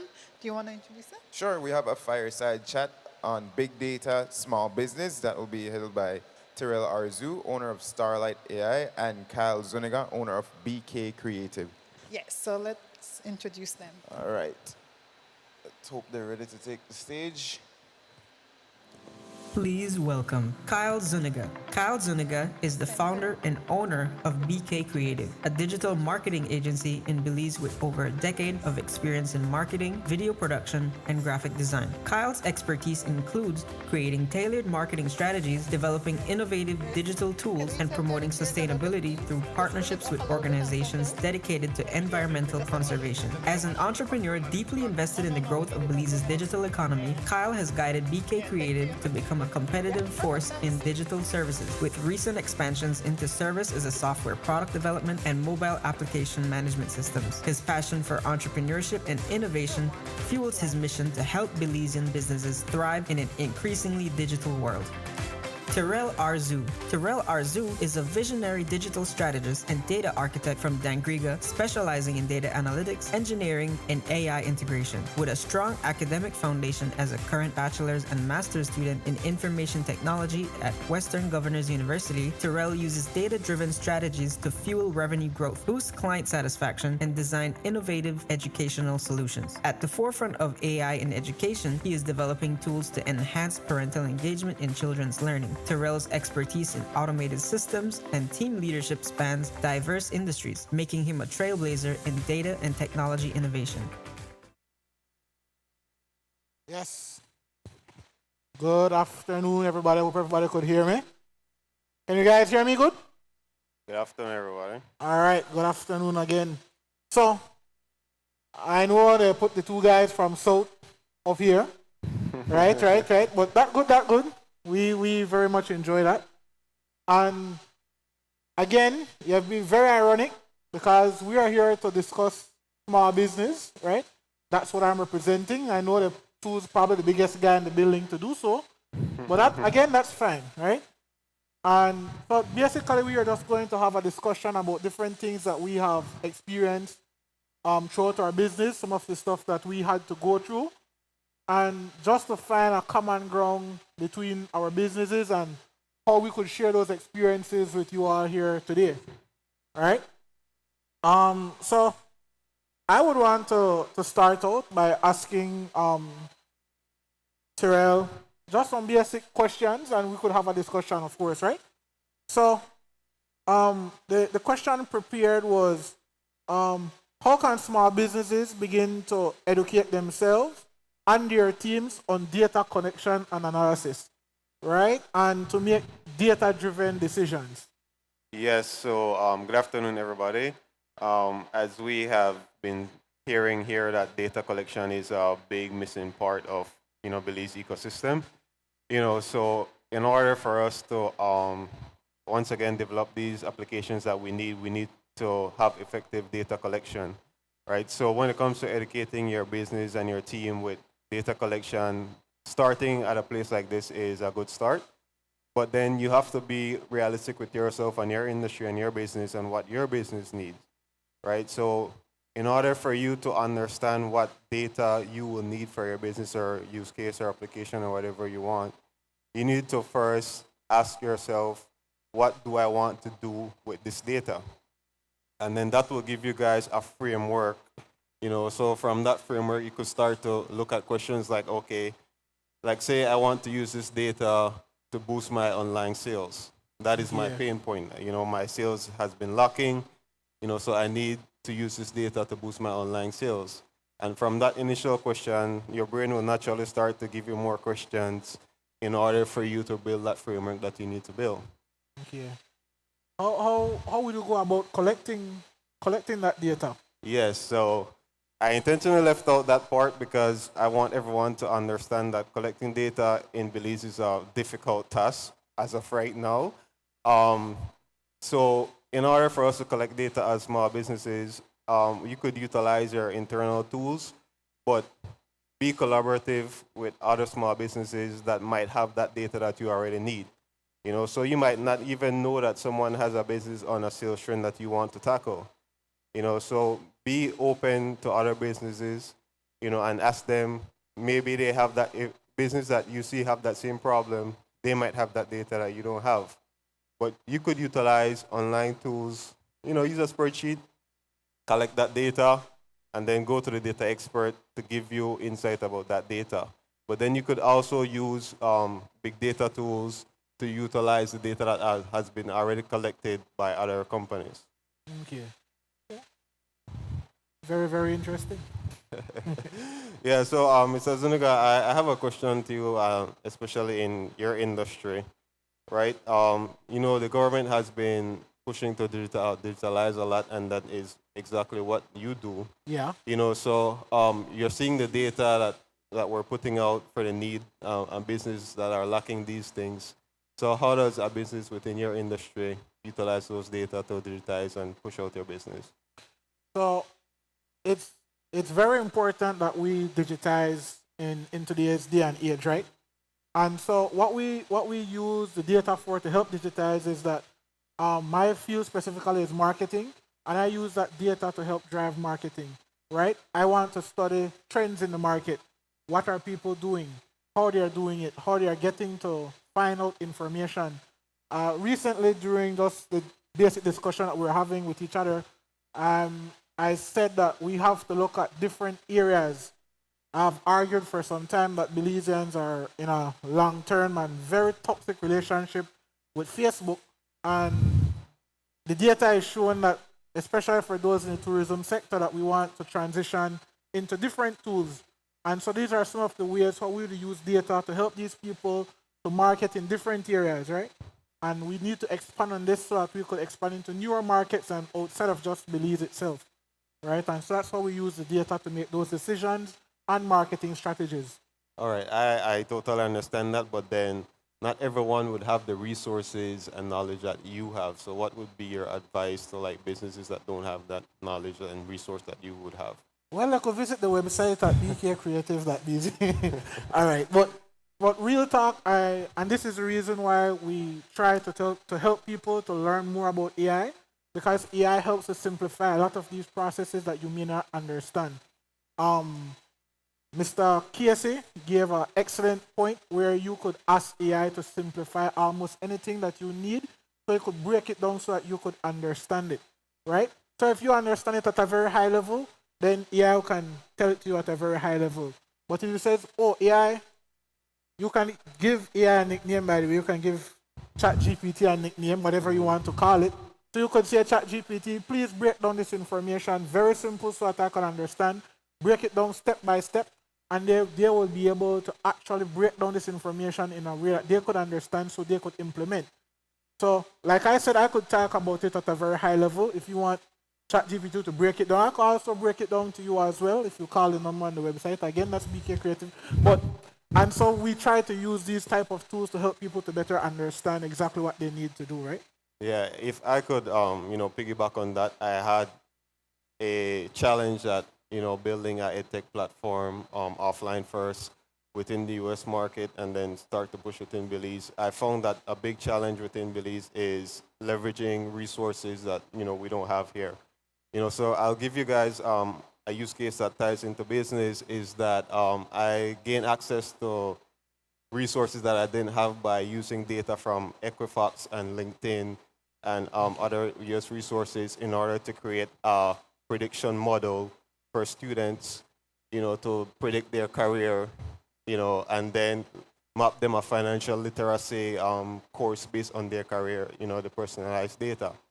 So I did not have that resource from Belize because we don't collect that.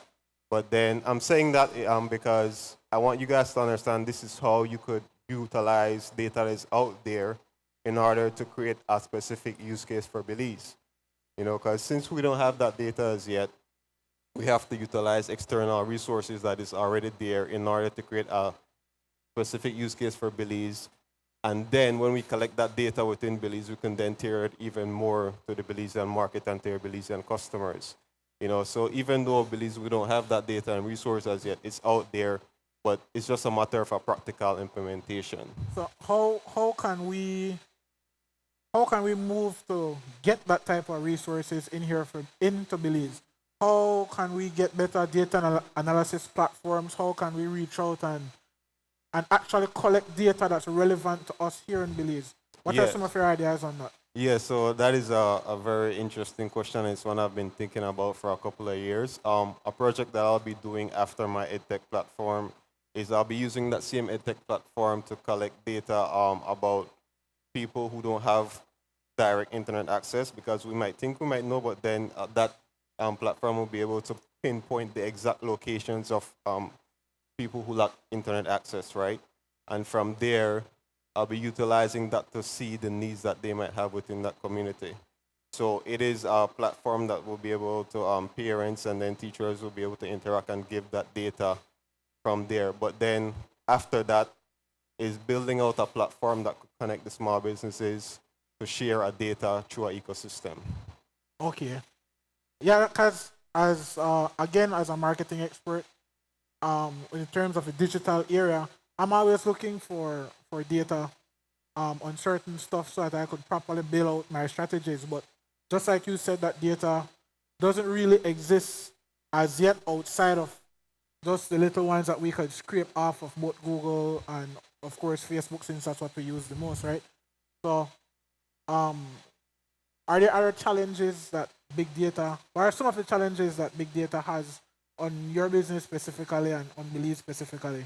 Yeah, so on my business, one of the challenges that I face with big data is getting access, because some of them, they're closed off because it's from private institutions. But thankfully now, I switched from Google BigQuery to Snowflake, and then Snowflake allows me to query data that is outside of my organization, right? If they give you the access, you could just query it without pulling into your database. So that has allowed me to have a different perspective on building applications that I would need to build, because of I could now utilize that data that I didn't have before. So when it comes to Belize use case, even though we're building within Belize, like I said, it's a great start if we could start using data that is relevant to the use case that we have within Belize until we have the data that we need, because then that will give us an understanding of what we actually need to collect. Okay. Yeah. You want to follow up from me?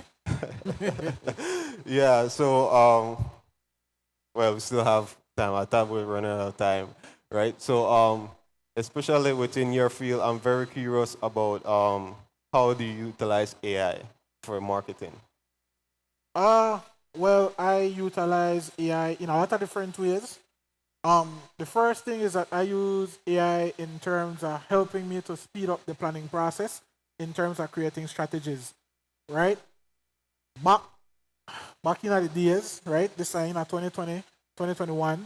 Creating strategies used to look like at least about 4 to 5 days of work, actually going through relevant data, writing it out in a Microsoft Word and figuring out what the exact keywords, coming up with my KPIs and everything that I needed to do to create a strategy. These days, I could take that information, plug that directly into AI, and have AI trace out that strategy for me in a matter of minutes. Then I just need to go through that and make sure that it's correct, that the information is relevant to the client, and that it's proper and that it's researched based on the data that I entered, right?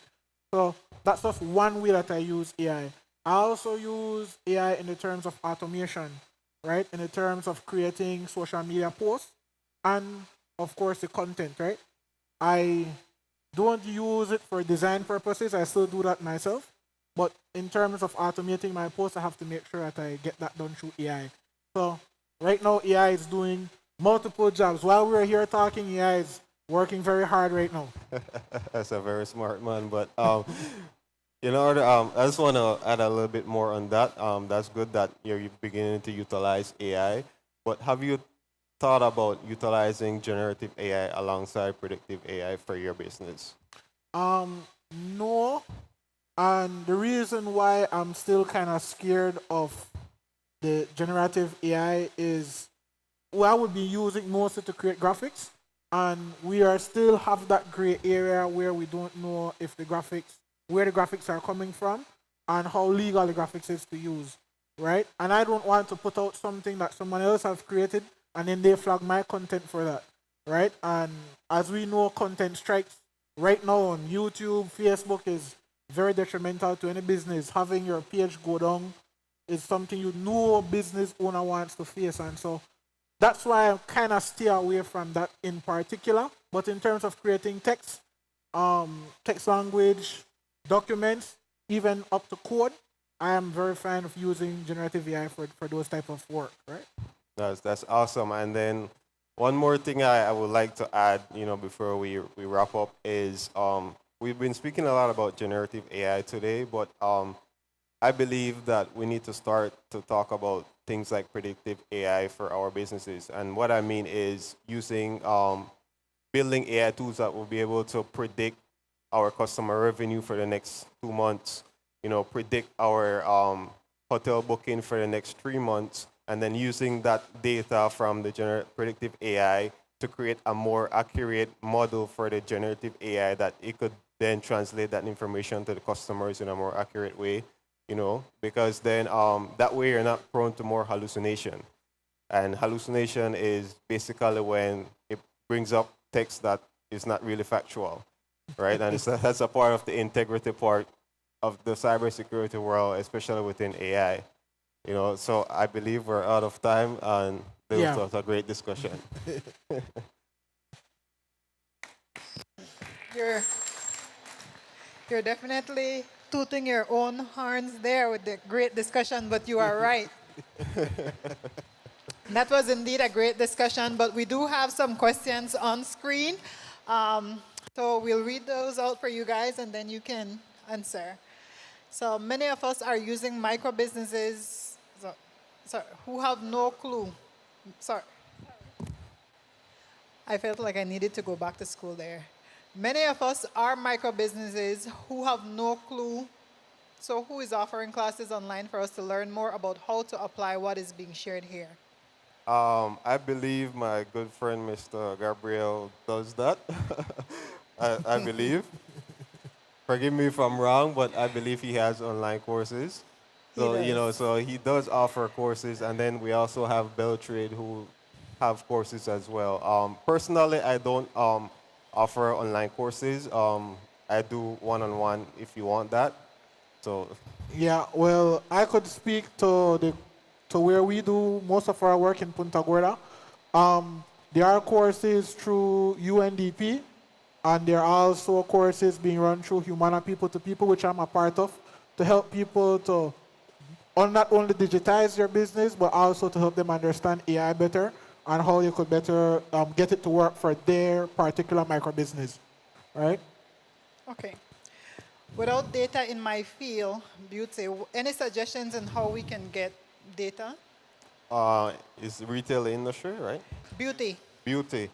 Yeah, so this is something that you guys need to know. There is data in your field. You just have to look at the right avenue. And it came right back to what I spoke about first is asking yourself why I need the data. So you could look at if you're selling within the beauty industry, what are my sales numbers? So that is your data. Who are my customer? You know, I could more tailor my product to my customer segment. So you have to ask yourself questions in order to understand what data you need to collect first. Yeah. I don't have a direct answer for that one in particular. I will see that we're at a networking event, and the person who is in charge of Opinions.bz is sitting in the front. They could reach out to that person and figure out how they could get that data directly from them to help them to better make those decisions, right? I think that's a good collaborative effort that can be done here today, right? Of course, I agree. So the next two questions, I think we could look at them together. How can we collect data about our businesses from Facebook or other social media? And then can you also talk about what other platforms that they can recommend for market service-based businesses? The first one I would have screamed out was Apify, which can be used to scrape data from through Facebook pages, right? And you could pick the data points that you specifically want to be scraped, and then have that data compiled into a database that you could then use for market analysis, right? So there's one of the few of the many that is out there. That one I know because I've used it myself. Yeah, so the marketing expert really answered that. But then on my end, I do know that there's a lot of tools that you could connect to your campaigns that give you data about how it's working. So if you had an ad, you could use Google Analytics, and then there's also third-party tools that you could connect to your ad or whatever you're running to get that information that you want to get. Yeah. Okay. Our guys from the South, everyone, can we please give them another applause? Thank you very much. That was indeed a great presentation. Thank you, thank you, Thank you, everyone. And a good way to wake up the crowd. But we still, before we get our another speaker on stage, I think that Kyle mentioned something very important. Can we get an idea of who else is in the audience? Who are our guests? So please raise your hand. We'll come to you. Just a quick minute to minute. Tell us about your business, what you're looking for here at the EntreCon 2024. So we have a person there.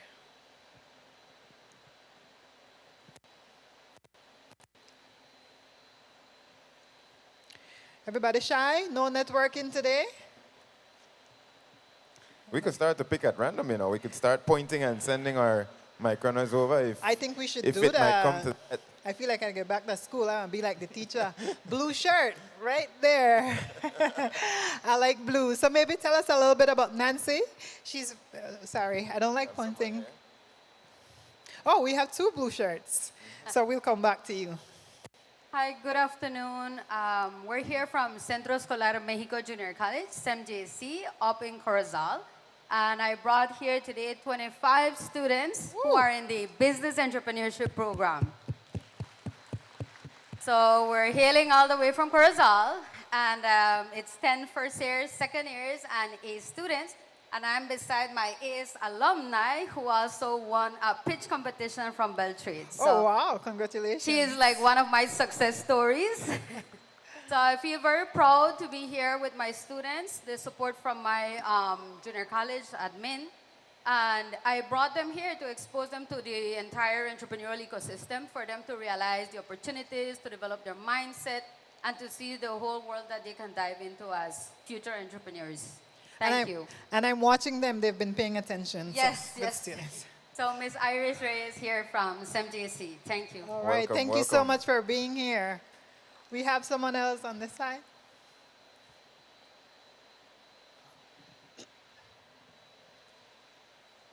Hi, I'm from Placencia. My name is Vanessa Shivers, and I represent Captain Dermin Shivers. We are a fly fishing tour company, and specialize in all fishing, but particularly this year, we want to promote fly fishing in Belize. All right. And she's also a pitch competition winner. Yes. Oh, congratulations. All right. Welcome, Vanessa. We have anyone else? We need a male. Marjane, just pick somebody. Anyone. First table. Actually, someone is, I think, We have someone in the back there. here. We have someone here.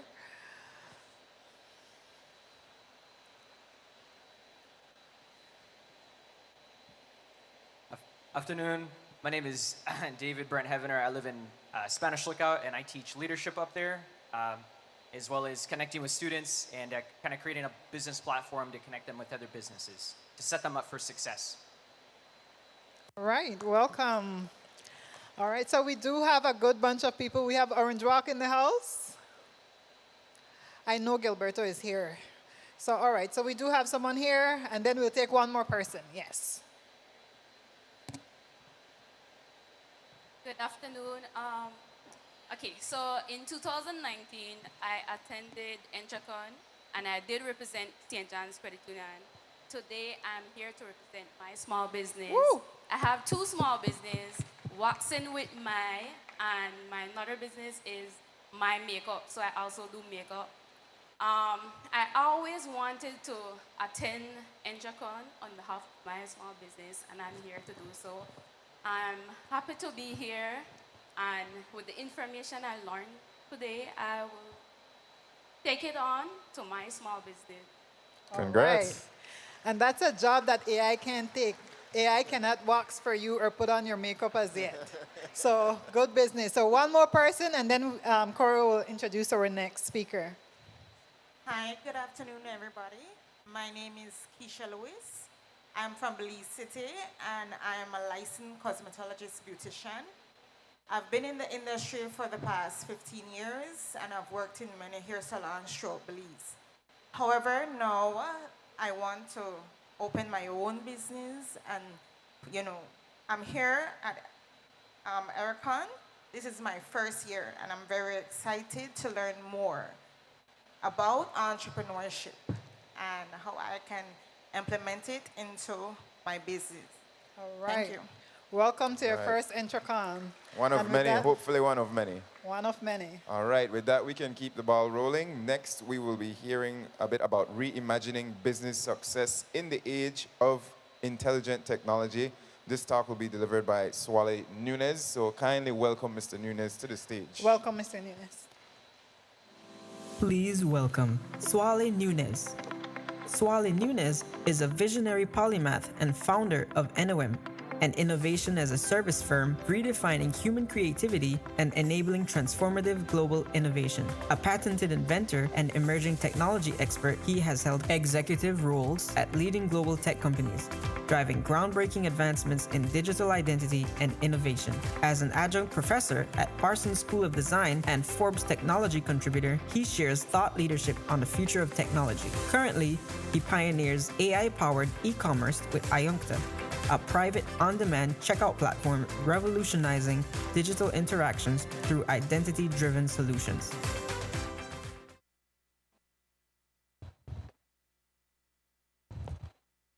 I feel like when I see me the concert, I'll walk up again so I could get the applause where I deserve.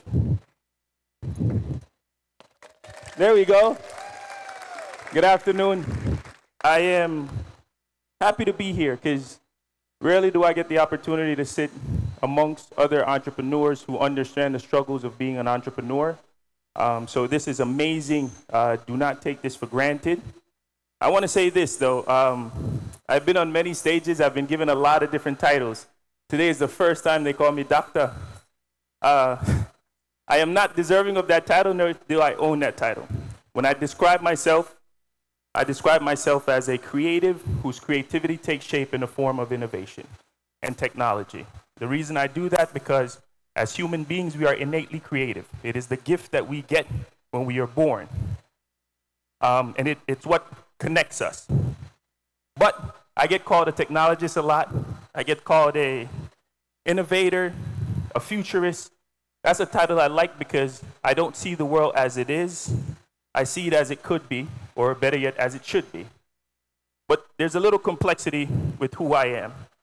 Because at the same time, I practice mindfulness. And mindfulness allows me to be present in every moment.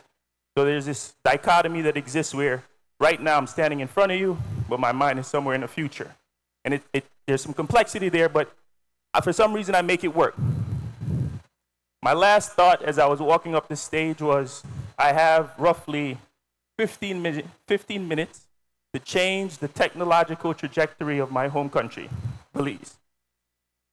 And I said it out loud, and it's a weighted statement, and there's a lot of pressure associated with it. And I would argue with you that 20 years ago, it might have been. 15 years ago, still, maybe even 10 years ago. But 5 years ago, something happened. And it compelled me to make a post on my Facebook where in it, I had this idea that Belize can be one of the most technologically advanced countries in the world. And it is odd because before this moment, I never associated Belize with technology. Weird because I've been an innovator, a technologist for my entire career, and Belize is home. But if I take myself back to 2019 and ask myself why, and I do the same mindful exercise, has anybody ever done therapy before? You guys are entrepreneurs. You need therapy. Like, it takes a certain level of psychosis and delusion to be an entrepreneur. Has anybody in here ever done therapy? Thank you. So thank you. I see you. You've done it a few times. There's a moment in therapy when you talk to your therapist and the therapist says, let's figure out why you feel the way you do and go back in your memory to think about the events that caused it.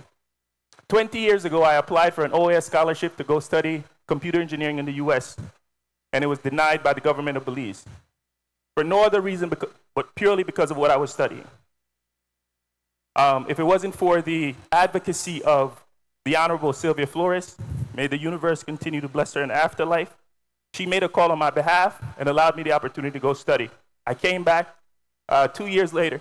There we go, to Sylvia Flores. The government had initially said that what I wanted to study, there was no need for, the country did not immediately need. If I was studying agriculture or fisheries, they would immediately grant me the scholarship. But Sylvia Flores Honorable Sylvia Flores made the call on my behalf, and I was able to go study. I did my 2 years. I came back, computer engineering, computer science. If you've ever gotten an OAS scholarship or know somebody with an OAS scholarship, when you come back, you have to give your 2-year residency, right? I went to the consulate. I went through the process, and I, bright-eyed and bushy-tailed with a computer engineering, computer science degree, I'm here to give my 2 years, and they told me, the government has no need for you because you studied technology and there's no priority for technology within the country of Belize. My life changed in that moment. I went back, and around the same time, 2019, I had worked my way up to be the lead innovation consultant and the head of developer relations for one of the largest, if not the largest technologically advanced companies in the world. And it was my responsibility to bring innovation to enterprise. I was in the room with the smartest people, the most innovative people, and this was right around the time that Web3 was being introduced. The concept was coined in 2014, but in 2019, I was knee-deep in that. I was amongst the engineers, the designers. I'd been flown out to offices with black windows, and I was testing technology. And in that moment, I kept thinking, this would revolutionize Belize. This would be important for Belize. This would be important for Belize. And that's why, in that moment, I made this the Facebook post. But something else happened while I was in those meetings. I realized the deeper technology got, the more advanced it became. We became more worried about what we were building and not why we were building it and for who we were building it. And that is the challenge with technology. It becomes more intelligent. We lose sight of what it is that got us to this point. That is in 2019. A year later, I left corporate America for solely the reason because I wanted to do something that was more for the people than was for product and profit. And that's when I became an entrepreneur. So I'm here to ask you this question. What problem are you solving and for who? There's a reason why you showed up here today. There's a reason why you're sitting next to the person that's next to you. There's a reason you sat here and watched the people on stage. There's a reason why these particular topics resonated with you. What about today made you believe that the answer to the problem that you're facing in your company is going to be answered today and here? And if you cannot answer that, I will tell you that it doesn't matter what amount of technology you add on top of it, you will not solve that problem. Technology is a response to a human need. If you do not understand the problem or understand who you're building it for, none of this matters. As you're thinking about that problem, there's a real bigger problem that's happening. The technology that exists today is godlike. We've never seen anything this remarkable, this advanced in such little time. And the problem about it is the people who are creating it and are controlling it have not advanced emotionally since the Stone Age. We have lost our ability to be social with each other because social media and what the impact that has done on, to us. And on top of that, the infrastructure that is in place, the entities that are responsible for organizing this data and putting guardrails around technology are doing so using antiquated technology and processes. So what's happening now is technology has outmatched our brains, if we're honest. That is where we are right now with technology. The second reason I left is because somebody talked about predictability. I've done enough in technology to know what the future of technology is, at least from my perspective. Web3 brings decentralized everything. If you don't understand what that means, it's a more open internet where you have more control over the access and the authority over your data. So we're going from Web 2.0 where the companies own the data, and in the future you will. And I believe that the most valuable thing on the internet is identity and personal data. And all that is being powered by AI. The panel before me that was just here talked about the importance of getting data. This is the challenge that we're ultimately going to face. This industry is unregulated. We're moving towards decentralized data sources. So what that means is by the time we have the ability to scrape data and pull data, the policies and the structures are going to be in place that protect user data and privacy in regards to user data is going to stop you from being able to capture the data that you actually need. It's not going to be readily available, and the companies that already have the big data today have commoditized it. It's proprietary information, and you have to pay for that data. There's an open market for your data today. So as technology continues to advance, understand that there is value in who you are and what it is that you are, especially when you interact with the internet. Be mindful of that. Don't share it unwillingly. Gone are the days that you have to relinquish who you are as a person and your digital interactions for you to interact with the internet. We're getting to the point right now, as is, the internet is in a surveillance state. You are being tracked, you are being monitored, and all that data is being captured and it's sold on the black market and you get nothing for it. I want you to be conscious of that. When it comes to artificial intelligence, I want to say two things. One, it is biased. It is inherently biased because it's based on the internet that exists today. And we know the internet is biased. Two, the people who are creating artificial intelligence do not look like you and I. So we don't have a say in what's designed and how it's being designed. What we do have control over is the data that we give to it and how we train that artificial intelligence. And if you want to tell me that you're going to leverage AI and not be a part of how it is trained, or being a part of from the creative side of this, I will tell you that AI will give you everything. What is the word you used? I think it was false. The data is false. AI is measured by its ability to mimic human behavior. It is measured by how well it can replicate human behavior. You are the life source of artificial intelligence. Mr. I can't remember your name. There's no death after AI. That is not how humanity works. What happens is we have an amazing ability to adapt. That's just how we are as human beings. Technology is not new today. It won't be new tomorrow. It wasn't new 100 years ago. And for some reason, humanity still exists. We have an amazing ability to adapt. If you rely heavily on your ability to be human and understand what that comes along with, you will survive whatever this technology is and whatever technology is coming in the future. That's just the reality of it. And the good news is, one of the reasons I emphasize self-awareness, because it makes me conscious enough to know that technology is what it is, and I know where I fit with it and where I don't. And as long as you are conscious of who you are and what is happening around you, you have the ability to adapt. And evolution is a part of our makeup. So continue to lean in on that. So what does success actually look like? It looks like a balance between technology and humanity. It is understanding the social impact of the things that you're building. It's understanding that you want to now create a personalized experience for your users, some predictive analysis in regards to that. And then one of the most important things, especially with dealing with data, is privacy. Those have to be paramount as you're building technology as it relates to humanity, as well as cutting-edge technology. I want to end with this. Sometimes I think we forget, as innovators, as business people, that what we're doing here is helping to support a human experience. AI cannot tell you how to deal with your customers because you see your customers on a daily basis and you understand it, right? And they rely on the information you give them. The only way you can give them relevant data is if you understand your customers. Because if you give AI false information, it's going to give you back false information. One of the presenters before me said, in database, we say bad data in, bad data out, garbage in, garbage out, right? If you do not understand your customers, you don't understand your problem, there's no way artificial intelligence is going to tell you. And that's the reality of the situation. There's a fear-mongering associated with any new technology. This is a fun fact.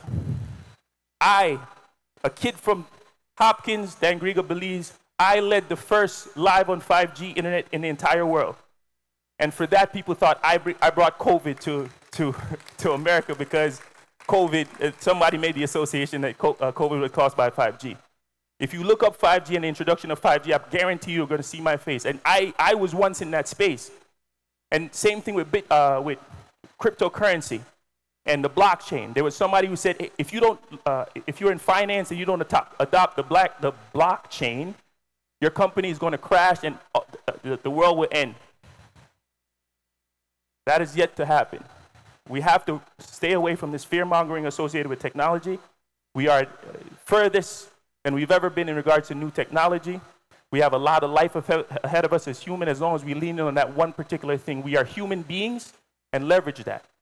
I walked up here and I said I had 15 minutes to change the technological trajectory of my country. Honestly, it had nothing to do with me, but everything to do with you guys. You are going to be the people that are going to change the technological trajectory of this country. I challenge you to be able to do that. I can make myself available, but in reality, it is a commitment from you. It's a commitment not to me, but to your customers, to the experience that you want them to have. And you have to allow AI to make a way for you as opposed to you making a way for AI. Go be great, please.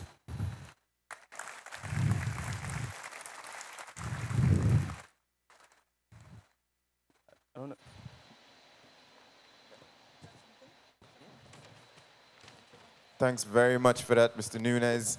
I'm sure we all enjoyed being regaled about the different challenges and triumphs that Mr. Nunez had in his journey. I personally didn't know we had people walking among us who have been capable of such great things. We all know we're great and we all aspire for a lot, but we take for granted the fact that we have achieved, or we can achieve, global recognition. So that's very much worth mentioning and giving Mr. Nunez another round of applause for that. Yes, can we please? I think that's interesting indeed. Now we know the source of COVID-19. I am kidding. And he is in the building. Just kidding, guys, but indeed, I had no idea that he was behind 5G technology. These are things that we're seeing today. And it's also proof that the talent is here in Belize. We have the minds, and we have the people right here amongst us. So there's an opportunity to connect with him and connect with other like-minded people right here that are as a part of EntreCon this year. That's right. And in the meantime, while we get prepared, we have our panelists that are getting mic'd up for our next presentation, which goes into big data analytics. But we have some time, so you know my favorite thing. Another giveaway. Another giveaway. And I want to give away the next Hello Body gift package. And I know we want to give LED a couple seconds maybe. Actually, they're ready for us. You see? Technology again. All right, so it is spinning. Let's see who is going to walk away with this package.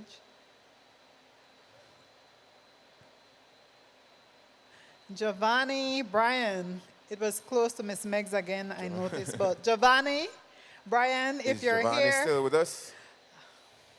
If Giovanni he's not in the here, building? he's not. Maybe he trickled out.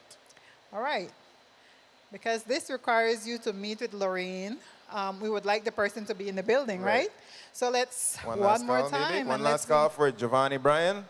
Maybe in the bathroom. Maybe if you know that person and they're not at their seat but they're present, hurry run, go grab Giovanni. If not, I think Giovanni, maybe they we come need back for wine and chat later. maybe we could roll again then. All right, let's see.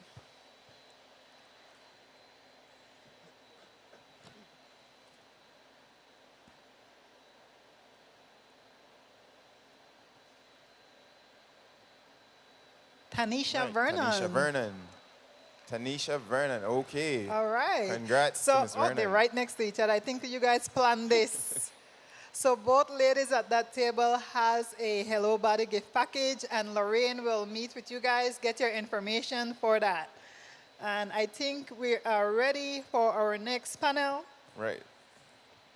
So next up, we're having a discussion on big data analytics for small business strategy, turning numbers into knowledge. Our panel consists of Ishmael Quiroz, the Executive Director for BELTRAIDE. He will be moderating the conversation. And the panelists include Aries Lynn, Quality Assurance Officer, the Belize Companies and Corporate Affairs Registry, Dr. Leroy Almendares, Chief Executive Officer of the Social Security Board, Marsha Price, Postmaster General, Ministry of Public Utilities, Energy, Logistics, and E-Governance, Michelle Brown, Assistant Director General, Taxpayer Service, Belize Tax Service. Can So we let's kindly welcome them to the welcome our panel to the stage, please? Please welcome Ishmael Quiroz.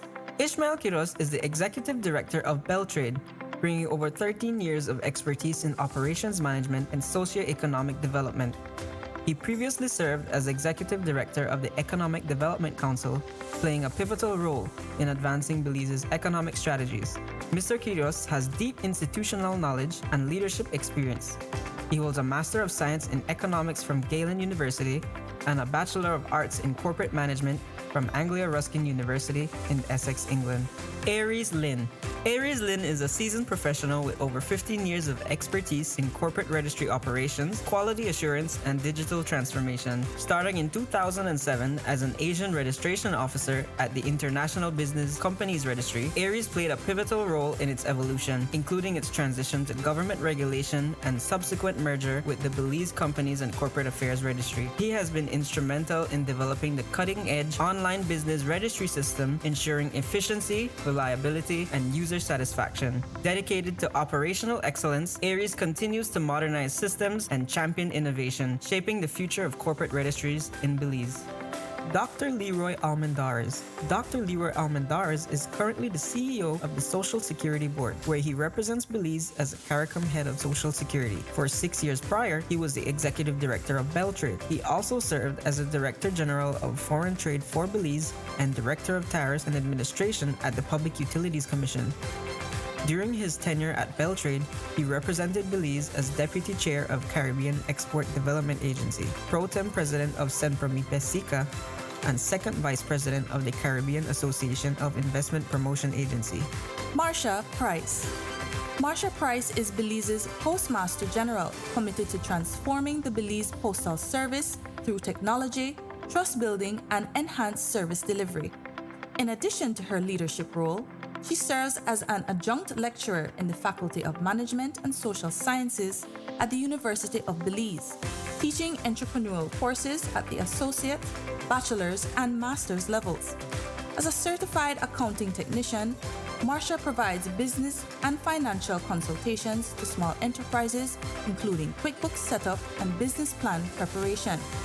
Passionate about community service, she is a director on the board of YWCA, where she chairs the finance committee contributing to empowering women and youth. Michelle Brown. Michelle Brown is a seasoned public officer with over 23 years of expertise, currently serving as Assistant Director General of the Belize Tax Service. Her career highlights include leadership roles in tax administration from income tax officer 2 to managing taxpayer service units across Belize. Michelle's dedication and leadership earned her participation in the prestigious CATA Senior Leadership Program in the UK, enhancing her ability to lead multi-generational teams. Currently, she spearheads the Belize Tax Services digital transformation, managing a team of 25 focused on taxpayer education, registration, and compliance. Beyond work, Michelle is a devoted mother, music lover, and proud explorer of Belize's beauty, embodying positivity and commitment in all aspects of her life.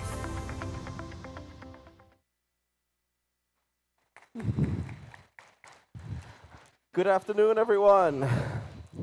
Let's get a bigger round of applause for EntreCon 2024. All right, sounds great. Now, amazing discussions this morning and up to now. And I just want to thank you all for being here and for your attention.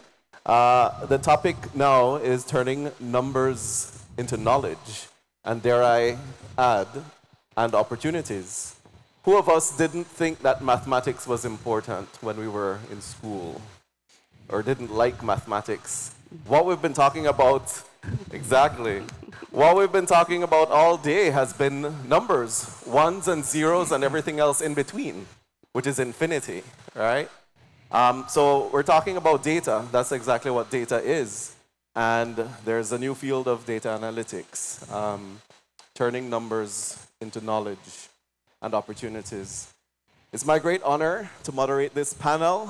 This is the A-team. This is the A-team. We've been talking about the entrepreneurial ecosystem today. And of course, government has a very important role to play. And represented here, we have some key agencies from the public sector side of the economy who have very critical roles to play in business development and in business operations.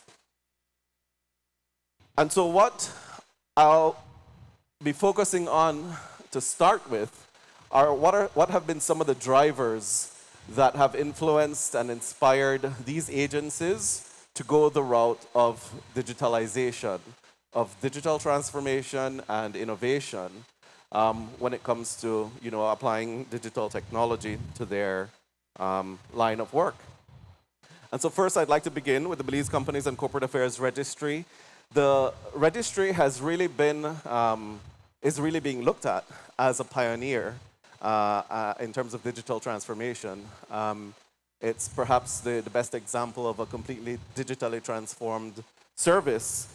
And so I'm very interested to know, from your perspective, Mr. Lin, what have been some of the main drivers that have led the company's registry to undertake this digital transformation that you've gone through? Good afternoon, everyone. Everyone can hear, right? Yeah. First of all, I would like to say I might be an Asian, but I'm the one that is not good in math.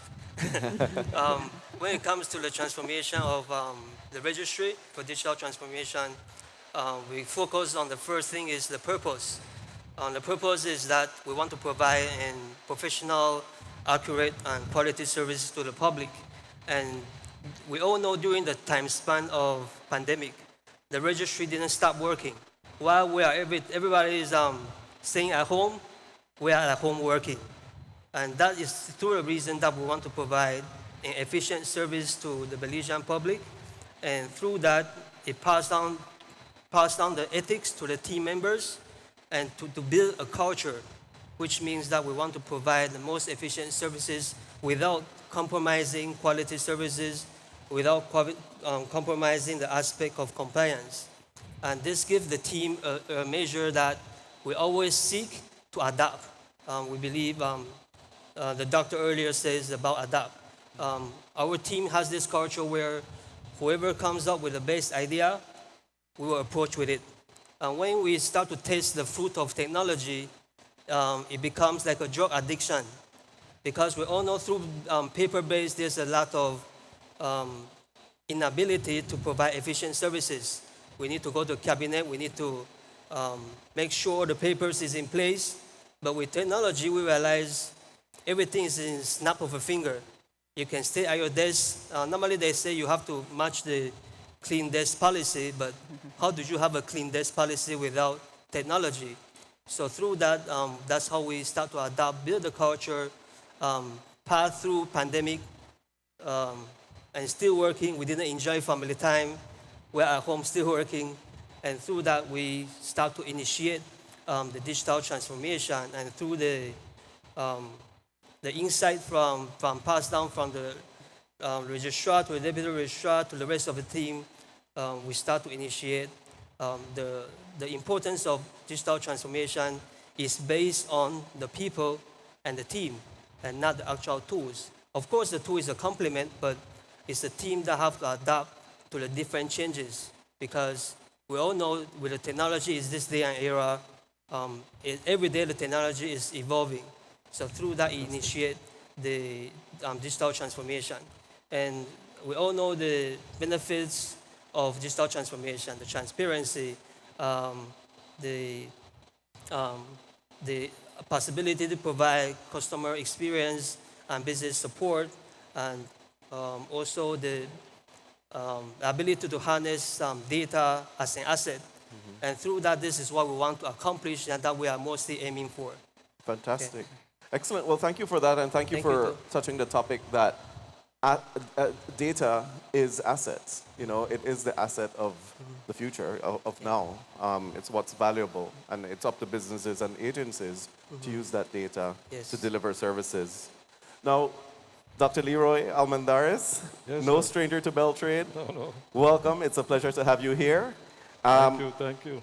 The Social Security Board is another pioneer in digital transformation in Belize. Can you confirm for us what all services are offered digitally from the Social Security Board? Maybe what I can do, first of all, thanks Ishmael, is to just piggyback or to answer the same question. Because when you really think about it, just now I heard the whole thing about data. Social Security is, in terms of not hoarding, but custody of data, is in terms of a database of data. That's Social Security. At this point, it's still our national ID. Now, thinking about the fact that this was a system that started in Belize in 1981, and it's now 43 years later, a population of about 199,000, and now we're close to 400,000. The other thing is, it was looking at benefits. The Right Honorable Judge Price was the one who said we have to look out for those who are aging and the injured. And why I say that, think about that. A manual system to collect this kind of data. And not only in that, when the pandemic hit us, 6 feet apart, the fact that you could not be visiting these institutions, but that is when the spike increased. In terms of benefit payouts, it increased drastically with people not working or being at home because of sickness claims and things like that. So the intention here is in terms of a driver. So those are some of the drivers. But when you're thinking about putting any automated system, you must think about the end user, the person who is going to be using it, and so therefore it must be simplified that any end user, as a matter of fact, can be able to access that information. And that is why you do testing. That's what we do with our system. Any form of automation. We have three branches: short-term, employment injury, and long-term benefits in terms of pensions.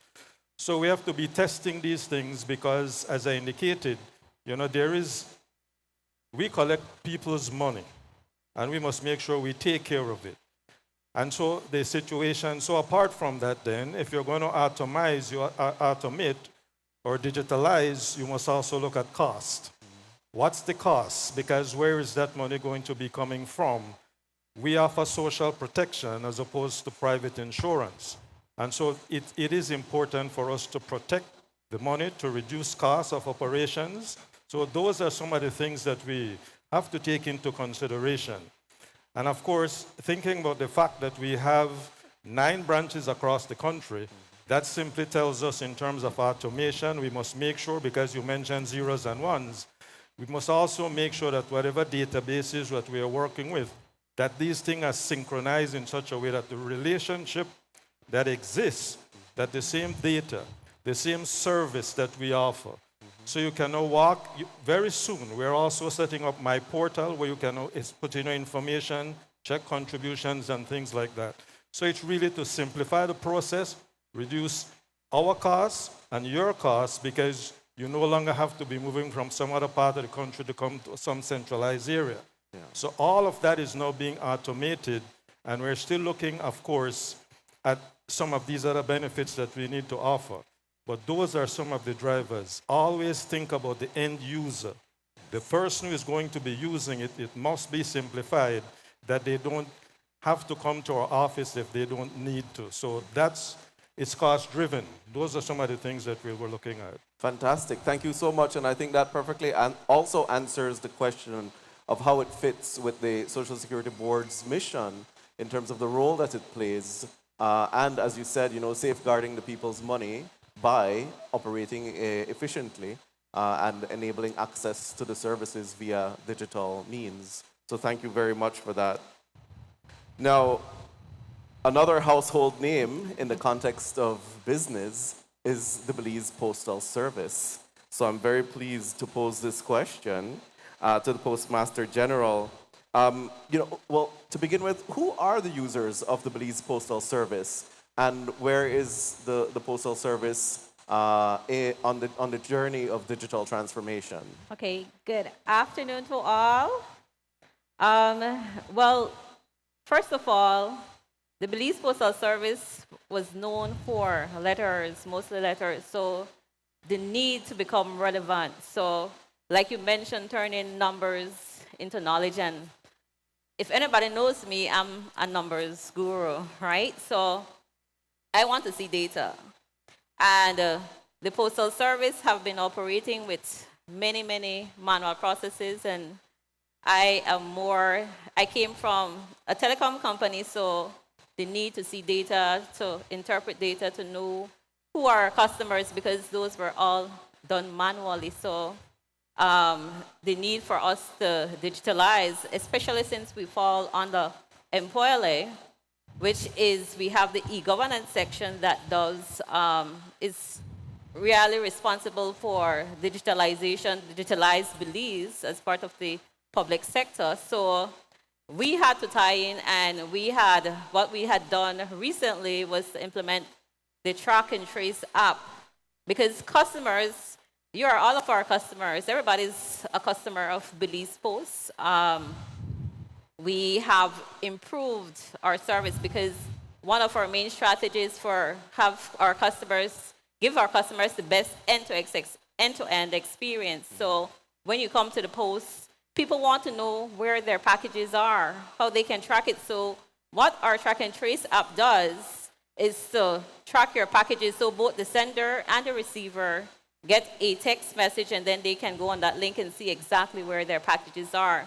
And not only can they track their packages, we from the post can see exactly, know the customers, so we can analyze our data, right? And we can use those data and make it into meaningful information, and we can plan strategies around those data that we receive. So that is what we do with Fantastic. Turning those data into knowledge base. Yes, indeed. Right? Thank you so very much. Now, turning to the Belize Tax Service, thank you, Ms. Michelle Brown, for being here. I think the last few years has seen dramatic transformation of the way in which the Belize Tax Service operates, specifically in the area of digital transformation, which is such a critical part of tax reform. Of course, it's just one element of taxation reform. And so I suppose the most emblematic example of that is the new IRIS system that the Belize Tax Service has rolled out. Can you give us some ideas from your interaction with users, what their experience, what their impressions of IRIS has been? And, you know, in general, where is the Belize Tax Service in terms of its digital transformation? Thank you for that, Mr. Ishmael. Well, when it comes to IRIS Belize, it was implemented in 2021. So yes, we're on a journey with that. And most of all I can say has been a positive one when it comes to the taxpayers and how they take on the IRIS Belize. Because remember, IRIS Belize allows taxpayers to have their tax account in the palm of their hands. So what we did was we did a phased approach implementation where we went with the larger taxpayers first, and we got them on board. We mandated them to file for the Iris Belize platform, and then we rolled it out to the micro, medium, and small businesses. And currently we have over 70% of our business owners who are registered, because we have over 100,000 taxpayers, active taxpayers, and that includes employees and businesses. So we have over 70% of the businesses currently utilizing the Iris platform. And so that has increased for us when it comes to the data part of it. We can see more compliance. Over the years, we have seen a lot of errors being made. Now there are fewer errors being made. And even so with the Iris platform, it eliminates or reduces that evasion of taxes as well. Very interesting. Now, when it comes to big data analytics, where do we all see, our respective agencies going with that, in terms of using the possibilities of big data analytics to deliver better services? Well, for us, because we moved from that paper-based system, now we, not only myself, but the staff, they have to retool themselves. I heard one of the presenters earlier speaking about retooling, that it's no longer looking at papers, flipping papers. So now we use our data to conduct risk-based audit.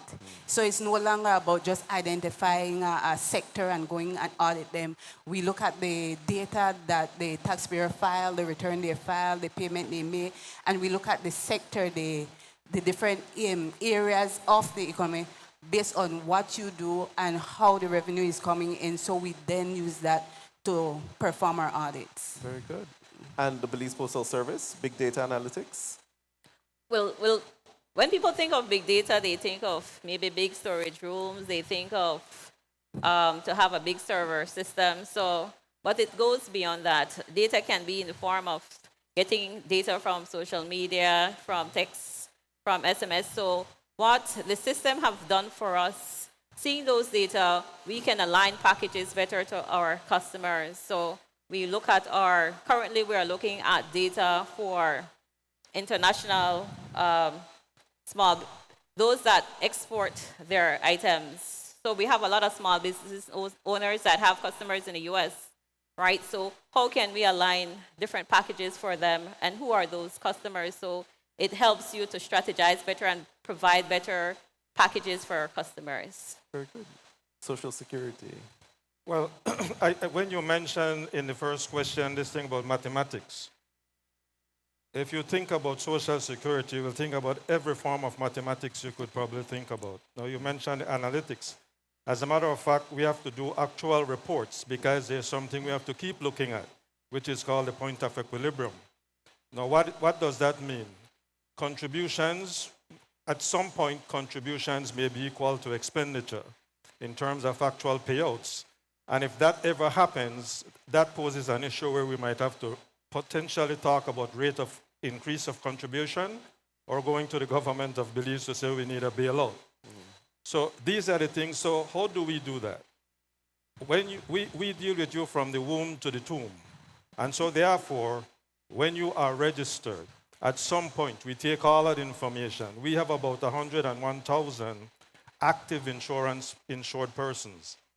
We have to keep modeling that data, extracting that data, see when you reach the age of 14, 15, etc., when you have joined the workforce to see how we can broaden coverage, because that's something we have to make sure. If you don't broaden coverage and we're making so much payouts, that could create an issue.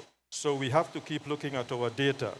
Our actuary the last time said we have to make sure we're investing the money. When you talk about investing Social Security contributions, it frightens people because people want to know why are you investing. If you don't invest, when we make payouts, it's not only from contributions. It's investment income, it's rental income.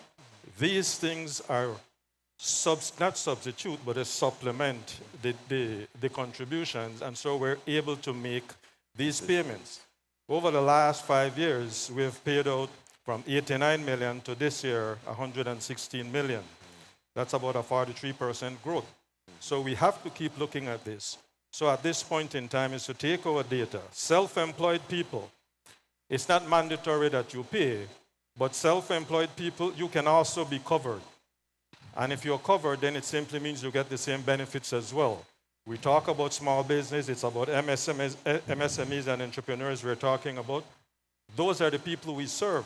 So self-employed, I'm encouraging you to think about registering for Social Security in order to benefit. The broader the coverage, and then of course we have to look at things like wage bands, the minimum wage increase. How did that affect the wage bands? Wage bands are outdated. We need to look at our wage bands because at this point in time, the benefits exceed the cost of extraction or the amount that the employer is taking out of your salary. So all of these things we have to look at. So it tells you how quantitative Social Security really is. Very good. Thank you. Companies Registry, big data analytics. Where do you see it taking you? For sure, before the digital transformation, there's not much, I would say, clean data we can capture. But now, since we're OBRS, we can capture so much data that I think we didn't expect we would collect that much data. And at this very moment, we capture data such as new registrations, old registrations, the compliance rate of businesses, demographic calculations, and et cetera, et cetera. If we want to talk about how to use big data analytics, it can use an example where if we provide a data report, but just to mention, because yesterday is 2 years birthday for OBRS, but I would just like to wish OBRS happy birthday, even though you give me so much work. But for the data that we are capturing, we can think about this way that in a specific demographic area, the new registrations compared to the compliance rate of that specific business entity type. With that, that data send us a message that in that specific demographic area, what outreach can we do? What business support can we provide? And of course, this type of data can be shared across different government sectors to have actionable insight. And with this big analytics data we feel like the future is our possibility. There's limitless possibility that we can provide with so many speakers today talking about machine learning and AI, and of course, automation in our system. So we do see a lot of future in the big data and the clean structured data that we collected. Very good.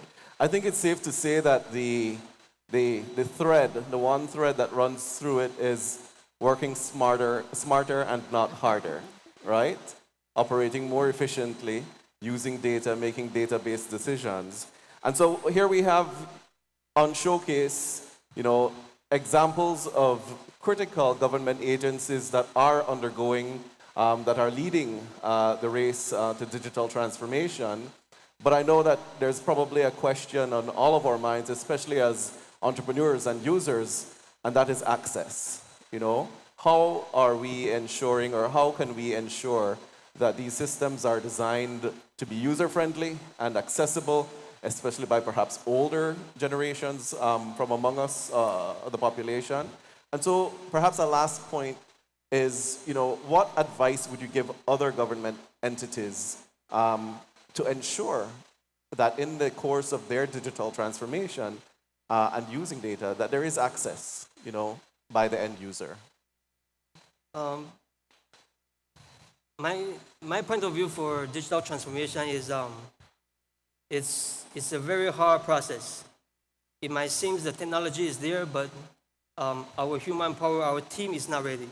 So first, my recommendation is to elevate the team members, and how they can fully utilize the technology, or not. It might be the gentleman that said earlier, adapt or die. but my point of view will be elevating the team members first, before rather jumping into the actual technology. Very good. Thank you, Doc. My advice would be, whenever you're thinking about automation, think about what is it that the digitalization, think about what is it that you want to digitalize. And like any project, if you take anything as a project, there's a critical part. What are those critical activities? How are we going to collect our data? I remember working in IT before, where you would do what we used to call pseudocode, and you convert that to machine language, which helps you to then truly design that which is it you want to deliver to those end users. Of course, testing inside, as a matter of fact, we have one of our benefits right now that we're piloting called the sickness benefit, where very soon doctors will be able to put in your medical certificates, all that information would be in there. But you have to pilot it. What are the bugs so we can debug that? And once you debug it and you launch it, then that simply means we'd have minimized that kind of frustration to you.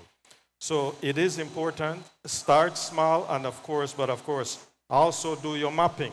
Know what is it that you really want to be your end goal. Don't put the mansion if you're thinking about a bungalow first.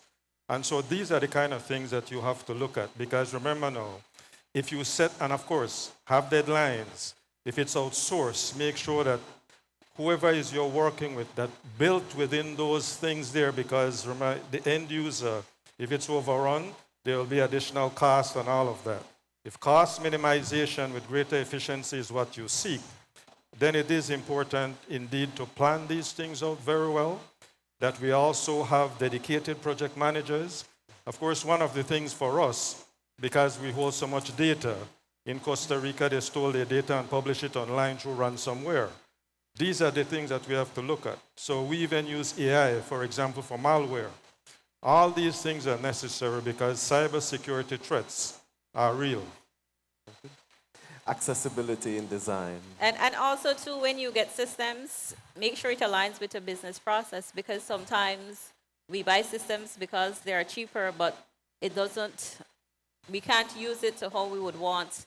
And then you would want some human intervention that would go outside of that automated process. So you would have to do both automated and manual process. So when you select a system, make sure that it suits your business needs. For us, especially at BTS, is identifying our stakeholders. And I always believe that stakeholders are internal and external. Ensuring that you equip the staff, like Mr. Lin said, equip them with the information so that when time comes to assist persons, it is an ease of process. Like, for instance, BTS, we ensure that we have kiosks, we have computers outside for taxpayers that may not have the availability of internet, may not have the availability of a device. We show them how to get it done. We have tutorials on our system to assist persons who might not want to come into the office. So it's just identifying your stakeholders, knowing what they want, knowing how to give them exactly what is requested, while ensuring that internally we're completing or getting all processes aligned as well. Great, thank you. And so reflecting on Dr. Nunez's point about empathy, I think until we train artificial intelligence to empathize, we must think about our human elements, in terms of end users and the people behind the systems actually running the show, right? So for now, we're safe. Thank you so much. Thank you. Round of applause for a great panel. Let's stand for a photo, I think. Sure. Do we get a photo? Thank you. I'll put this back on me. You don't hold it. You hold Water? I'm putting water behind me.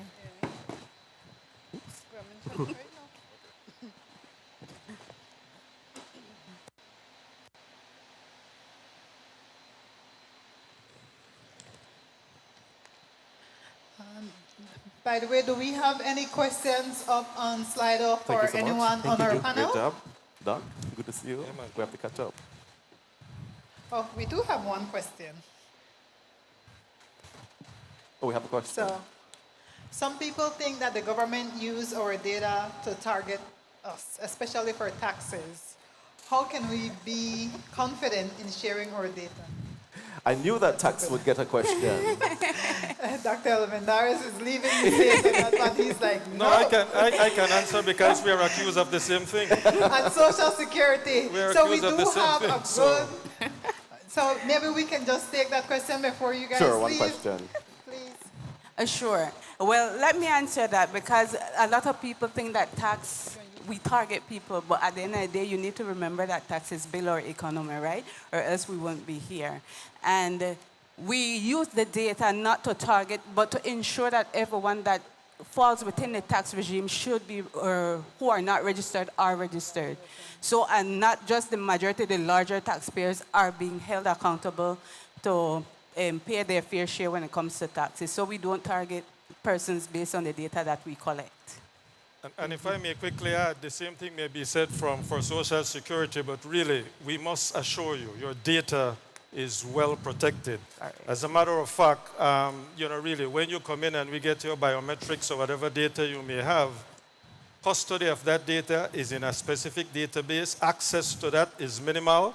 Like I mentioned before, how cybersecurity or cyber threat affected Costa Rica. The one time we were hit with malware, believe me, the information did not get out there. Because what happens when they come with ransomware, if you don't pay, it's really a ransom. Your data will go out there. It hasn't happened with us and Social Security. I won't tell you everything we do, but we continue to make sure data is protected. All right, thank you very much. That was a good question to end. Thank you. Can we give them an applause once more, please? I know some of you may want to ask that question too, but I'm shy. But we did it for you. So, of course, those are certain things that we also had discussed along the National MSME Roadshow because we know when it comes to our data and so forth, we always want to have that protected. Absolutely. So we're winding down, actually. So we're getting closer to wine time. But before we get there, let's do something. Let's do a giveaway. Sure. Then we'll Always bring a out good time. our next speaker. And then a next speaker. And then we give away $500. All right. Sounds Perfect. good? Sounds good. All right, so let's see. We have an overnight stay at Kikiwitz in Belmopan. By the way, Belmopan is a dream, so this is the best place to lay your head at night. So let's see who we have that can walk away with that lovely overnight stay.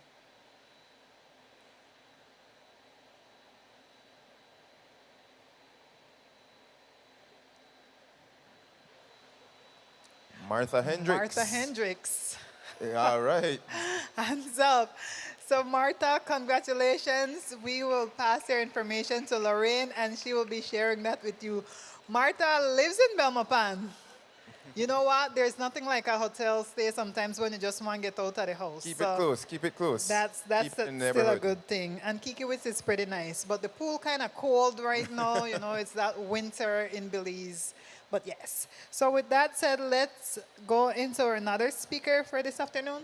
Right, so we have another entrepreneurial journey presentation from none other than David Daniel Smith of In Awe Films. Welcome, David. Welcome, David. Please welcome David Daniel Smith. David Daniel Smith is an award-winning animator, illustrator, and musician dedicated to telling captivating stories through his craft. As the founder of In Awe Films Animation Studio, David has been a trailblazer in Belize's creative arts industry. Growing up in Belmopan, his passion for animation began at age 10, shaping a career filled with accolades, including 2 National Youth of the Year awards and the Best Short Film Award at the 2019 Belize International Film Festival for Tecuani and the Duende. In 2022, David represented Belize at the prestigious Annecy Festival in France, fostering global connection to advance the animation industry in Belize. Beyond his creative work, he is committed to youth empowerment and community development, serving on the boards of Belmopan Active Youths and his local church. All right, all right. Thank you, guys. Good afternoon, everybody. I hope you guys are doing well. I know we're winding down, so everybody is a bit tired, probably. But it's such an honor. It's such an honor to be standing here today and to be sharing a bit of my entrepreneurial journey with you guys.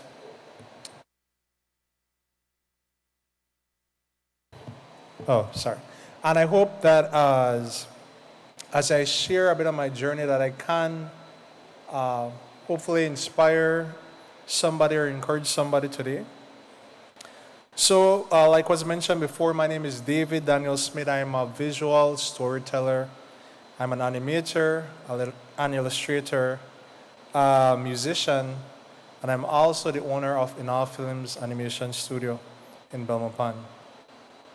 So today, as I share a bit of my entrepreneurial journey, I've decided to call this session Holding On to Your Vision. And so every time I talk, I believe it's important that I give a definition of the word that I want you guys to grasp. And so that word is vision. Okay? And so basically the definition of vision is the ability to think or plan the future with imagination or wisdom. To imagine or to perceive. So I want us to just think about that when we're talking about, while I'm sharing today, it's about thinking about our plan or future with imagination or wisdom, to imagine or perceive. I'm a firm believer in purpose, and that God has given each and every human being a desire and a vision for our lives. Now, even from children, if you should ask any child, probably a child between the ages of 5 to 7 per se, and you should ask them what they want to be when they grow up, I can guarantee you that 100% of those children knows exactly what they want to be. Some of them want to be doctors, teachers, lawyers, singers, astronauts, and they believe that fully, with 100%, they believe that, right? And so somewhere along the line, sometimes some of us tend to lose sight of that vision. So I'm going to give you guys a little bit of history about myself. I can clearly remember from a young age loving to tell stories, right? I grew up in the golden age of Disney, I would like to say. I'm a 90s baby, and early 90s baby. And so I remember watching my favorite episodes of my favorite cartoons. And then when that was done, I would quickly run, grab a pencil, grab a paper, and I would go and write my own episodes of what I just watched. So if I was watching Aladdin, I'll go make my own episode, then I'll come and I'll read it to my parents and get their feedback on it. So from that age, I knew I wanted to tell stories. I also remember the day I told my mom, I'm going to do 3 things. I was about 7 years old. I told her I'm going to write books, I'm going to sing, and I'm going to make movies. And all those 3 things I'm still doing today. And fun fact, today, the 29th of November, is actually the 10th year anniversary of when I launched my first album, Hero. So, thank you. Now, how I fell in love with animation, around age 10 or 11 for summer, it was a summer break. I remember my dad had a camcorder or a camera, and I don't remember the brand, but it had a big screen on the back. And I asked him to borrow it, and right now I was thinking about it yesterday. I'm like, I'm surprised he told me yes. But I got to use that camera, and I remember somehow realizing that if I take pictures on this camera and I had my action figures and my toys set up and I'm taking picture by picture by picture and I play them back, that my toys will actually move. And that entire summer, I started learning stop motion animation on my own. And that was when the passion for animation was born. So fast forward, I was a visual art major in high school. I went to Belmopan Comprehensive School and after graduating, I wanted to study animation. However, the local universities did not have that. And we came from a lower income family. I wouldn't say poverty, but we weren't necessarily have the extra funding.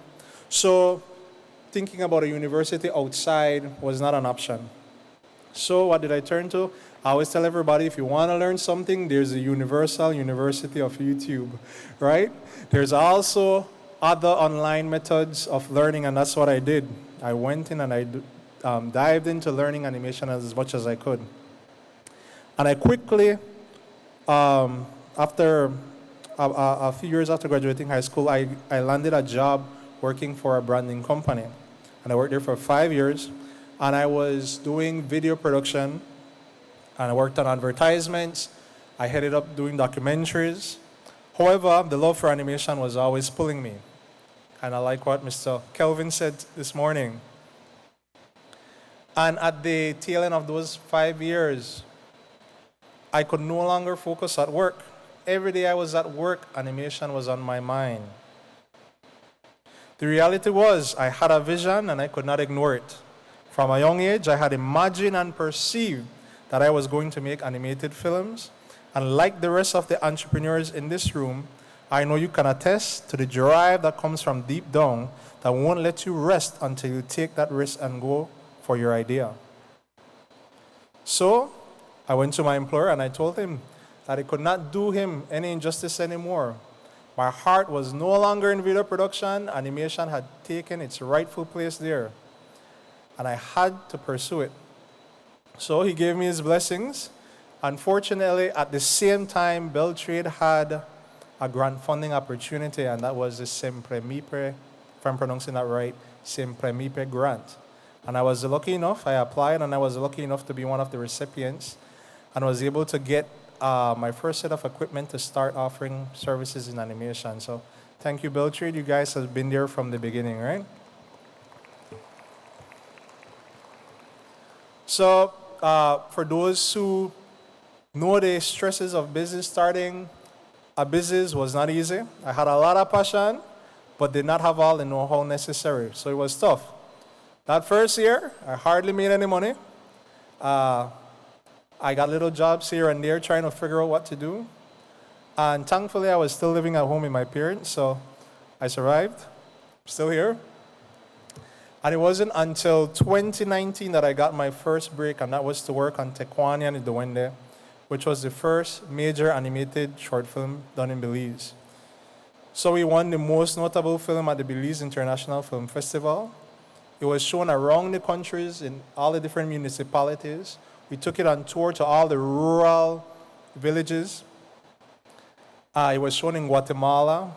It was shown in Europe, in England. And we just recently did 3 screenings in Japan at the Lime Festival, and I was through connections with the Japanese embassy. So while working on Tequani was a major highlight, still after this, I got a lot of no's.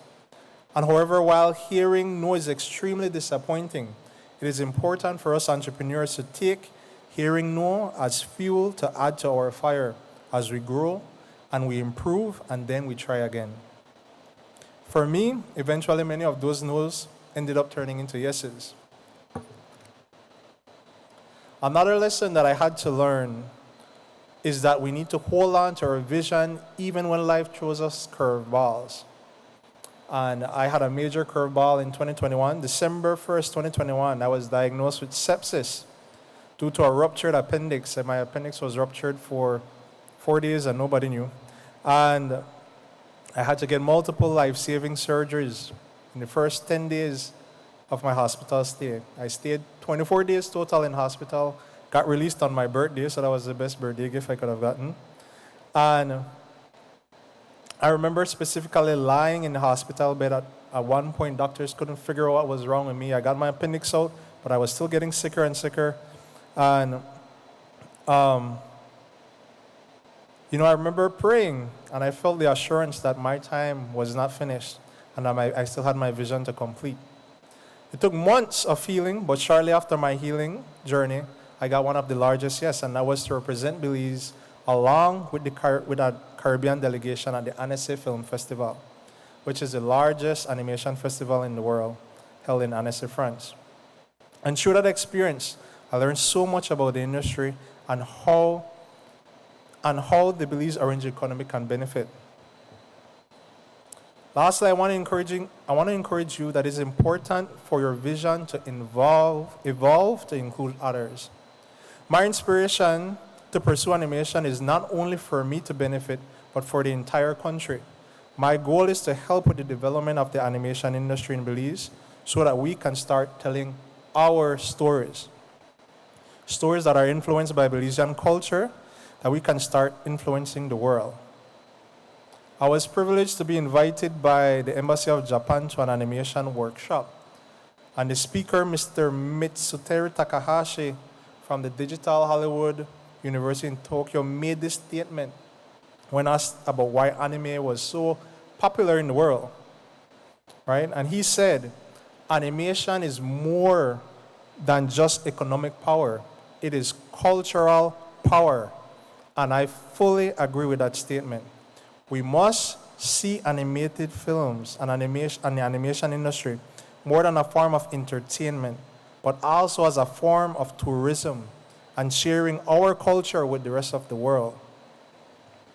However, if we are to reach there, we need to do capacity building and create a strong industry and form a team ready to handle large outsourced projects and also to create original IP for export. I'm happy to say that apart from making animated films, one of our projects is also working on animation education through our institution called Inspire Academy, where we help to develop a team of industry-trained animators ready to tackle these projects. Now, I personally believe that one of my main purposes here is to be an inspiration, and that's why in our films, and that is what in our films will do. We will tell stories that inspire. And I hope that when my time on this earth is finished, that my vision will be complete, that I have paved the way for those coming behind that want to pursue a career in this industry, and that I have left a clear legacy. Like Warren Buffett said, someone is sitting in the shade today because someone planted a tree a long time ago. As I end my talk this afternoon, I would like to remind you to hold on to your vision, to hold on despite of the obstacles that you will face, hold on despite of the no's that you will hear, to hold on despite of the curveballs that you will face, and to allow your vision to evolve to include others. Thank you.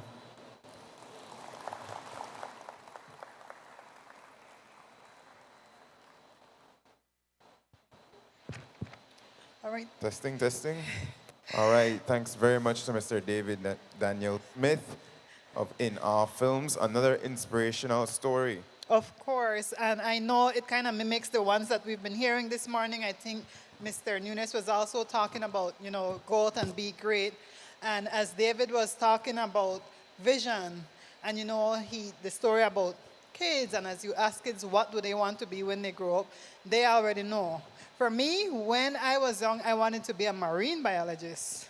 Really? Yes, but you know what happened? At summer, we went to Hopkins. So my cousins are from Hopkins. We went out in a dory. The dory flipped. My vision changed. So I drowned, and this is me reincarnated as a communications and marketing professional. Oh, very so visions nice. change. Very, very nice. They changed for me too, because every other weekend I wanted to be something else. So I Where wouldn't be have tomorrow? a straight answer. You will never know. We are All saying right. I have to tell her tomorrow. So tomorrow is the gala, and we invite you to be here tomorrow for that. And we do have all the items in the back. I think you guys had an opportunity to see it. After this presentation, we'll just ask for a minute too for us to fix up the room, and you guys have a chance to visit and the different items that we have, and then we'll get back into the wine break and chat. But before that, we do have a presentation. Right. Next up, we will be having our final conversation for the day. That is the presentation on the Belize Investment and Business Climate Action Plan, delivered by Carmen Sosa, the Interim Executive Director of the Economic Development Council. Welcome, Carmen. Welcome, Carmen. Please welcome Carmen Sosa. Carmen Sosa is a seasoned project management professional with a decade of experience driving business reform initiatives in Belize. She has successfully led impactful projects, including the IDB-funded Leveraging Digital Technology for Improving the Business Climate in Belize which advanced the country's digital transformation through new laws, the online business registry system, and Belize's national digital agenda. Carmen serves on key national committees such as the Science, Technology, and Innovation Committee and coordinates the Belize Investment and Business Climate Action Plan. She holds a Master of Law in Corporate Governance, Financial Regulation, and Economic Law from the University of London and a Bachelor of Science in Economics and Finance from Galen University. A pleasant good afternoon. It's an honor for me to be here. Having seen all the presentations today and being the last presenter, it's a bit of a challenge to keep things interesting. And public policy is very difficult to make it sexy. So I hope that I can deliver on that today. Small emerging economies like Belize face many challenges. And one of the biggest challenges that Belize faces is that of being able to maintain sustained economic growth for the long term. So in recent years, your government, our government, has been able to deliver on key critical reforms that have transformed the way the private sector interacts with government, particularly as we access public services. In addition to this, the government has also introduced enabling policies that will help to improve the doing business environment for you. Examples of these policies include the National Investment Policy and Strategy, the MSME Strategy and Roadmap, and the Export Competitiveness Roadmap. All of these strategies have one common goal, which is to be able to position Belize as one of the most competitive, robust, and favorite investment hubs for Belize. Important to all of this is being able to achieve also national goals that have also been built into one of our overarching goals, which is the Belize Medium-Term Development Strategy. These national goals include being able to increase GDP growth by 5% each year by 2030. Also, the creation of 50,000 jobs that will be able to decrease unemployment, particularly for women, for the youth, and for marginalized groups to less than 5% by 2030. Critical to all of this is you, the private sector. You are really and truly at the heart of driving the changes that need to happen to be able to accomplish these goals. In February of this year, we launched the Belize Investment and Business Climate Action Plan, which is ideally a comprehensive and robust approach to being able to target key economic aspects, including investments in technology, investments in infrastructure, being able to introduce business-friendly policies, being able to improve our human capital and entrepreneurship development, all within systems and institutions that are supported by a solid regulatory and legal framework. Critical to the work of BIBCAP is the collaboration that comes from private sector. Okay, let's keep this in mind. Earlier, somebody said, there is a word that I want you to keep in mind. The word that I want you to keep in mind today in terms of how you're contributing to the development of BIBCAP is collaboration. So what is BIBCAP? BIBCAP consolidates the National Investment Policy and Strategy, the MSME Strategy and Roadmap, and the Export Competitiveness Roadmap. Everything built under 9 pillars that are broken down into 67 deliverables and 266 activities. BIBCAP is being coordinated through a tripartite secretariat comprised of BELTRAIDE, the Economic Development Council, and the Investment Policy and Compliance Unit. One of the important, how BIBCAP wants to impact is to drive the reforms that will help to create a conducive environment for you. So what are these 9 pillars? The first pillar is to be able to develop an integrated strategy that promotes investment and trade. Pillar number 2 focuses on delivering e-government services, e-commerce, and innovation. Pillar number 3 looks at the delivery of financial services that are particularly focused on meeting the needs of MSME. Pillar number 4, and very importantly, is reforming our tax system to ensure that we're able to sustain the investments that we want to be able to impact our national economic goals, and to also be able to drive the necessary business reform initiatives to impact doing business.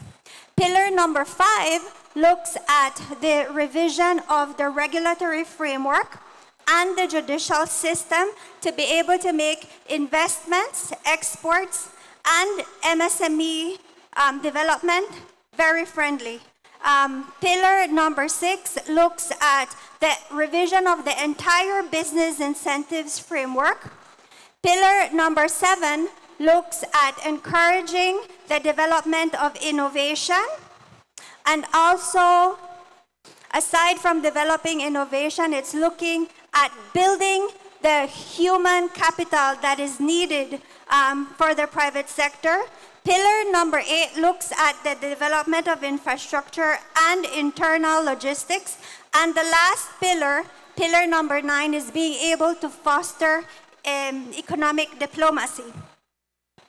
Remember that I said that there are 266 activities that are built under these pillars. It's very difficult for me to be able to expand on all of these 266 activities. So I will invite you after this to go to bibcap.bz to be able to learn more about what encompasses the entire framework of BIBCAP. But very importantly is what has been achieved under BIBCAP. So one of the things is that we are now going to see in the upcoming year the implementation of a trade license reform. We're also looking, and it was launched today, but we look forward to the implementation of a secure transactions and collateral registry, which ideally would be a game changer for small businesses in how you can access credit. Also, we are looking at the introduction of very important policies through a national quality policy, through a science, technology, innovation, art, and culture strategy, the development of an industrial policy that would focus on the green, blue, and orange economies. Also, we will see the introduction of an insolvency banking and netting legislation, which focuses at the end of the life cycle of a business in terms of how you reorganize and how you can become insolvent if the needs be. And so, in terms of impact of BIBCAP and how we assess this, very important is the development of an ease of doing business framework.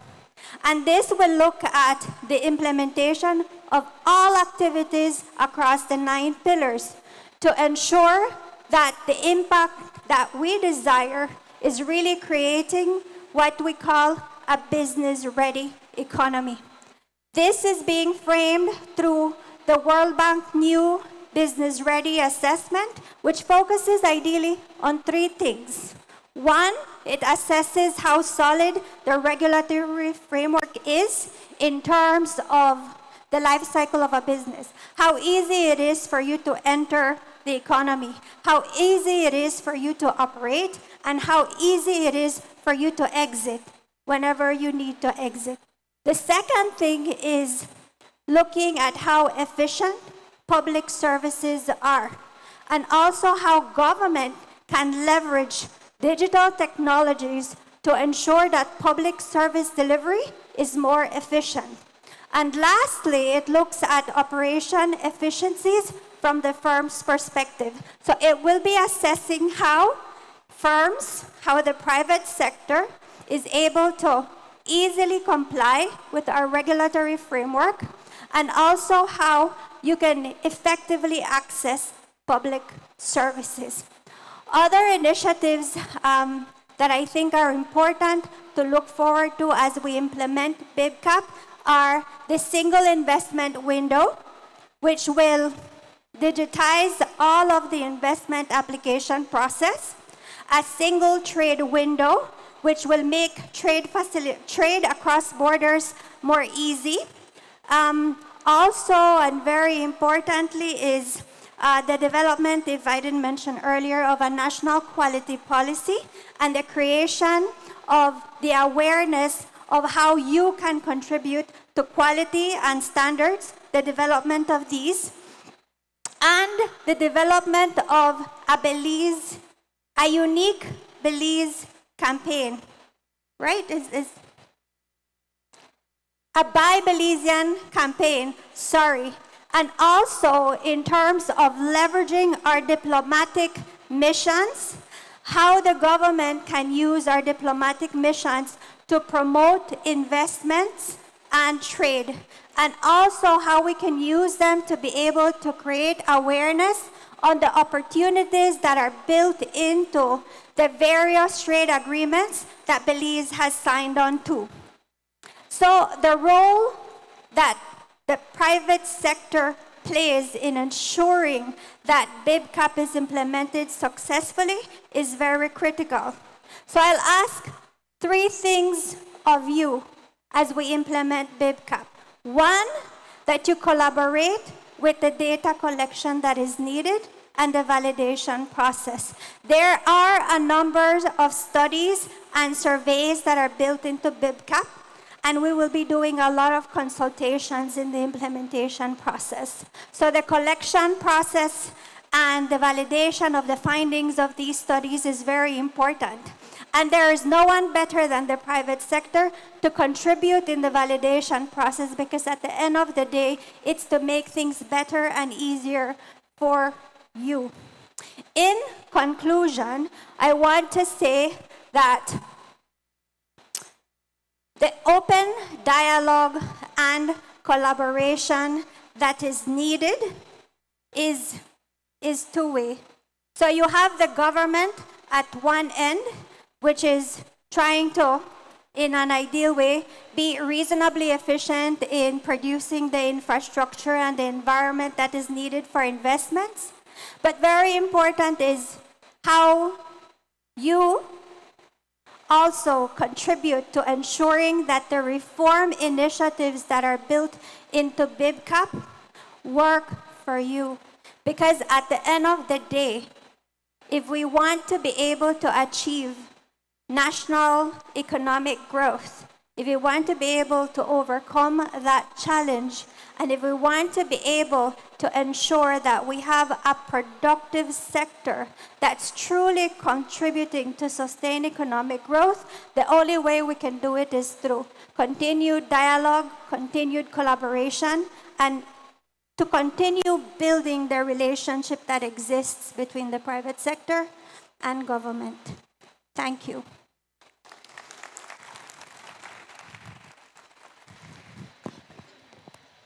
Carmen, don't leave yet. Martha, can you bring that up? So can we please give her another applause? That's one good way for us to close off today's event. But I know you've been with us along the roadshow for the last couple of years also. And one of the things that we were doing surveys as we talk about creating spaces for data and getting more data. A lot of the entrepreneurs that have been with us on the roadshow have allowed us to get some data. And so for that $500 prize, no one better than Carmen to help us pick the winner for that person. So, shake it up, shake it up. So if you participated in that, if you were with us on the Roadshow, listen to hear your name. Da-da-da-da. Who is our lucky winner? And we want to say thank you to everyone who contributed to the survey, particularly those who took the time to complete part 1 and part 2 of the survey. Like how we've been saying throughout our presentations today, the collection of data is important. And so being able to contribute to these surveys and to studies is important. And so our lucky winner is Miss Sylvia Leonardo. From VC Delights. VC Delights. Yes. Sylvia Leonardo. Sylvia, here or not, you collect your $500, and we have her information, so we will be reaching out to her. So congratulations to Sylvia, Congrats to $500. All right, and since we briefly thank those who made these giveaways possible today, I'll just go over the sponsors one more time for this event. These include the Inter-American Development Bank, DFC, Atlantic Bank, Niche, Cindy the Violinist, Kamal Bloomfield, Orange Gallery, Alaya Resort, Zeva Sarai by Ronelli Requena, Depiction Art, Copal Tree Lodge, Emilia Pereira, Kaj Jewelry, Fort George Marina, Satim Shield Belize, The Lodge at Chaw Creek, Tropic Air, The Belize Collection, Belize Fund for a Sustainable Future, Boyne & Boyne Limited, Travelers, Black Orchid Jams, Marie Sharp, Aikuma, Quiroz, H&Y Manufacturing, Hot Mamas, and of course, Galen University. Right. Dr. Katus in the building, always representing. Once again, thank you guys so much for your sponsorship. Without your sponsorship, we cannot make events like this happen, and we don't have free giveaways for people. But before we get into our closing for today by our Deputy Executive Director, I'd just like to mention a bit about how the break, wine, and chat is going to go. We have 6 tables, and on those 6 tables, we have table leads. And we have one table that is going to be focused on fintech. So they're going to be talking about the emerging technology in terms of the financial technologies. That is going to be led by Dr. Swalen Younes. We do have marketing, a marketing table, and that talks about AI's role in marketing, customer service, etc. That's going to be led by Minor LaRue. We have one on mentorship, and we're looking at the importance of having a mentor and being a mentor along the business journey. That's going to be led by Ms. Katia Montenegro of NIME. Of course, we have product development that is going to be led by BMDC, and they're talking about steps to get your products either refined, offerings into the local market or international market. We have one on fiscal incentives, so we're talking about the different incentives available for small businesses. And we have one on AI on you. The fiscal incentives is going to be led by Mr. Lincoln Blake. He is here, the director of IPCU. And the final one, AI on you, is going to be led by Mr. Kyle Zuniga, and that's how to integrate AI into your everyday business operations. Right. I think with that, we can welcome the Deputy Executive Director of BELTRAIDE, Monique Usher, to give the closing remarks.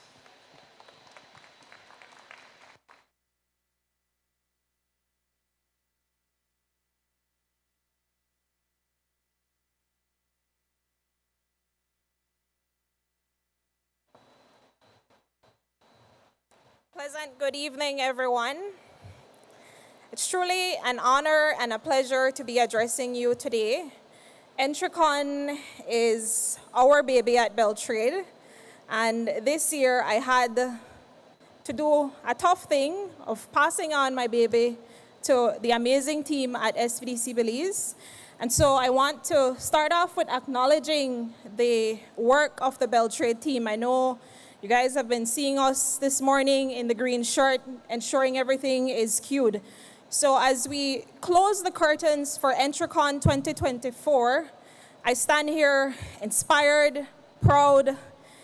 I know for some of you, your journey with us for EntreCon started off in 2015. We were at our BTEC office, almost elbow to elbow. Katia, I know Mr. Mike was a speaker for us at EntreCon. And we had that idea of creating a space that allowed our entrepreneurs to come to share, to learn, to connect, and to contribute meaningfully to Belize's socioeconomic development. So we want to salute our entrepreneurs who have been amazing, who continue to challenge us at BELTRAIDE to raise the bar of excellence. So we definitely appreciate your input, we appreciate your support, and of course, we're here to serve you, the MSMEs. So for us, when we were looking at the team, we thought about, what has been something that has been very impactful for the Roadshow. And one of the trainings that we offered that was most, keen, we had participants toying around. That was one of the trainings that when we had it, we had to tell the team, guys, we need to wrap it up because it always, exceeded the 1 hour from the digital bootcamp. So we're looking at powering small businesses with big data and artificial intelligence. And today we have unpacked that theme. And I know some of you came in with this idea of what artificial intelligence is, what big data is, and the idea behind us designing this program is to look at ways of how you can implement it into your business and into your daily lives. I use, AI to assist me even with career planning, with, ensuring that I'm organized, and I'm certain some of you use some of these tools to make your lives, much easier. So it has been an amazing experience. We do know the transformative potential technology has, for us as a country. And technology can only be useful when applied, and so we're excited to see, the implementation of what you learned here today. And so we want to thank our keynote speakers for their very provoking addresses, very dynamic, I must add. And I loved that, in our discussion, we tried to, as best possible, integrate you into the conversation. So we're excited about what EntreCon 2024 is. And of course, it does allow us the opportunity to look into the future and to see, 2026, where does BELTRAIDE want to be when it comes to EntreCon? What are the new things that we want to integrate? What are the inputs that you, the MSMEs, have that you would like for us to bring to life on stage? So these are the things that shape and encourages us at BELTRAIDE to continue to excel, continue to be challenged, continue to be frustrated in the process, because trust me, you see the bells and whistles and there are certain things that happen behind the scenes. And I mention that because I know as an entrepreneur, that is a part of your journey. That is something that you experience on a daily basis. It's almost, sometimes like you're on a wheel, you're having this cycle, but it's something that you're committed to. And for that, we must salute. So I also want to express, deepest gratitude to the 50 shining BELTRAIDE stars that have been passionate about our mission of creating economic impact, our desire to ensure that we create spaces that MSMEs can come, feel safe to share, to learn, to be able to impart knowledge, and also to collaborate. And that is one of the beauties about EntreCon. It has been exceptional. I want to signal out someone in the audience, Miss Lorraine. I know she has been on the ball. She's an amazing, exemplary employee at BELTRAIDE. I also want to acknowledge Mr. Jorge. I know he's not here today with us, but he ensured that all the moving parts were in place. Miss Nikki, our MC, has been integral in today's design. Diana, Sarita, Danielson, Jalen, all the amazing members of the BELTRAIDE team, too many to mention, because, if I go through, we might not get to break wine and chat, and some of you might be a bit upset with me. So I definitely don't want to be the person between you and the wine, right? So I want to acknowledge, the support of the team. Big thank you to our CEO. I know I just saw her step in. She's a cheerleader for the work of BELTRAIDE, and we definitely want to commend the government of Belize for believing in MSMEs and ensuring that we create opportunities to continue to support and propel the work that BELTRAIDE does. So And, I could not end without expressing gratitude to you, the MSMEs, you, the participants that drove, miles, hours to be here today. And we're extremely grateful that the good Lord has blessed us to have you arrive safely. And we definitely want to ensure that you get back to your homes, to your families, to share, how your experience at EntreCon 2024 was, and to continue to chart the way forward as you implement some of the tools that was introduced in today's session. We enjoy the enthusiasm, we enjoy the energy from the day, and we must mention that you are the lifeblood of the entrepreneurial ecosystem. Without you, there isn't any us. Without, the work that we do, it's fueled by your demand, it's fueled by your need and driven by that. So as I close, I want to remind you of a few takeaways from today. I know we've been mentioning technology, but I want you to continue to see technology as an ally, technology as a tool that you can unpack. And so I want you to embrace using artificial intelligence. Don't be scared. Use it to your benefit. Ensure that it's something that's allowing you to drive smarter decisions. And, in terms of learning, I want to encourage you to continue to learn, to see learning as a lifelong process. I want you to stay curious, stay adaptable, and stay ready to pivot to opportunities, because sometimes we have a specific idea in our mind, or we have a specific plan, and we are faced with obstacles. I want you to remain agile, and together, as an entrepreneurial ecosystem, we can thrive. Collaboration is the cornerstone of growth and innovation. So before we part ways, I have one more invitation for you. I know Nikki has been hyping you, Nikki and Corey has been hyping you up about our Blaze Awards Gala. And it's a night to celebrate excellence, innovation, and resilience in our business community. So dress to impress. In fact, dress up, no push back foot. So tomorrow when you come, I want to see you in your Sunday best, as we say. And we want to end National Entrepreneurship Month. November, we celebrate as National Entrepreneurship Month on a high note with elegance, fun, and celebration. Thank you once again for being a part of EntreCon 2024. Let's move forward innovating, transforming the future of businesses in Belize. So I encourage you to enjoy the rest of your evening. We'll see some of you at the Blaze Awards Gala. And, for now, let's break wine and chat. So thank you very much. And, we look forward to hosting you. We encourage the discussion and certainly encourage you to leave today with maybe 2 additional contacts that you ordinarily may have not been able to communicate with, but you're able to do so now. So we're extremely grateful. We started 2015, as our executive director hinted, at our BTEC office from very humble beginnings, and today we're here now. We're open to your feedback, and we want you to share so that when we are designing EntreCon 2026, we have you at heart and we are in alignment with your needs. So thank you very much. I look forward to chatting with a couple of you for the break wine and chat. So thank you very much. Thanks. Thank you very much for that. Of course, Monique, as mentioned, we're not going to keep you back from break wine and chat, but what we do want to do as we talk about the gala tomorrow, I do want to say that all the proceeds for the gala goes towards the Lupus and Rheumatoid Arthritis Association. So we're not keeping it because we don't keep stuff we believe in giving away.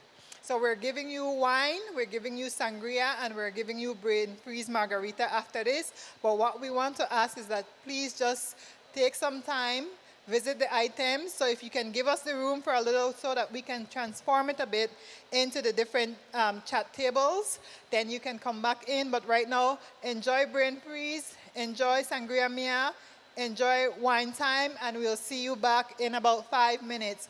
Please visit the items. Please bid. As mentioned, they support verticals.